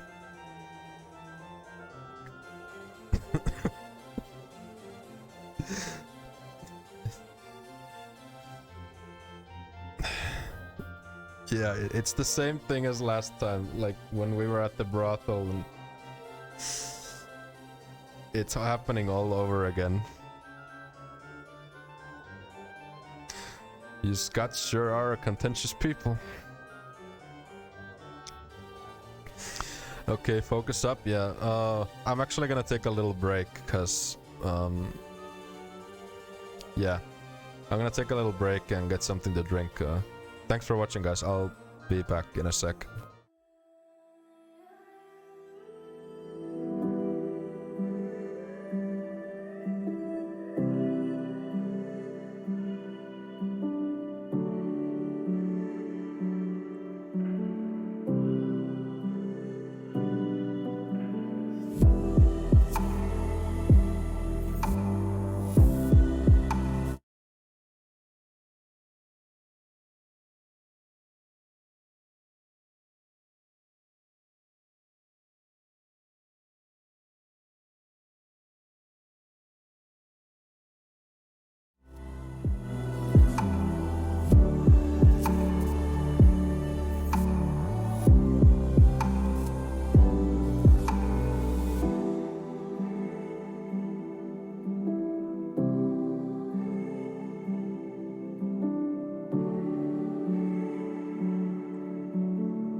Alright, I have returned. Let's continue. I got something to drink. Let's continue.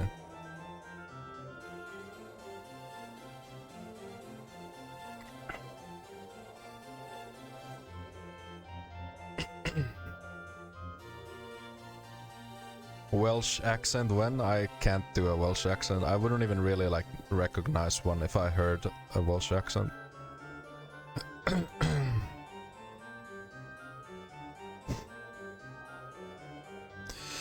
If I were to boil it down, it'd be this. The Blood War's been going on damn near forever, and will keep going on until damn near forever itself gets penned in the dead book.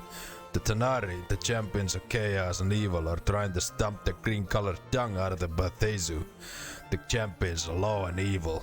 They butcher each other over how each of them thinks evil should be, if you can believe that. What do you think would happen if someone stopped the Blood War? Oh wait, did I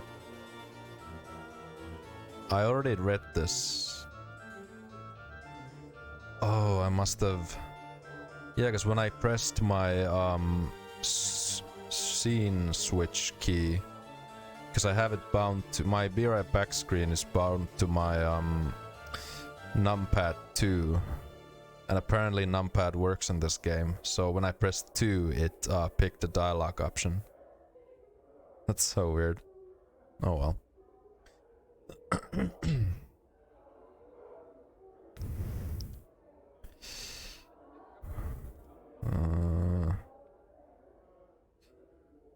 Yeah, this we didn't read yet.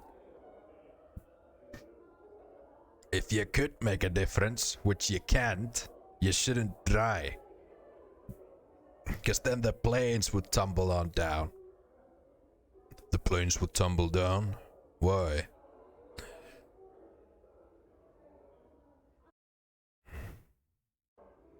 He holds up his hands like pillars. The Blood War is like a big bloody support beam propping up the planes. Kick it down and a lot of the planes come tumbling down with it. A lot of baggage rests on the back of the war. He suddenly brays like a donkey, laughing bitterly. The biggest, nastiest pack animal on the plains. Go on. He grins cynically. Besides, some say war's great for business. He laughs hollowly, then looks as if he could suddenly cry. Never you mind that. Another question? Are you alright? You seem pained. The man smiles sadly. Listen, Cutter. I'm no priest, nor would I want to be one. But hear this. Keep evil out of your heart. When you die with evil in your heart, your spirit falls into the lower planes, where you become a petitioner. Go on. Any guesses as to what happens then? Petitioners in the Abyss and Beator get twisted into foot soldiers and get to fight in the Blood War for all eternity. So that's the dark as to why the Batezu and Tanari try and corrupt all they touch, because they need more troops. Eat this. Keep evil far from your heart, Berk. What started the Blood War? You got a right to be curious about what started this big old sudden soupy mess in the first place. What set the fiends to lock in horns in the first place, biting and clawing at each other until that was the only reason they were alive. Go on. Simple. They met. Tanari and Betezu crossed each other one day, and like two drunken bigots they set to fighting. That simple. Well, now pike that. Imagine two drunken priests who believe each knows the only way to live. Now make those priests rip with scales and fangs and horns and a cruel streak 7 leagues wide, and put them in an itty bitty Sutton cell, and you have a good idea of the love that can spring forth. And there you have it, the origin of the Blood War. Why are two evil races fighting? One believes evil should be nice and orderly. One believes evil should be chaos running rampant across the plains. Both evil, but doesn't mean they can agree on anything. Bad blood, bad blood. Each wants to exterminate the other, so only their brand of evil remains. They hate each other, like... He wrings his hands together, trying to find the right words. You see, they don't hate like we hate. We don't even know what hate is. We have one word for hate. They have, his voice drops, thousands upon thousands. Their meanings twisted and piled like bodies. That's why they fight. How does one get hired into the blood war? You know, every once in a while some leather-headed perk comes around asking about a job in the blood war. They want some jink, they want a quick stint, and then they get along with their lives. Mayhap I was one of these letterheads. Mayhap I was a sellsword. A nerd that was a little jink to be made in the war. Got me interested. Taught me a lesson, it did. We're like ants running around the heels of dancing sought by gods. I saw big men who claimed to be big soldiers. He shakes his head. Paper soldiers. War's a furnace for them. Makes them wake up or burn. So how'd you survive the blood war? The man's face darkens. Well, that's the one thing I won't speak of, Cutter. Suffice to say, a man does what he has to do to escape the war. But a woman named Rishika told me you had to murder your own men to escape the war. The man's face becomes red with anger. Watch your mouth, Cutter. That's a lie. Foul lie. Are you part of me? Joined with a fiend over the war and believing her every word of it? That's what she told me. I didn't say I took it as the truth. I'll tell you what happened, Berk. He sighs and calms down slightly. I was part of the company of the Blazing Effigy. A part of its original number was 53 mortal mercenaries, though only 9 of us remained. Camped somewhere in Avernus we were, awaiting reinforcements for the next battle. Well, my tour was nearly done then. In fact, I was to leave after that battle. The trouble was, had I died there, I would have been theirs forever. Too much blackness, too much evil in my heart. I would have ended up a petitioner in Beator, an eternal soldier in the war. He shudders at the thought. What happened? Me and 2 other lads fled like dogs, that's what happened. We scurried across the plain for a handful of days before we came to this great pillar of living heads. An awful sight it was. They jabbered and hissed at us, calling for us to come closer. That night I stole away from the others and went to talk to the pillar. And? Geisis shuts his eyes and rubs at his temples. I asked this pillar how I might be freed, how I might escape Beator, and it told me in exchange for the 2 of my brothers. He's quiet for a moment, biting on his knuckles as if fighting back tears. To me, at the time, it was just math. Still sounds like you murdered them to me. He nods. Not sure if I'll ever forgive myself. Now I'm just a soldier who's looking for a place to die, trying to erase the stain of evil, cleanse my inner guises before I die and return to the blood war. I lecture here to keep people away from it all, to prevent them from ever having to make a choice like that. That's fine. Right, this is the last bit then. Some of ye are sensates, so I got one thing to say to ye. Don't sign up to see what the Piking Blood War is about. Don't be a barmy idiot. Use a sensory stone if you guts to know, but stay the hells away from anything to do with the Blood War for real. It's just not worth it. Tis. For a moment, a look of great pain crosses the man's face. It looks as if he's going to weep. Not worth it at all. That's the end of this session. So, farewell. But I still had questions.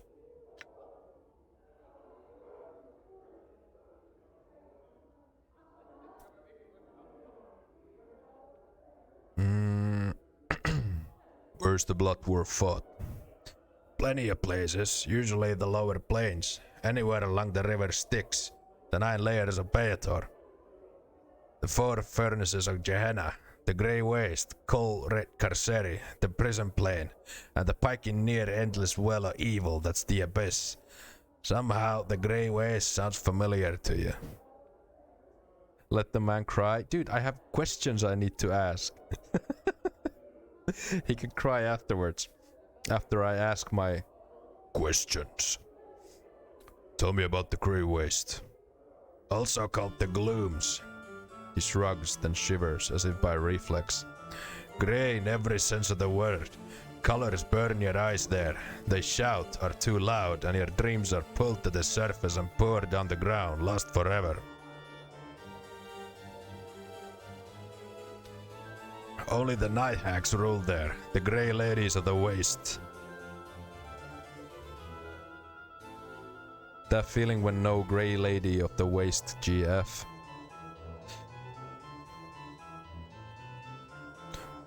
Describe the Tanari.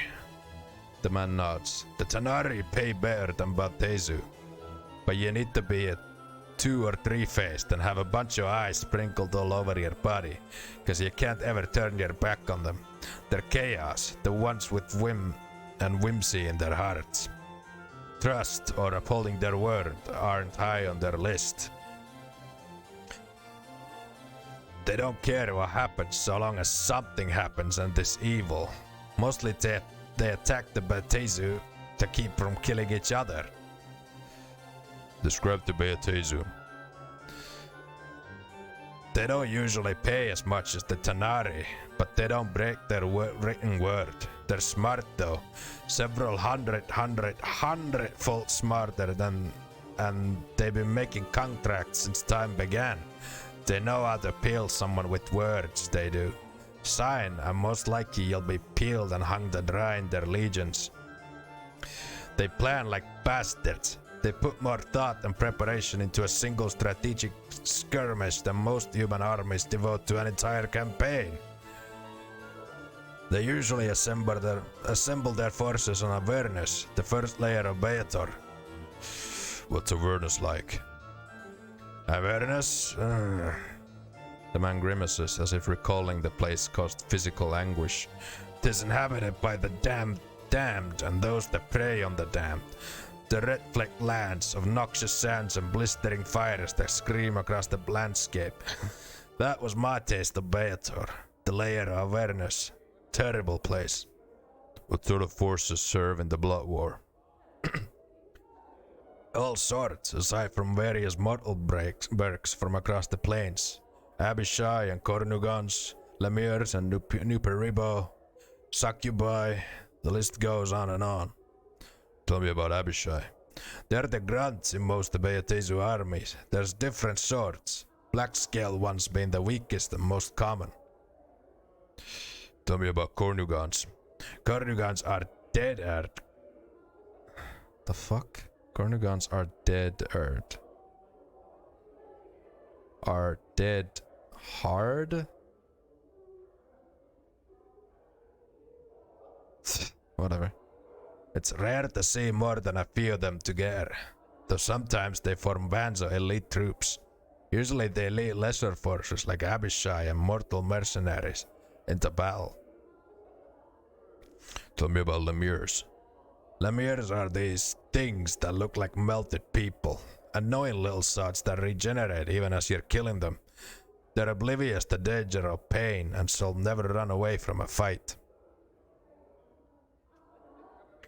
Mostly good for dying on the front lines and not much else.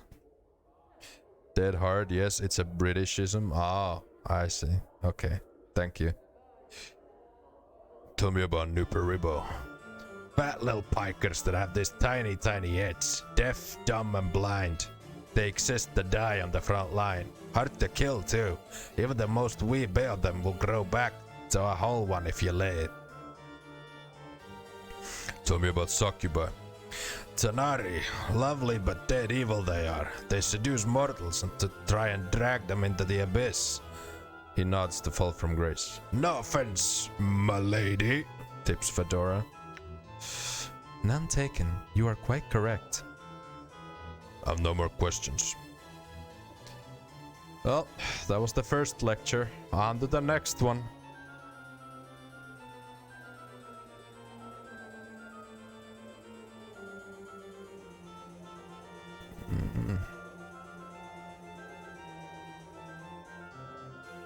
Let's talk to this guy.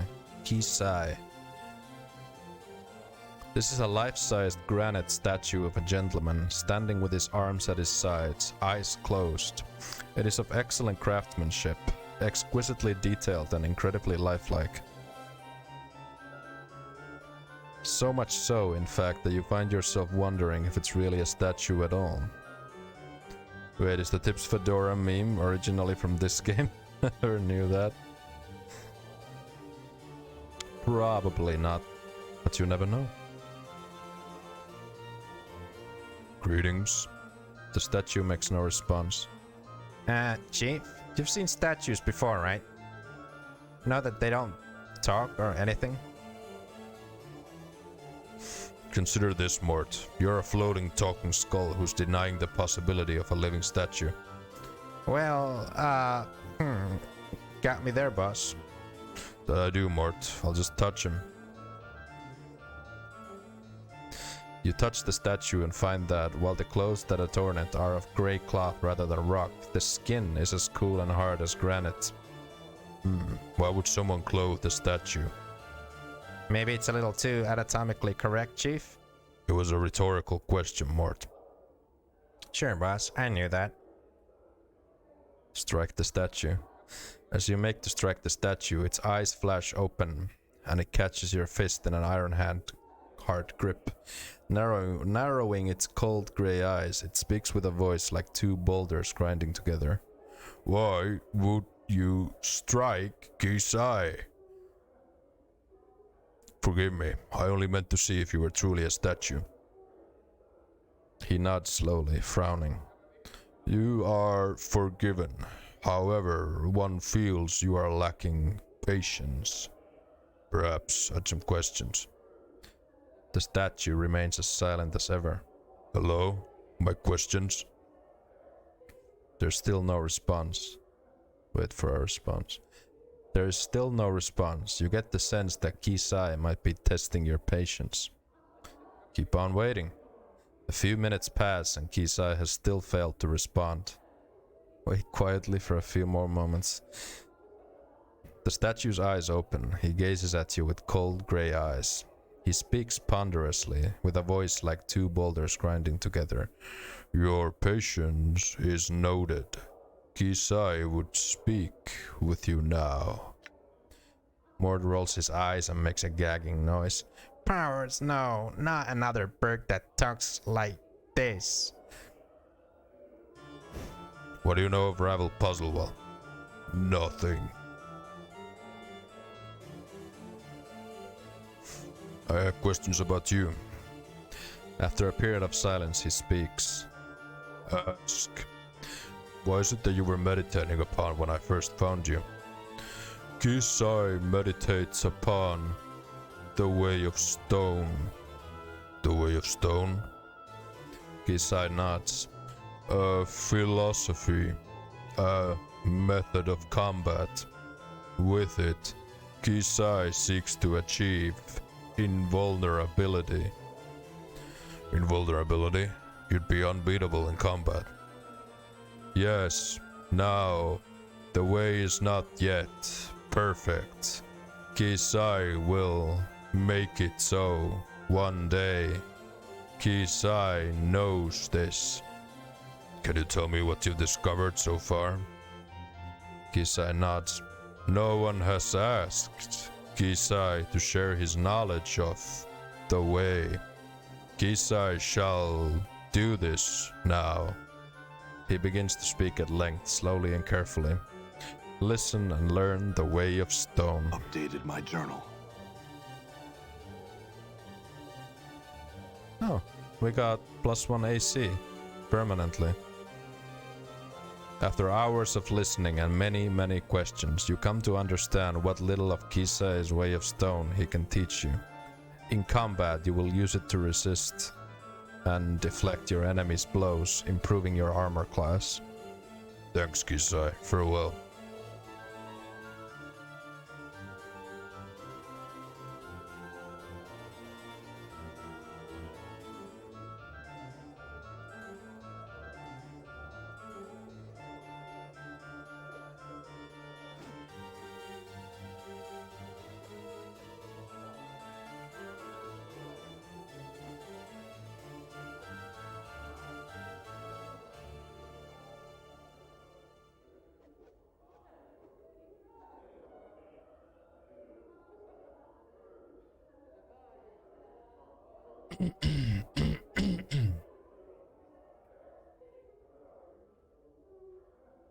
Jumble murder sense. The short, balding man's orange tunic and rather sizable gut give him the look of a walking pumpkin. He is absent-mindedly batting his large paunch with a slow rhythm as if it were a drum. The man's odd, crooked smile and a strange gleam in his eyes make him look a bit mad. You missed about 30 people to talk to there. Yeah, but they're all generic. As a rule, in this game, it's not really worth talking to characters who are not named. With a few exceptions, like in the Hive, when you start the game, some of the Hive dwellers they give you some like minor items and such, but it's like, as a rule of thumb, it's not really worth talking to unnamed NPCs. Greetings. The man gives an exaggerated flourishing bow and presents a small card which reads only Jumble Murderson, Zeasitect Sorcerer Extraordinaire. He then snatches the card from your grasp and proceeds to eat it, grinning wildly all the while. Mord whispered, "Somewhere an asylum is one barmy short." You're the man who cursed Reekwind, aren't you? Updated my journal.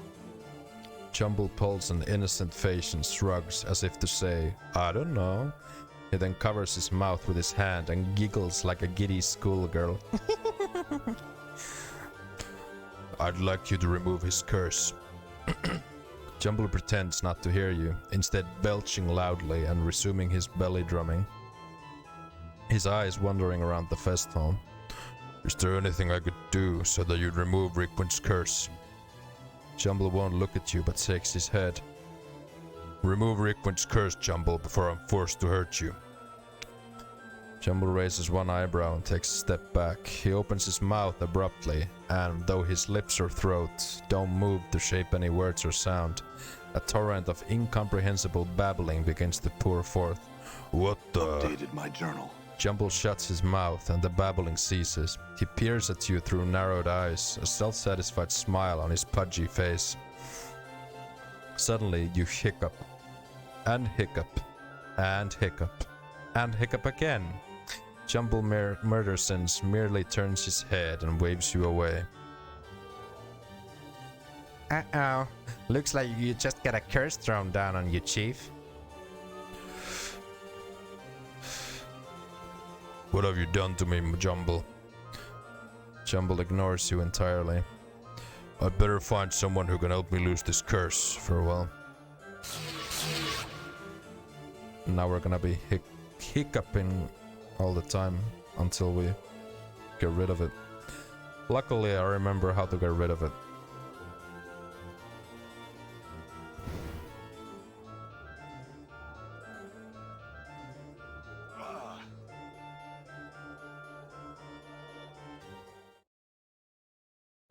All right.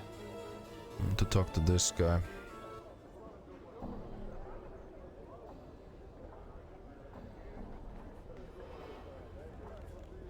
Salabish the Onyx.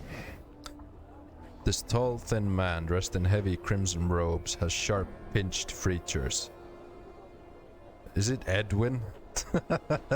Tall, thin man dressed in heavy crimson robes, sharp, pinched features. Is that Edwin? He bows regally as you approach him. I am Salabesh, oft called Salabesh the Onyx, future mage tutor for the Civic Fest Hall. You've business with me, I take it. I'm gonna give him an Edwin voice because I'm gonna imagine him as Edwin now. No, just some questions. About what? Not the word and the like, I hope. Plenty of more common folk could answer such questions, and I'd just as soon direct you to one of them. Where are you called the Onyx? A long tale, which I'll shorten to save my breath. In my youth, I was once called Salabesh the Golden, for I was said to have a heart of gold, small, hard, and yellow. Well, I cursed the fool who started that so that he could only speak from his arse and defecate through his mouth. The Onyx appellation, along the same lines as the Golden, though admittedly somewhat less clever, soon followed. In any case, I'm a much kinder fellow now, far less prone to laying curses and the like. I'm not certain if I deserve the name any longer. You cursed him so that what? Oh yes, you heard right. Salabesh sighs happily and chuckles to himself. That sort of thing is why I'm known as the Master of Curses, you know? Master of Curses? Perhaps you could help me then. Help you? Salabesh sneered. Doubtful. Before you can respond, he sighs, shaking his head. Well, perhaps I could. What troubles you then? Jumble Murdersons cursed me. Jumble Murdersons? That sputtering... Oh, I'm going back to the Scottish again. I can't talk. That sputtering moon calf could never best me. Oh, the battles we used to have, though. Salabesh frowns. But I'm past all that now. No longer my sort of thing, you see. I really don't know what I could do for you. After all, it's his curse. Not the sort you'd find on an item or some such, but, you know, that you could remove with simple magics. He'll have to remove it, and willingly. Well, could you teach me a curse then that I could use on him? Does Finnish government know you're a Scottish spy? That's classified information, and besides, Finland doesn't exist. This stream doesn't exist. Nothing exists.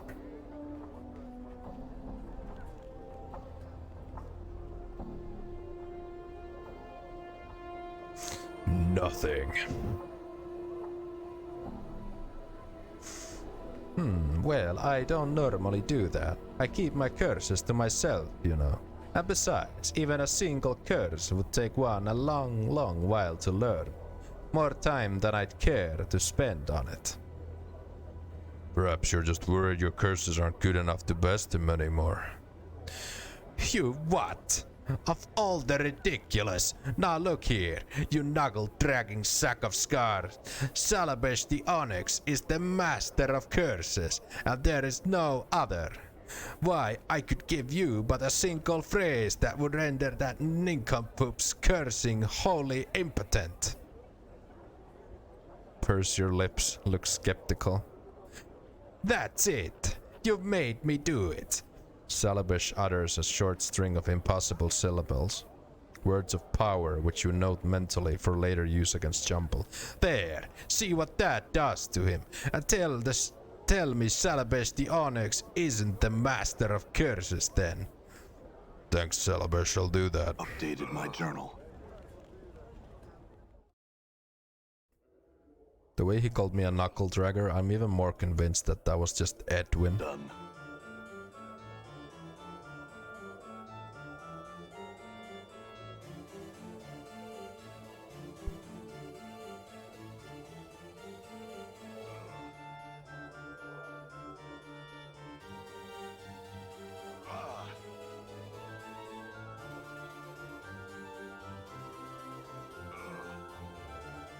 Jumble frowns at your appearance, biting his thumb in your direction and waving you away.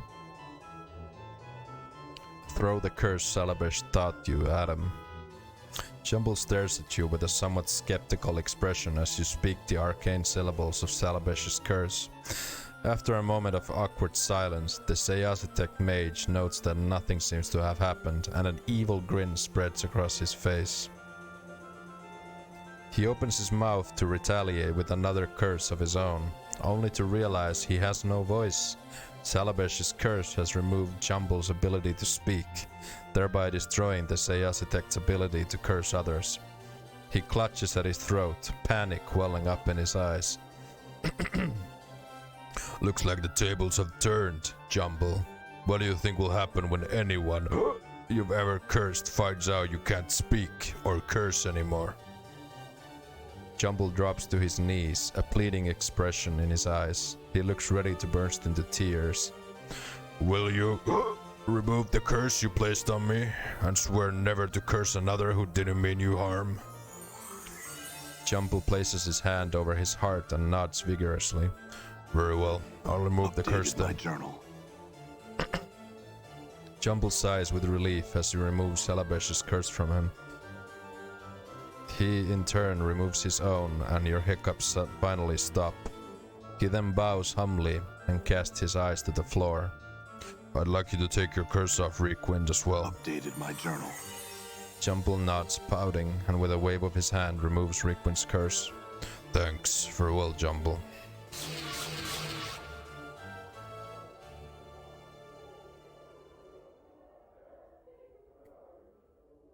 Merriman.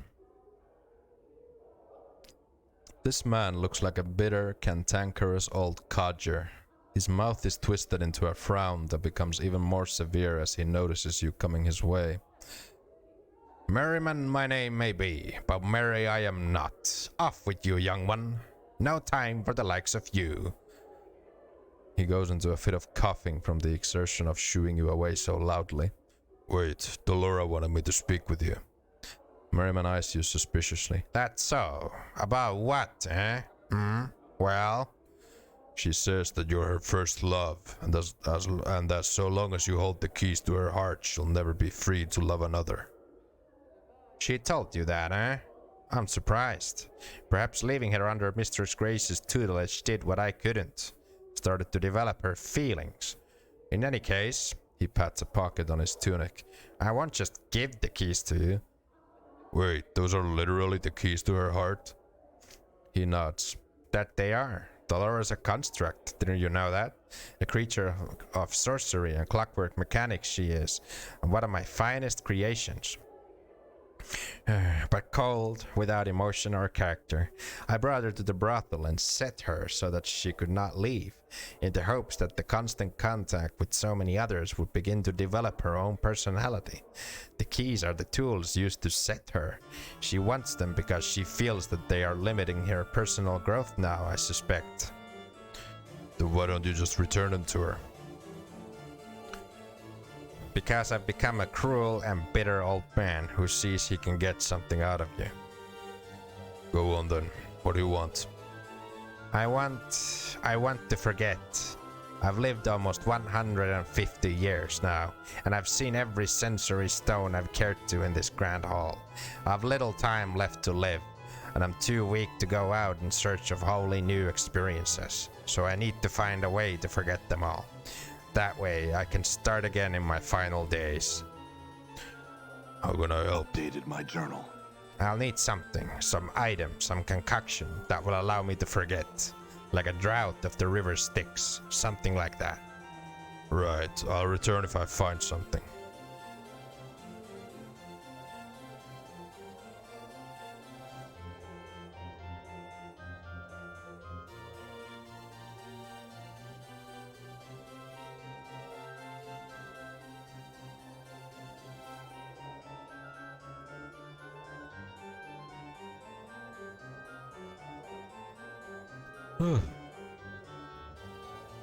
Starting to get a bit tired.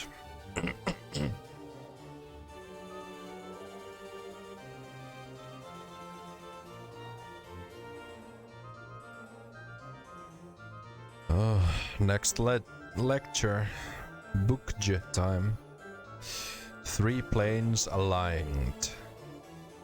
Thin and sharp-featured, his yellow skin covered with tattoos, this man looks over the room and its inhabitants with cold black eyes. He appears to be giving a lecture. Stay for the lecture. I am known as Three Planes Aligned, a Gitzerai scholar. If you are here for my lecture, it begins in a few moments. Come on, Chief. Are we really gonna stay for this? He speaks in a very low, somber tone. Today I shall speak of the power of alignment and belief, and how they shape the planes. First, I shall explain the concept of alignment. Alignment is a descriptor of one's beliefs and how one acts upon those beliefs. At their core, all creatures predominantly behave in one of three ways: with good in their heart, with evil in their heart, or indifference or neutrality in their heart. They predominantly express each of these core behaviors in one of three different ways: in an ordered manner, in a chaotic manner, or in an indifferent, neutral manner. Thus, there are 9 core alignments that one is capable of. The 9 alignments then are lawful good, neutral good, and chaotic good, lawful neutral, true neutral, and chaotic neutral, and lawful evil, neutral evil, and chaotic evil. Now I shall speak of the power of alignment and the beliefs it engenders, of how from them the very deities gain strength, and how belief can physically affect one's environments. A deity must have worshippers, for it is the faith of such subjects which gives them power. As converts are made and more come to believe in a god, the more power that god receives. Conversely, when no one believes in a deity, it withers and dies, joining the corpses of other gods that float on the astral plane. It is thus possible to slay a deity by simply forgetting about them. A much more striking example of the power of alignment and belief, however, can be seen within the sliding of gate towns. First, though, I would define gate towns. Gate towns are towns on the outlands, the largely neutral area which Sigil spins over the center of. They are called gate towns because they are built around a permanent gate or portal to one of the outer planes. Each of these outer planes has its own alignment. The Abyss is chaotic and evil, Beator is lawful and evil, Mechanus is lawful neutral, Mount Celestia is lawful and good. The Outlands again are true neutral, leading to neither law or chaos. Sliding occurs when there is a high concentration of belief in an area of differing belief. When this occurs, the area itself will move or slide to a plane that matches the new belief. Now, the gate towns usually have a strong belief that matches the outer plane beyond the portal, but the belief is not yet strong enough for the town to slide from the Outlands and into the outer plane. For example, the town of Ribcage borders the portal to the lawful evil plane of Beator.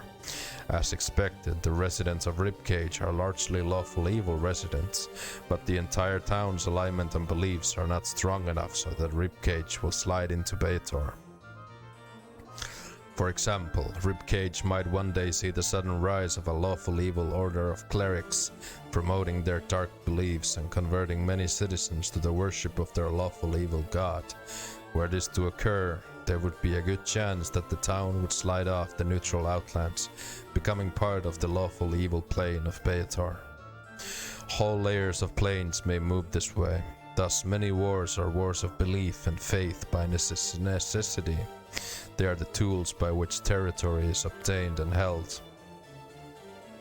This, then, is the power of alignment and belief to shape the planes. This session has ended. May belief guide your actions and shape the planes to your will. Farewell, all of you. I don't believe that guy's actually a Gitzerai because he didn't use the word no enough. He should have, like, every other sentence should have been like, know that alignment guides the planes. Know that the alignments are lawful good, etc., etc. Alright, this is the last lecture. Final. Death's advocate. Sigillians, welcome. Please take your seats and listen to the darks of which I speak. Darks? Give me a break. We're really not gonna listen to this rattle trap, are we? Come on, let's go find some sensei chits that have never had the pleasure or sensation of tasting the fiery passion of a skull's lips. Again, he waggles eyebrows in anticipation. He begins speaking with a somber tone. Death, it is what awaits you at the end of life's journey. Then raises his eyebrows dramatically, waving his hands at the same time. Death is not an end, but a beginning. Beginning of more suffering. For when you die, you shall not cease to exist. No, far from it. The outer planes shall welcome you to their breasts. There, a new life, one such as you have never known, awaits you there. That's for sure. Looks like we know where we both are gonna end up when we die. This guy must have been at the top of his dusty class. Maybe. He hunches over, his eyes dart back and forth. And perhaps you have lived a life of bloodthirsty evil, contemptuous of your fellow man, laying others low and doing as you pleased without a care for who or what you hurt. Then it is perhaps one of the lower planes, Beator, or the chaotic swirling layers of the abyss that shall welcome you. Evil to the core are the spirits that come to this plane, and most are doomed to mindless cruelty and suffering or servitude in the dreaded Blood War. And that's if you're lucky. No matter where you go, know this, you shall be embarking on a new life, my Sigillians. And that's supposed to be an incentive? We get to do this all again? Gee, I can't wait to be a floating skull all over again. Whee! Pike him. What a tard. Spoken just like someone who hasn't died before, huh? You shall be able to start anew without the burden of memory or your past life. Your sole goal, if you will, he smiles at his own humor, is to merge with this new plane that you are on, becoming one with the ideals and the very substance of the plane itself. You shall be one of the inhabitants, the petitioners on this plane, or, ideally, one of the building blocks upon which the plane is built. It is the goal of all petitioners. To accomplish this goal, you, he claps his hands together for emphasis, must hold to your ideals. Oh, this is one big steaming load. I'm always confused by the idea that your spirit just goes to another plane when you die. Are you stuck there forever, or can you leave and just be a ghost in Sigil or wherever? I don't remember how it works exactly.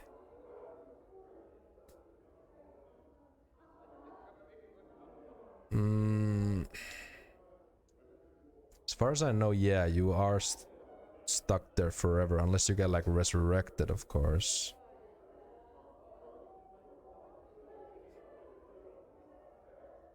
Yeah, I don't really remember how it works exactly. I would have to read deeper into it. Your ideals, good or evil, law or chaos, or somewhere in between. As you approach the alignment of the plane, your journey will end as you become part of the plane itself. 'Tis a glorious existence, my Sigillians. And that is what awaits you after death, my audience. Have a care as to how you live your life, but know that it is not oblivion that awaits you after this life. Wash. The speaker's head turns to face Mort, frowning slightly. He leans out, trying to see who spoke. A question? A question from one of the living, perhaps? Mort ducks below the lecturer's field of view, then turns to you and whispers, Go ahead, Chief. Tell him the dark of it. Yes, I have a question.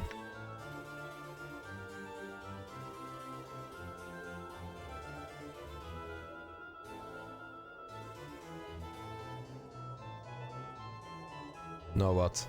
I'm not asking all this. Prove what you say is true. Huh? The lecturer looks taken aback. And how might I do that? Die here now. The audience becomes silent, feeling the pressure. The speaker swallows slightly. Well now... well now... he smirks suddenly. If you go first, I shall do so. The audience chuckles. Agreed. Very well. The speaker's face is stone for a moment, then he brightens. Come up to the stage, my friend. He turns to the audience, smiling. A rare treat, Sigillians. Today, and today only, we shall have a live demonstration of how to become a petitioner. Kill yourself, then get back up. In what other game would you have a line like this? Kill yourself, then get back up. The speaker turns white at this, taking a step back. By the powers! Your turn.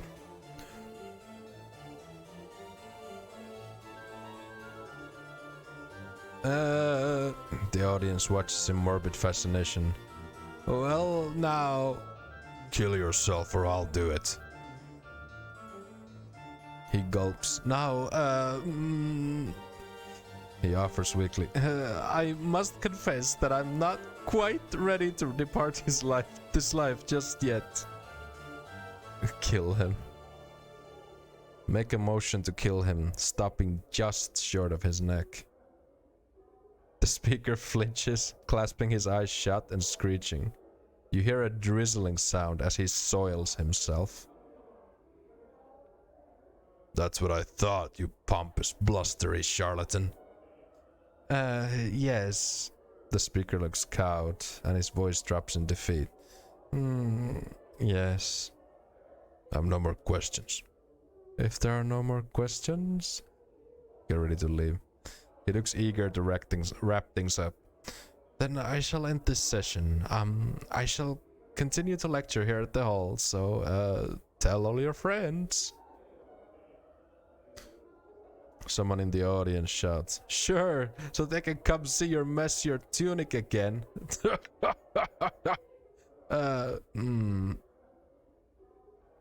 Well, in what other game can you make someone shit themselves by committing unalive?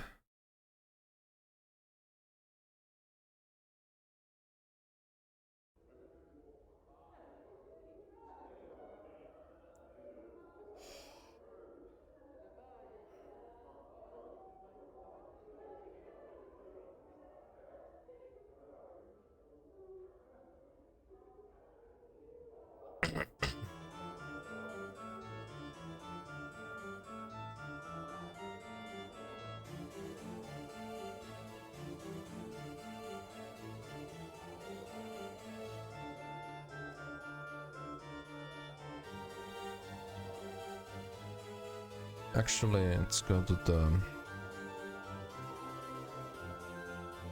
room. We have a room here.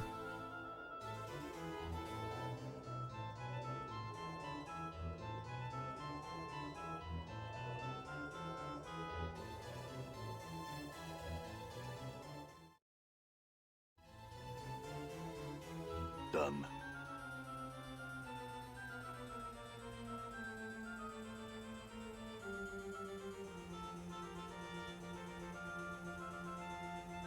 Unfulfilled desire.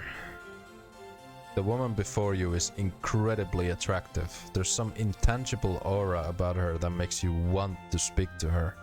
As you step up to her, she glances at you coyly, then she gives a knowing smile. Greetings. You want something, yes? She hisses the yes, drawing it out slowly, sensually from between her teeth. I can help. Name your desire, and I shall provide it. I love the festival. The woman ignores Mort, her eyes locked with yours. She smiles, awaiting your response. I want you.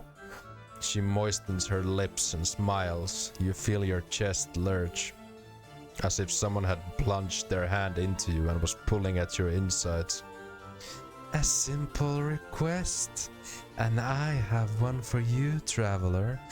I ask you to tell me, explain to me the way in which you want me. Let me hear your craving. Then I shall speak my price. Describe the way you want her. As you speak, her smile fades and she leans forward attentively, her eyes ravaging your features as you speak. Her presence compels you to speak more than you normally would, and after a few moments her eyes flutter closed as she gives a sharp intake of breath. Suddenly your craving for her begins to wane. Your desire drains from you completely, leaving only a cold emptiness behind. She opens her eyes again, smiling. There's a certain satisfied look about her now. What is wrong, traveler? Do you no longer want me?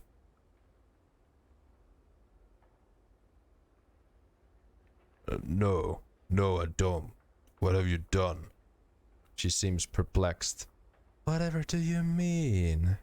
Despite her innocent demeanor, you're certain something unnatural has occurred.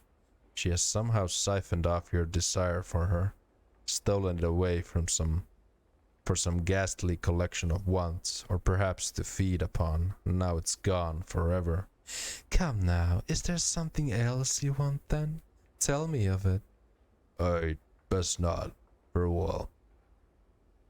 Show her physically that you want her. I want to imagine the nameless one just humps the air with his pelvis and he keeps moving his arms forward and backward. That would be straight out of Fallout, low intelligence. Yeah. There'd probably be a dexterity check too. And if you don't have enough dexterity, you just fall over.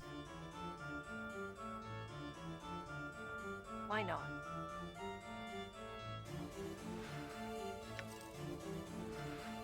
I'm gone.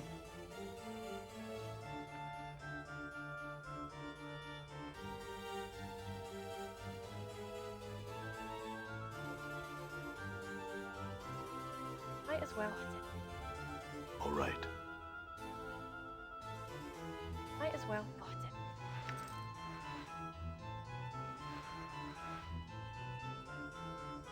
Got it.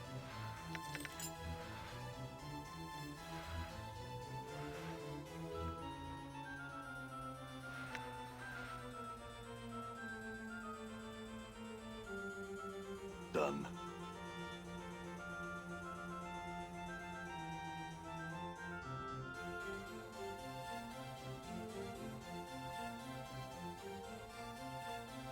Yeah, I'm actually starting to get kind of sick of this music, so I'm gonna turn it off. Sorry about that, but Why not? Done. getting kind of tired of that music. Why not? Got it. Okay. Huh? Good as done. I love how these people don't care that I just barged into their room and Alright. looted everything and just left, refusing to elaborate. Oh yeah, this is my room, I think. Why not? Yeah, Done. we need to get the key.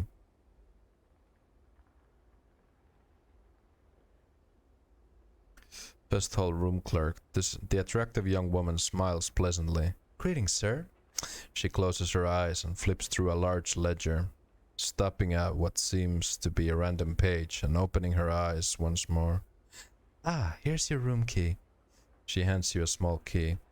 The easternmost chamber has been waiting quite some time for your return. Would you like to rest now, sir? No, but what do you mean waiting for my return? The clerk gives you a strange look. My ledger indicates that this is your key, sir, and has been for a good long time.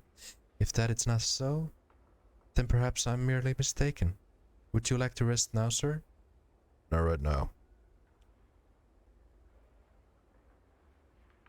We need to grab some stuff. There's some good stuff in here. The dodecahedron should also be here.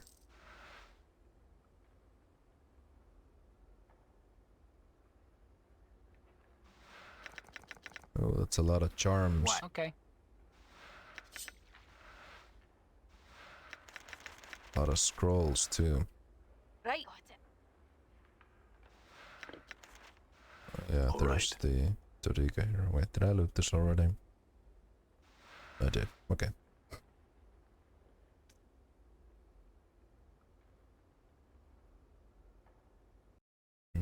I think 19 intelligence is enough to solve the dodecahedron. Or it should be.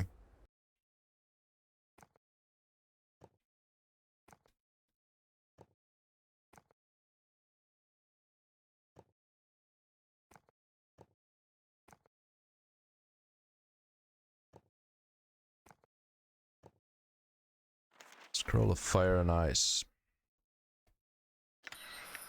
It's a 5th level spell, so surely it can't be that terrible.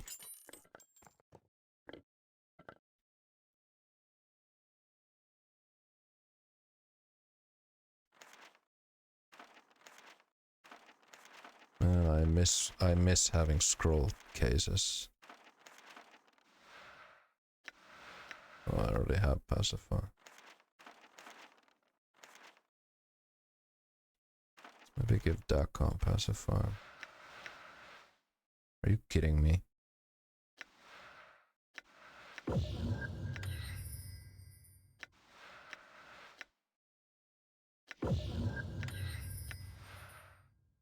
Wait, you can't remove spells from your spellbook in this game?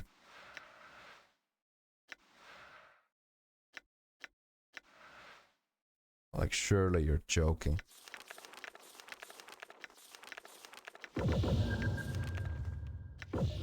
That is quite... yikes.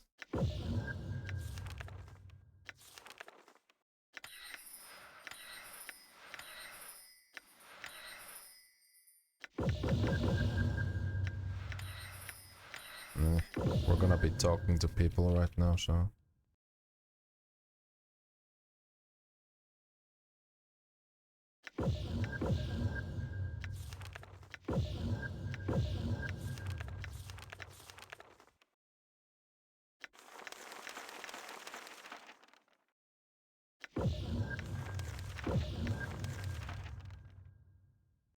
Note to self.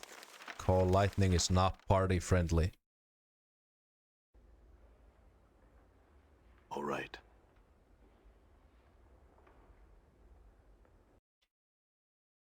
Okay.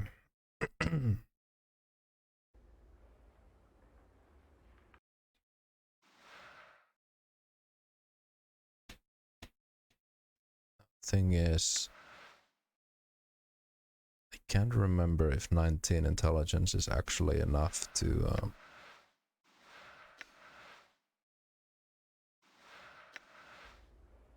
yeah, whatever. What is it gonna do? Kill us? Fuck it. This heavy dodecahedron, about the size of both of your fists balled together, seems inexplicably familiar to you. Its texture is cold and smooth, but whether it's metal or stone, you cannot tell. A certain almost intangible tension runs over the object, as if it were ready to spring into the air at any moment. Upon closer examination, you realize that each side of the dodecahedron is a plate that can be twisted clockwise or counterclockwise. It appears to be a puzzle box or combination lock, as each of the pentagonal plates has 5 possible positions. The dodecahedron has no less than 244,144,625 settings. It would take every second of the next 77 odd years to hit all the combinations. But then you might just get lucky and stumble onto the solution in minutes. Fiddle with it for a bit. As you methodically twist the cold grey facets of the dodecahedron, A strange sensation forms at the base of your skull. Your hands seem to move of their own accord, turning the object and spinning its facets with mechanical precision. You've done this before. You knew the combinations once, and you also become aware that there's a certain danger within the object. Whether it's from simple traps or something less mundane, though, you cannot recall. In moments, you have what might be the first four sides locked into their proper places. As you begin to twist the fifth side of the dodecahedron, you recall a cunning blade trap that would snap out to lash at a meddler's hands, slashing their wrists and severing fingers. You avoid the trap with the proper number of rotations, certain that you've made progress in the unraveling of the object's secret. After avoiding the dodecahedron's springing blades, you slowly puzzle out the next series of facet positions. As you start to turn the ninth side of the dodecahedron, you suddenly remember a second trap, jets of toxic gas that would form a billowing cloud of lethal corrosive vapor around a curious meddler. You circumvent the trap with the correct amount of twists, positive that you've nearly unlocked the dodecahedron. You circumvent the dodecahedron's poisonous gas trap and begin your work on the final facet positions.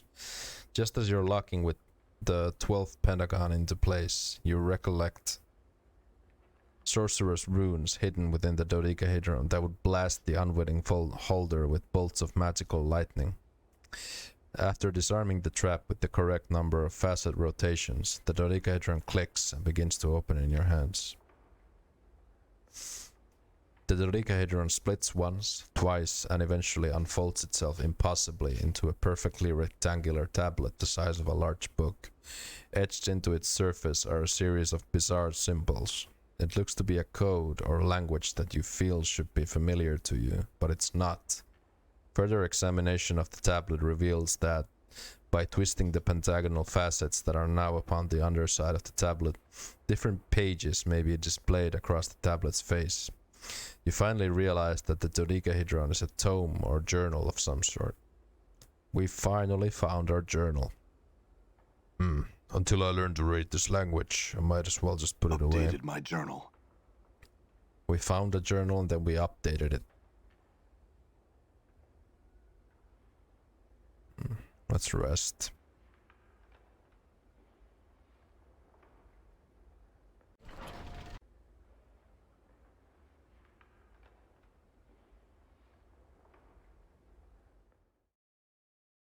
Yeah, we need to learn the language so we can actually read the dodecahedron.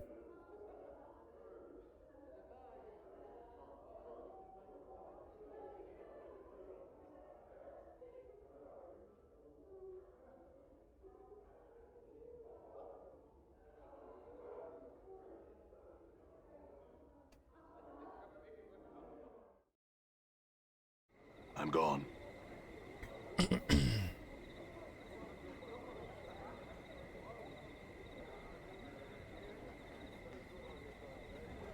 Oh yeah, I think Mort wants to get laid. We're gonna have Mort get laid.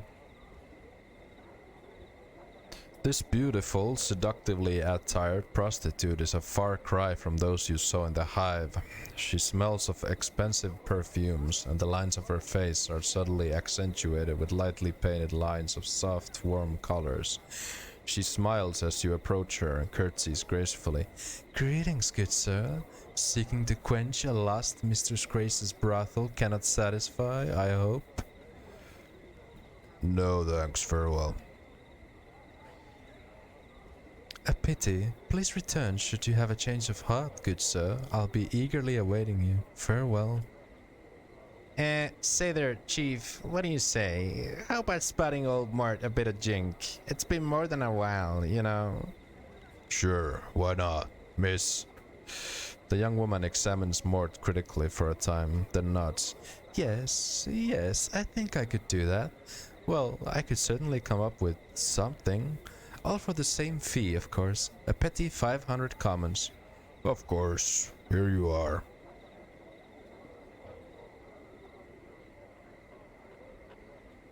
A fine-looking strumpet. 500 gold? Oh hey, it is the upper ward. She's she's not one of those hive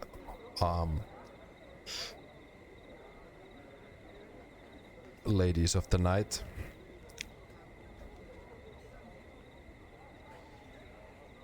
Oh yeah, right, it's copper in this game, not gold.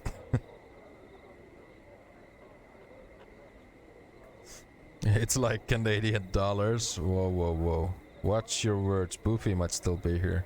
He's not gonna like you saying that. Alright, thanks, Chief. Mort turns to follow the woman away.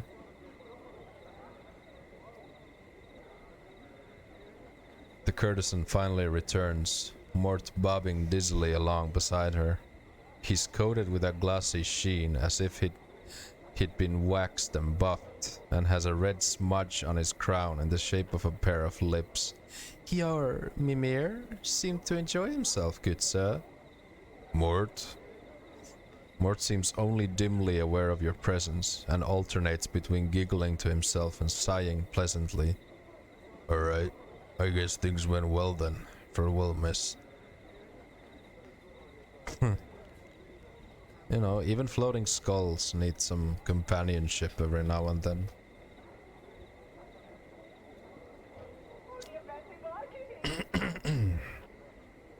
Oh wait, I can talk to this guy.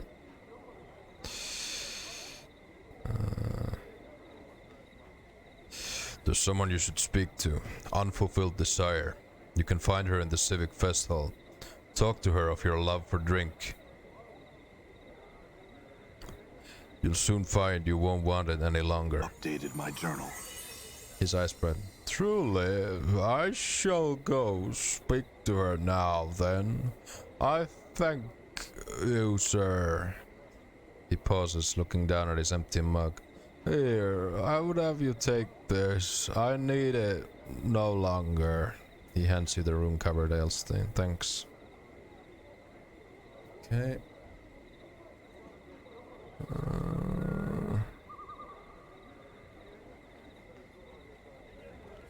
I guess the Polish currency equivalent would be shiny rocks. Wow. That feeling when a floating skull gets laid but you don't. Well, I mean, we paid for it. It's not like he seduced her. We helped him out financially. Let's put it that way.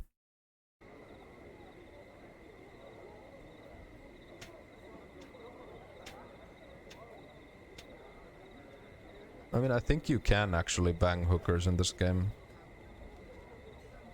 But I've never done it because who knows what sort of diseases you might catch. Although the Nameless One has probably had every single STD in the planes. And he's probably survived all of them.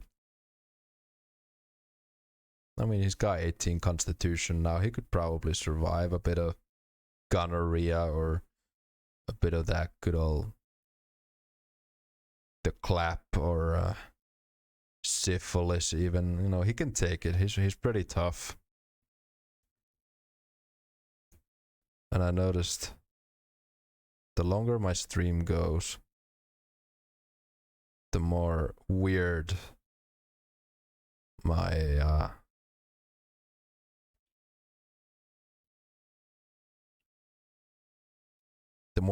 my topics of conversation become. Maybe I'm just getting tired. Nameless One has a constitution rating of 18. What does the in-game description say about 18? It says your constitution is of heroic proportions, giving you +4 to hit points per level.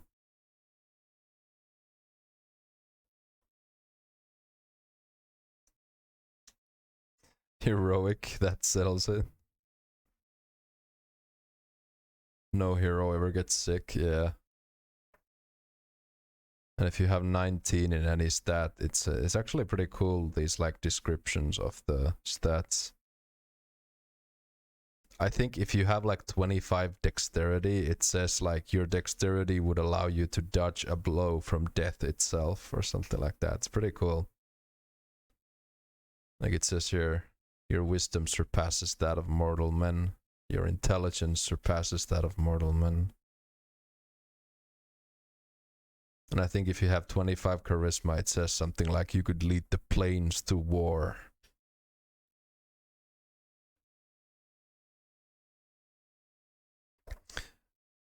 Truly a game for the reading nerd.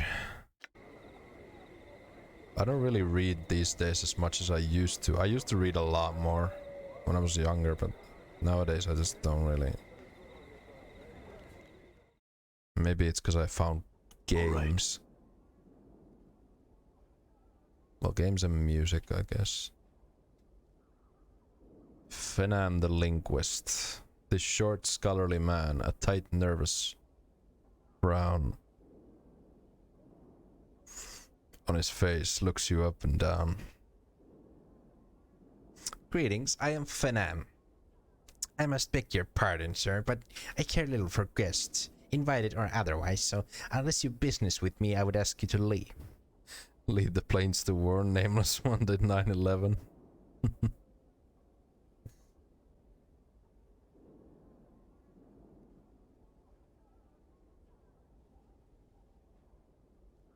No reload runs have corrupted me. Probably, yeah. Because it's not like I read anything if I do. No reload PG. The blood war was an inside job.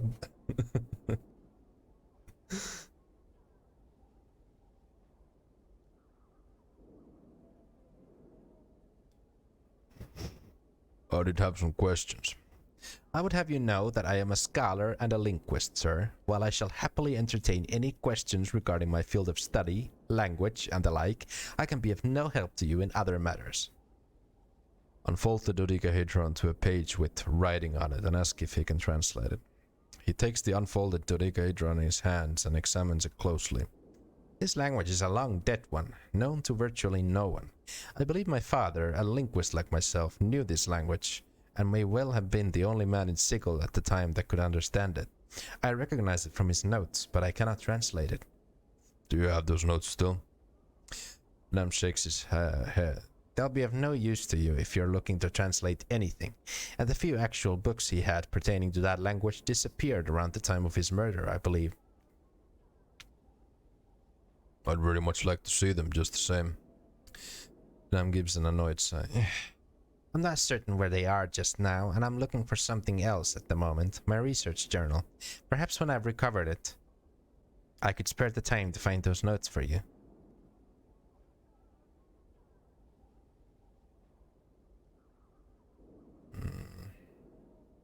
Is it this book right here?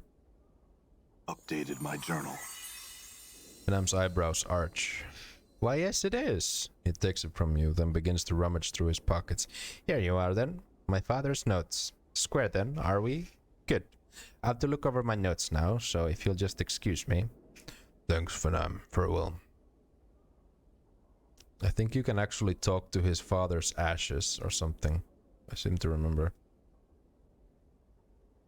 There's an urn atop this small cabinet full of ashes and charred bits of bone. Etched into the base of the urn are the words Finn Andley, beloved husband, father, and scholar of 100 languages. Yeah, you can, use Story's bone style on the remains. The ashes seem to stir faintly as if moved by your breath. A faraway voice whispers up from within the urn. Why have I been summoned to these ashes, cold and grey as the heart of a hag? To answer some questions, spirit. Ask then, so that I might return to my most quiet thoughts. Who were you? I was Finn, a linguist and scholar. I was murdered by a student of mine. Murdered so that I could not teach another the language that I taught him. The tongue of the Uyo. It was one of the rarest in the multiverse. I knew of none who spoke it, save myself and that one damnable murderous student. I could teach you this language, yes. It would please me to do so, in fact, if only to spite that bloody-handed student of long ago. First, tell me what languages you do speak. Learn what you can. Yeah, we learn a new language in like 5 minutes. As the spirit speaks to you of the lost language of the Uya, there is a throbbing sensation in your temples as a memory begins to surface. Memories of this language. You recall letters, words, phrases, until, like a spire wind blowing away the blanket of poisonous smog over the great foundry, the language is once more revealed to you in its entirety. Updated my journal. There's another memory, though, bubbling to the surface, a darker one. Its presence troubles you somehow, fills you with unease and unexplained pangs of guilt. Updated my journal. At last, you recall Finn Andley himself. You remember his gentle voice, his kind manner, his schooling you in the ancient language of the Uyo. You also remember your scarred, gnarled hand wrapped around his frail throat, crushing his larynx, and thus ensuring that the secret contents of your journal, hidden and tri-strapped in a dodecahedral puzzle box and penned in the obscure language of the Uyo, would be forever safe from prying eyes. Finn, I must tell you, it was me who murdered you. Updated my journal. The spirit is silent for a time, the ashes rustling softly within their urn. When it speaks once more, its voice is full of sorrow. But why? Why would you come to me once more? Did you forget what you had been taught? No, well, yes, it is difficult to explain, but it must have been a former self of mine that murdered you. Each time I die, I reawaken as if from long sleep, but having forgotten everything, who I was or what I'd done. I think I understand. I sense your regret and would forgive you. May peace be with you, pupil of old, and may you prove kinder in this life than in the one which saw an end to mine. Thanks, Finn. Farewell. Oh, okay. All right. I feel kind of bad for the guy we murdered in a past life.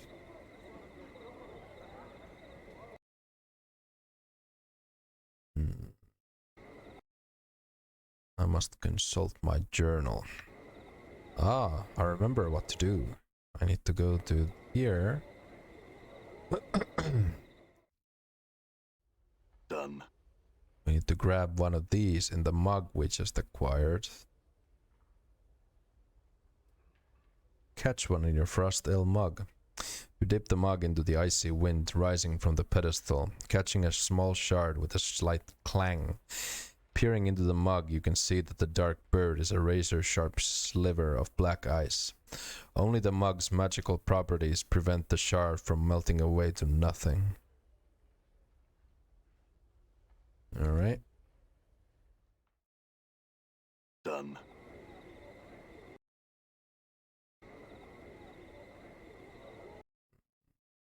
Yeah.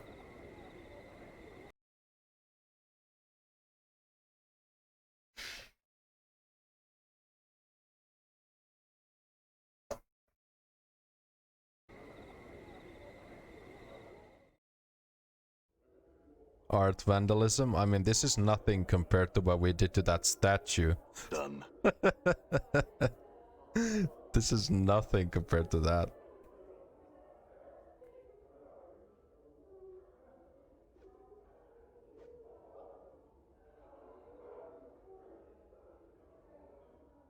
You know you messed up when the only option the game gives you is to die horribly. Not just die, but die horribly. That's how you know you messed up big time. Merriman squints up at you. Well, have you something that will wipe my mind of these accursed memories? Oh, shit, I forgot. You need to ask the, museum keeper. Darn it.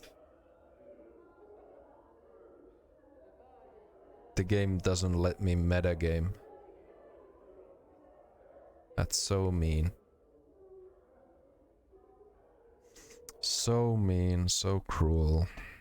All right.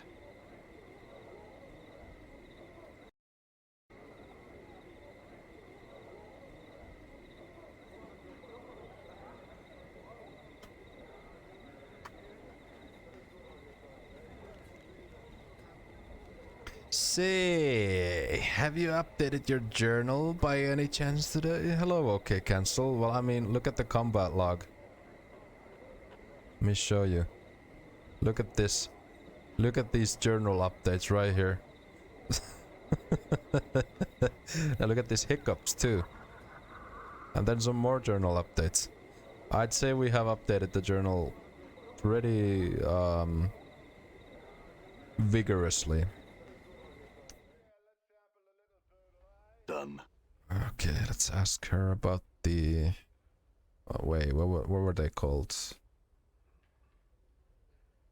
They were Dark Birds of Ocanthus. Okay.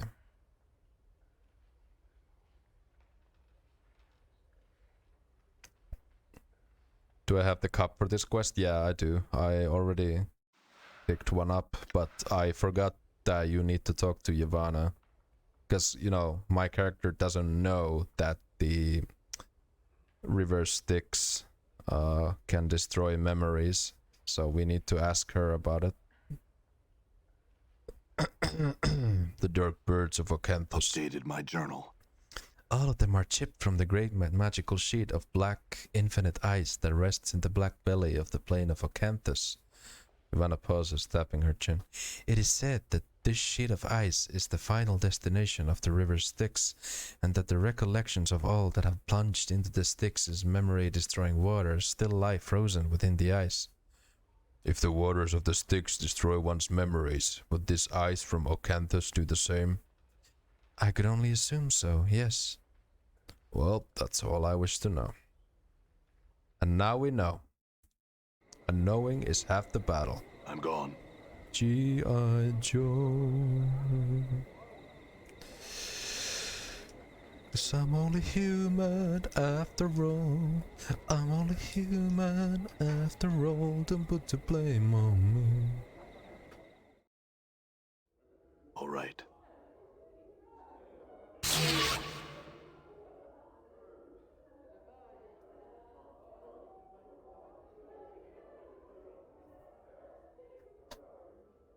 I don't know why that song popped up in my head, just all of a sudden.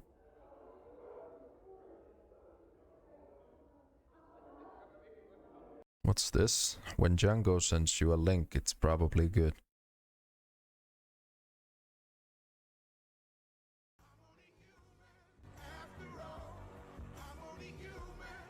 Oh wait, I can't. I'm gonna get DMCA'd.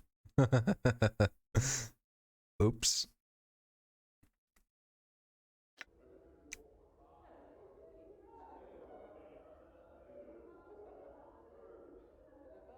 I know I could set up the OBS in a way that any music wouldn't play in the VODs, but doing so is very CPU heavy, and I'm not confident in this PC's CPU. I mean, my old one certainly couldn't handle it because I was getting those audio glitches.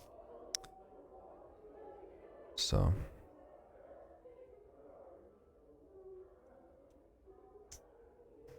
that's where I first heard that snippet, a Gothic 1 video.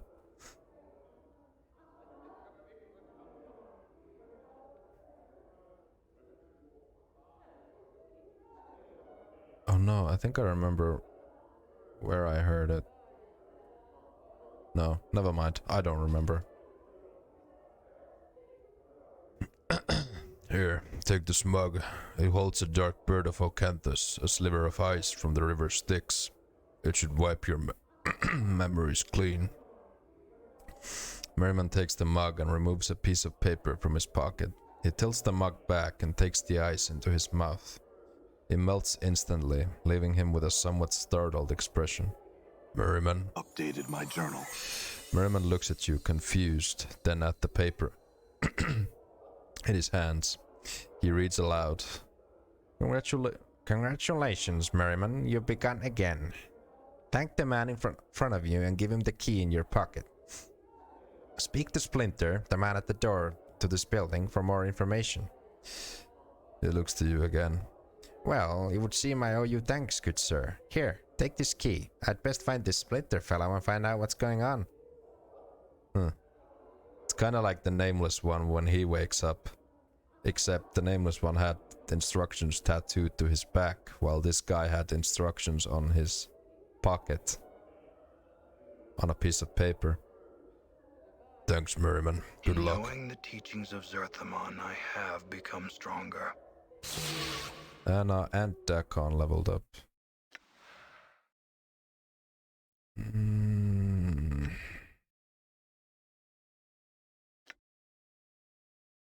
Let's put some points to stealth too.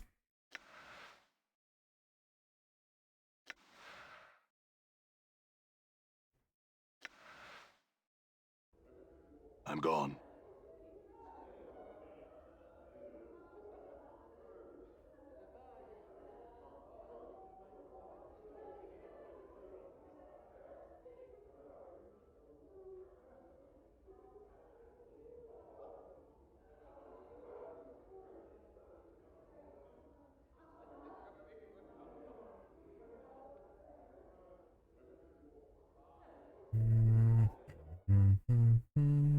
I'm gone.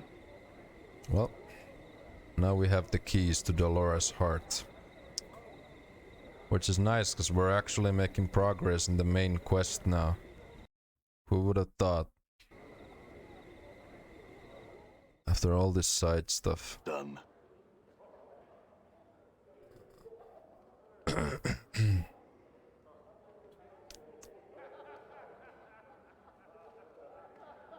Dolores' eyes flash as she sees you.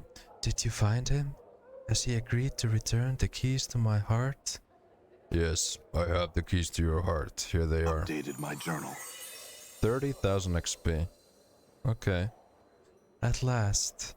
As she takes the keys from your grasp, her hand brushes against yours. Her skin is dry, but icy to the touch, like cold metal. These will be of great use to me. I thank you. Of course, Delora. I had some questions. Of course. I will answer what I can. I was hoping to learn more about your nature. Delora blinks. Merriman never told me much regarding my construction. I know little of the inner workings of my body, much as you likely know little of yours. Outwardly, though, I am a human woman in all respects, save for the texture and temperature of my flesh. Does that satisfy your curiosity? What about your mind, your emotions? Its functions are as much a mystery to me as any human's.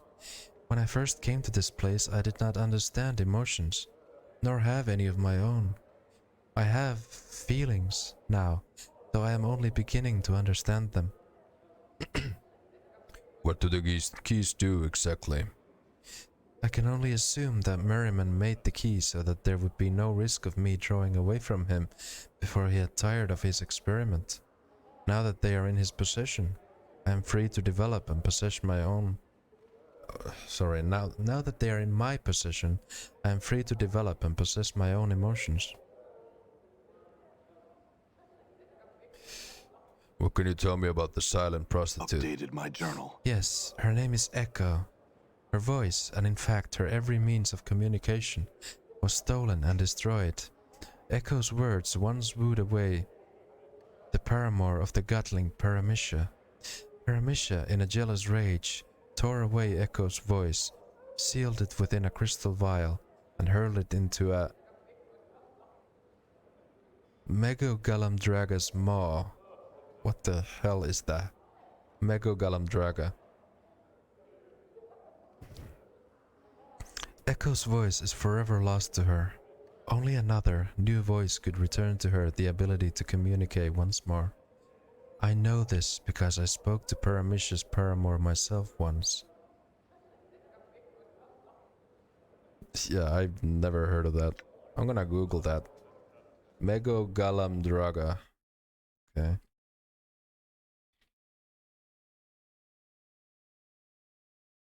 Yeah, Google doesn't. Okay, I don't know. Google doesn't say anything.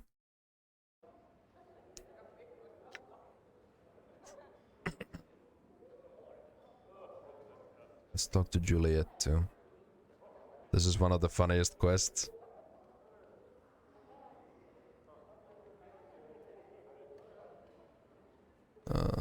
Juliet looks to you, hopefully. Well, anything yet?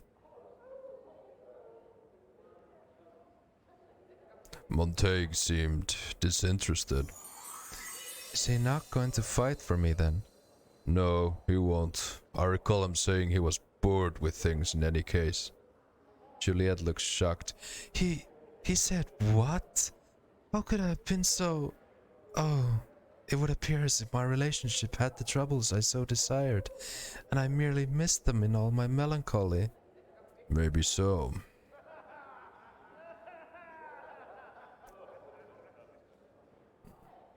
Where is Echo? Echo, Echo, Echo, Echo. There she is.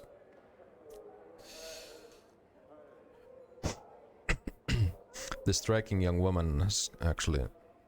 Greetings again. I had some questions. May I ask why you can't communicate? Was your voice stolen? Updated my journal. She nods vigorously, clasping her hands together and smiling at you. Do you know of any way to get your voice back? She shakes her head, her face wrought with frustration. She suddenly looks at you pleadingly, as if expecting an answer. I'll need to know your name to ask about your voice. Is it Echo? She nods, smiling pleasantly. I swear I'll look for a way to return your voice. Echo nods to you slowly, smiling at you with eyes full of gratitude.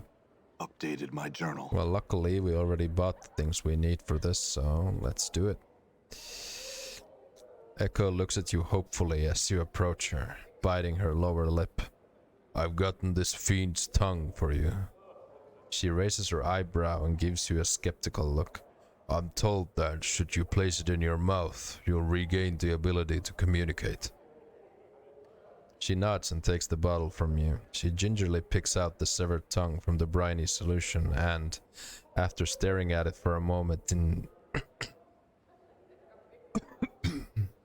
disgust, places it into her mouth. Suddenly, her eyes widen and there's a burst of reddish light from between her lips. Are you alright? Echo opens her mouth, closes it, then opens it once more, and speaks. I can speak again. Oh joy! I then... Death is the darkest of pits. Thou stench-ridden worm, kneel before me in supplication, insect. Yikes! Echo yelps and covers her mouth with both hands. Her eyes are wide with panic. It must be the fiend's tongue. Updated my journal. She slowly takes her hands away from her mouth, nodding. It seems I must Devour thy frail shell, and consign thy soul to the abyss for all eternity. Thou shalt serve in my battle thrall, till the plains grind to a halt. Thou art mine, mine, mine. Echo shuts her mouth again and begins to softly, quietly weep. Wait, try using these Davis tears. They should soothe the tongue's cursing. Updated my journal. She nods, smiling, and takes the vial from you. Echo places a few of the sparkling blue drops onto her tongue. I believe the tears are working. Yes, they are. I can speak in my own voice once more.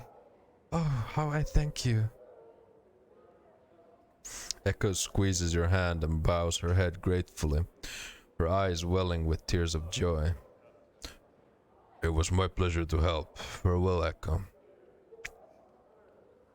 When you do Fiend's voice, you sound like Nathan Explosion. I don't know who that is, but I'll take your word for it. She figure eight in a thrash metal band. Apparently there is like a proper technique to like growling vocals. Like you need to use your like diaphragm and you need to breathe properly in.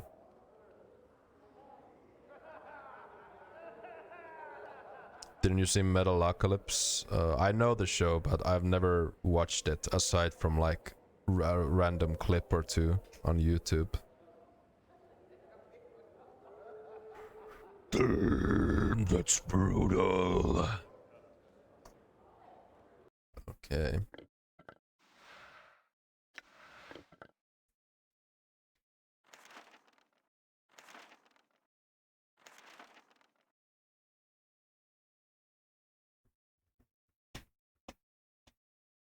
Or eat a fiend's tongue, yeah. That's a good technique as well. Yeah, we should look at these notes. These are the notes of the deceased linguist Finn Anley. They're composed of his research into the language of the Uya. Oh wait, we don't need this because we talked to the ashes. But oh well. But this means we can read the dodecahedron now. You have the cold grey dodecahedron up to examine it carefully, now aware of the danger of the various deadly traps it holds for the incautious user and how to avoid them entirely. Having learned the dead language of the Uyo, you'll at last be able to decipher its contents. Unfold it and read it. The tablet turns out to be a journal of sorts, one kept by some prior incarnation of yourself, it would seem, and not an altogether sane one either. There are only a handful of completely coherent sections. Read about whispering shadows. The whispers are not the shadows moving, they are speaking, plotting, talking to each other. I can understand some of what they say. A female ghost. The book tells me things, whispers things. It tells me to avoid the ghost girl, avoid her. I don't know her and she torments me. Hiding something within your own body. And so I swallowed it, hoping it'd catch in my bowels. I can make someone remove it when I need to. Well, we did it. We did find the thing we swallowed. Have you already been in the ladies' maze? Not yet. We'll do that at some point. Read some paranoid ranting. I have learned that my life is not my own. I will not allow you to have my life. You will have to pull my life from my broken body if you want it. It's you who will die. If I cannot have it, neither will you. You are responsible for this treason of flesh. You will not live to live my life. Accursed tattoos. The accursed tattoos will not leave my skin. I have tried to burn them off of my skin. Failed. I try and cloak myself, but I always feel that people are reading my flesh, reading me like a book. Whenever they look at me, I want to tear their eyes out, pluck them from their sockets and crush them beneath my heel. Dreams unravel. Why can't I dream? I used the goblet of Semir to force a waking dream. I saw a hag. She tempted me, threatened me with shadows. I have never seen her, but she came when I dreamt. I must not dream again. I must always be aware. I destroyed the goblet. She says she is someone of power and that she will have me, will find me. Get away, hag. Stay far from me. Leave me in peace. I want nothing to do with you. Her voice reeked of evil's talons. Talons like spiders, they burrowed into my grey matter, and I needed her out of my mind. Out, hag. She was a myth, a fairy tale who alone challenged the Lady of Pain. How can one fight someone who is a myth? I don't have the weapons. I need weapons that will kill her should she find me. I need a strategy so she cannot defeat me when she comes for me. I must devise and think. I shall beat her. Read about the danger of name. Fear names. Names have power in identity. Names can be used as weapons by others. They are a hook that can be used to track you, find you, hunt you across the plains. Remain nameless and you shall be safe. Killing in the fest hall. I went to the fest hall looking for the path of my false self in its halls. So glaring was it that those I did not know, the false ones, welcomed me into their confidence, treated me as a friend, showed me my room, attended to my needs. I had to restrain myself from launching out against them. That would have been premature. First I needed to protect my identity. I found one who knew the exclusive language of the Uyo, learned it as I could, then killed him. Then I went to the sensorium and prepared to end the matter. Soon. Read about the murder of one who tried to help you. There is nothing he can do. Memories are gone, he says, never to return. He says, lies, and tells me this is what he told me. Lies. He says my mind is weakening from every death. Lies. He sat there, betraying my confidence with every turn. He says that only after 3 more deaths, 3 more lives will I gain the benefit of keeping my memories. But that I, myself, I will die when I die. Die! How can one be immortal and still die? He could not answer, so he was of no use. I butchered him so that no other incarnation will ever benefit from his uselessness. Cryptic answer from an unknown source. So the ghastly head said, "You have been divided. You are one of many men." One in many men? You bear many names. Each has left their scars on your flesh. Lost one, immortal one, incarnation's end, man of 1,000 deaths, the one doomed to life, restless one of many, the one whom life holds prisoner, the bringer of shadows, the wounded one, misery bringer, Yemeth. You are silvered glass that has cracked and the pieces scattered across history. Only one piece is of import. Regain that and your life will be yours again. There will be a price. This price will buy you a chance. Without the chance, you are doomed. You have lost that which is never meant to be separated from man. Your mortality has been stripped from you, lost. It exists, but you must find it before your mind is lost to you as well. Something about a legacy. A legacy, the note read. Forget not to collect your legacy. And a small code scratched beside it, 51AA. A trap, no doubt, set by another of my false selves. I'll see it destroyed, I will. Okay. Oof.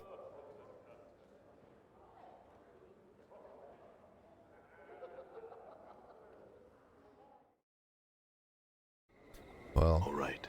regardless, it's been almost 6 hours again of this. I don't think my throat can take much longer. And it is getting very late. It's almost 1 AM, so I think we are gonna go ahead and call it here.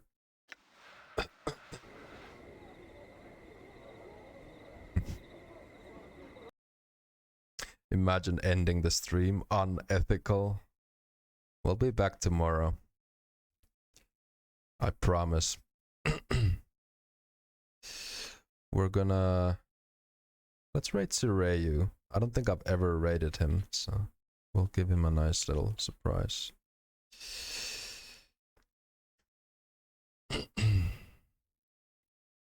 So yeah, thanks everybody so much for watching and hanging out and chatting with me. You guys make it all worth it. All this reading worth it. Yeah, I'll probably stream again tomorrow. hopefully copium. So yeah, take care everyone, make good choices, and have a good one. See ya.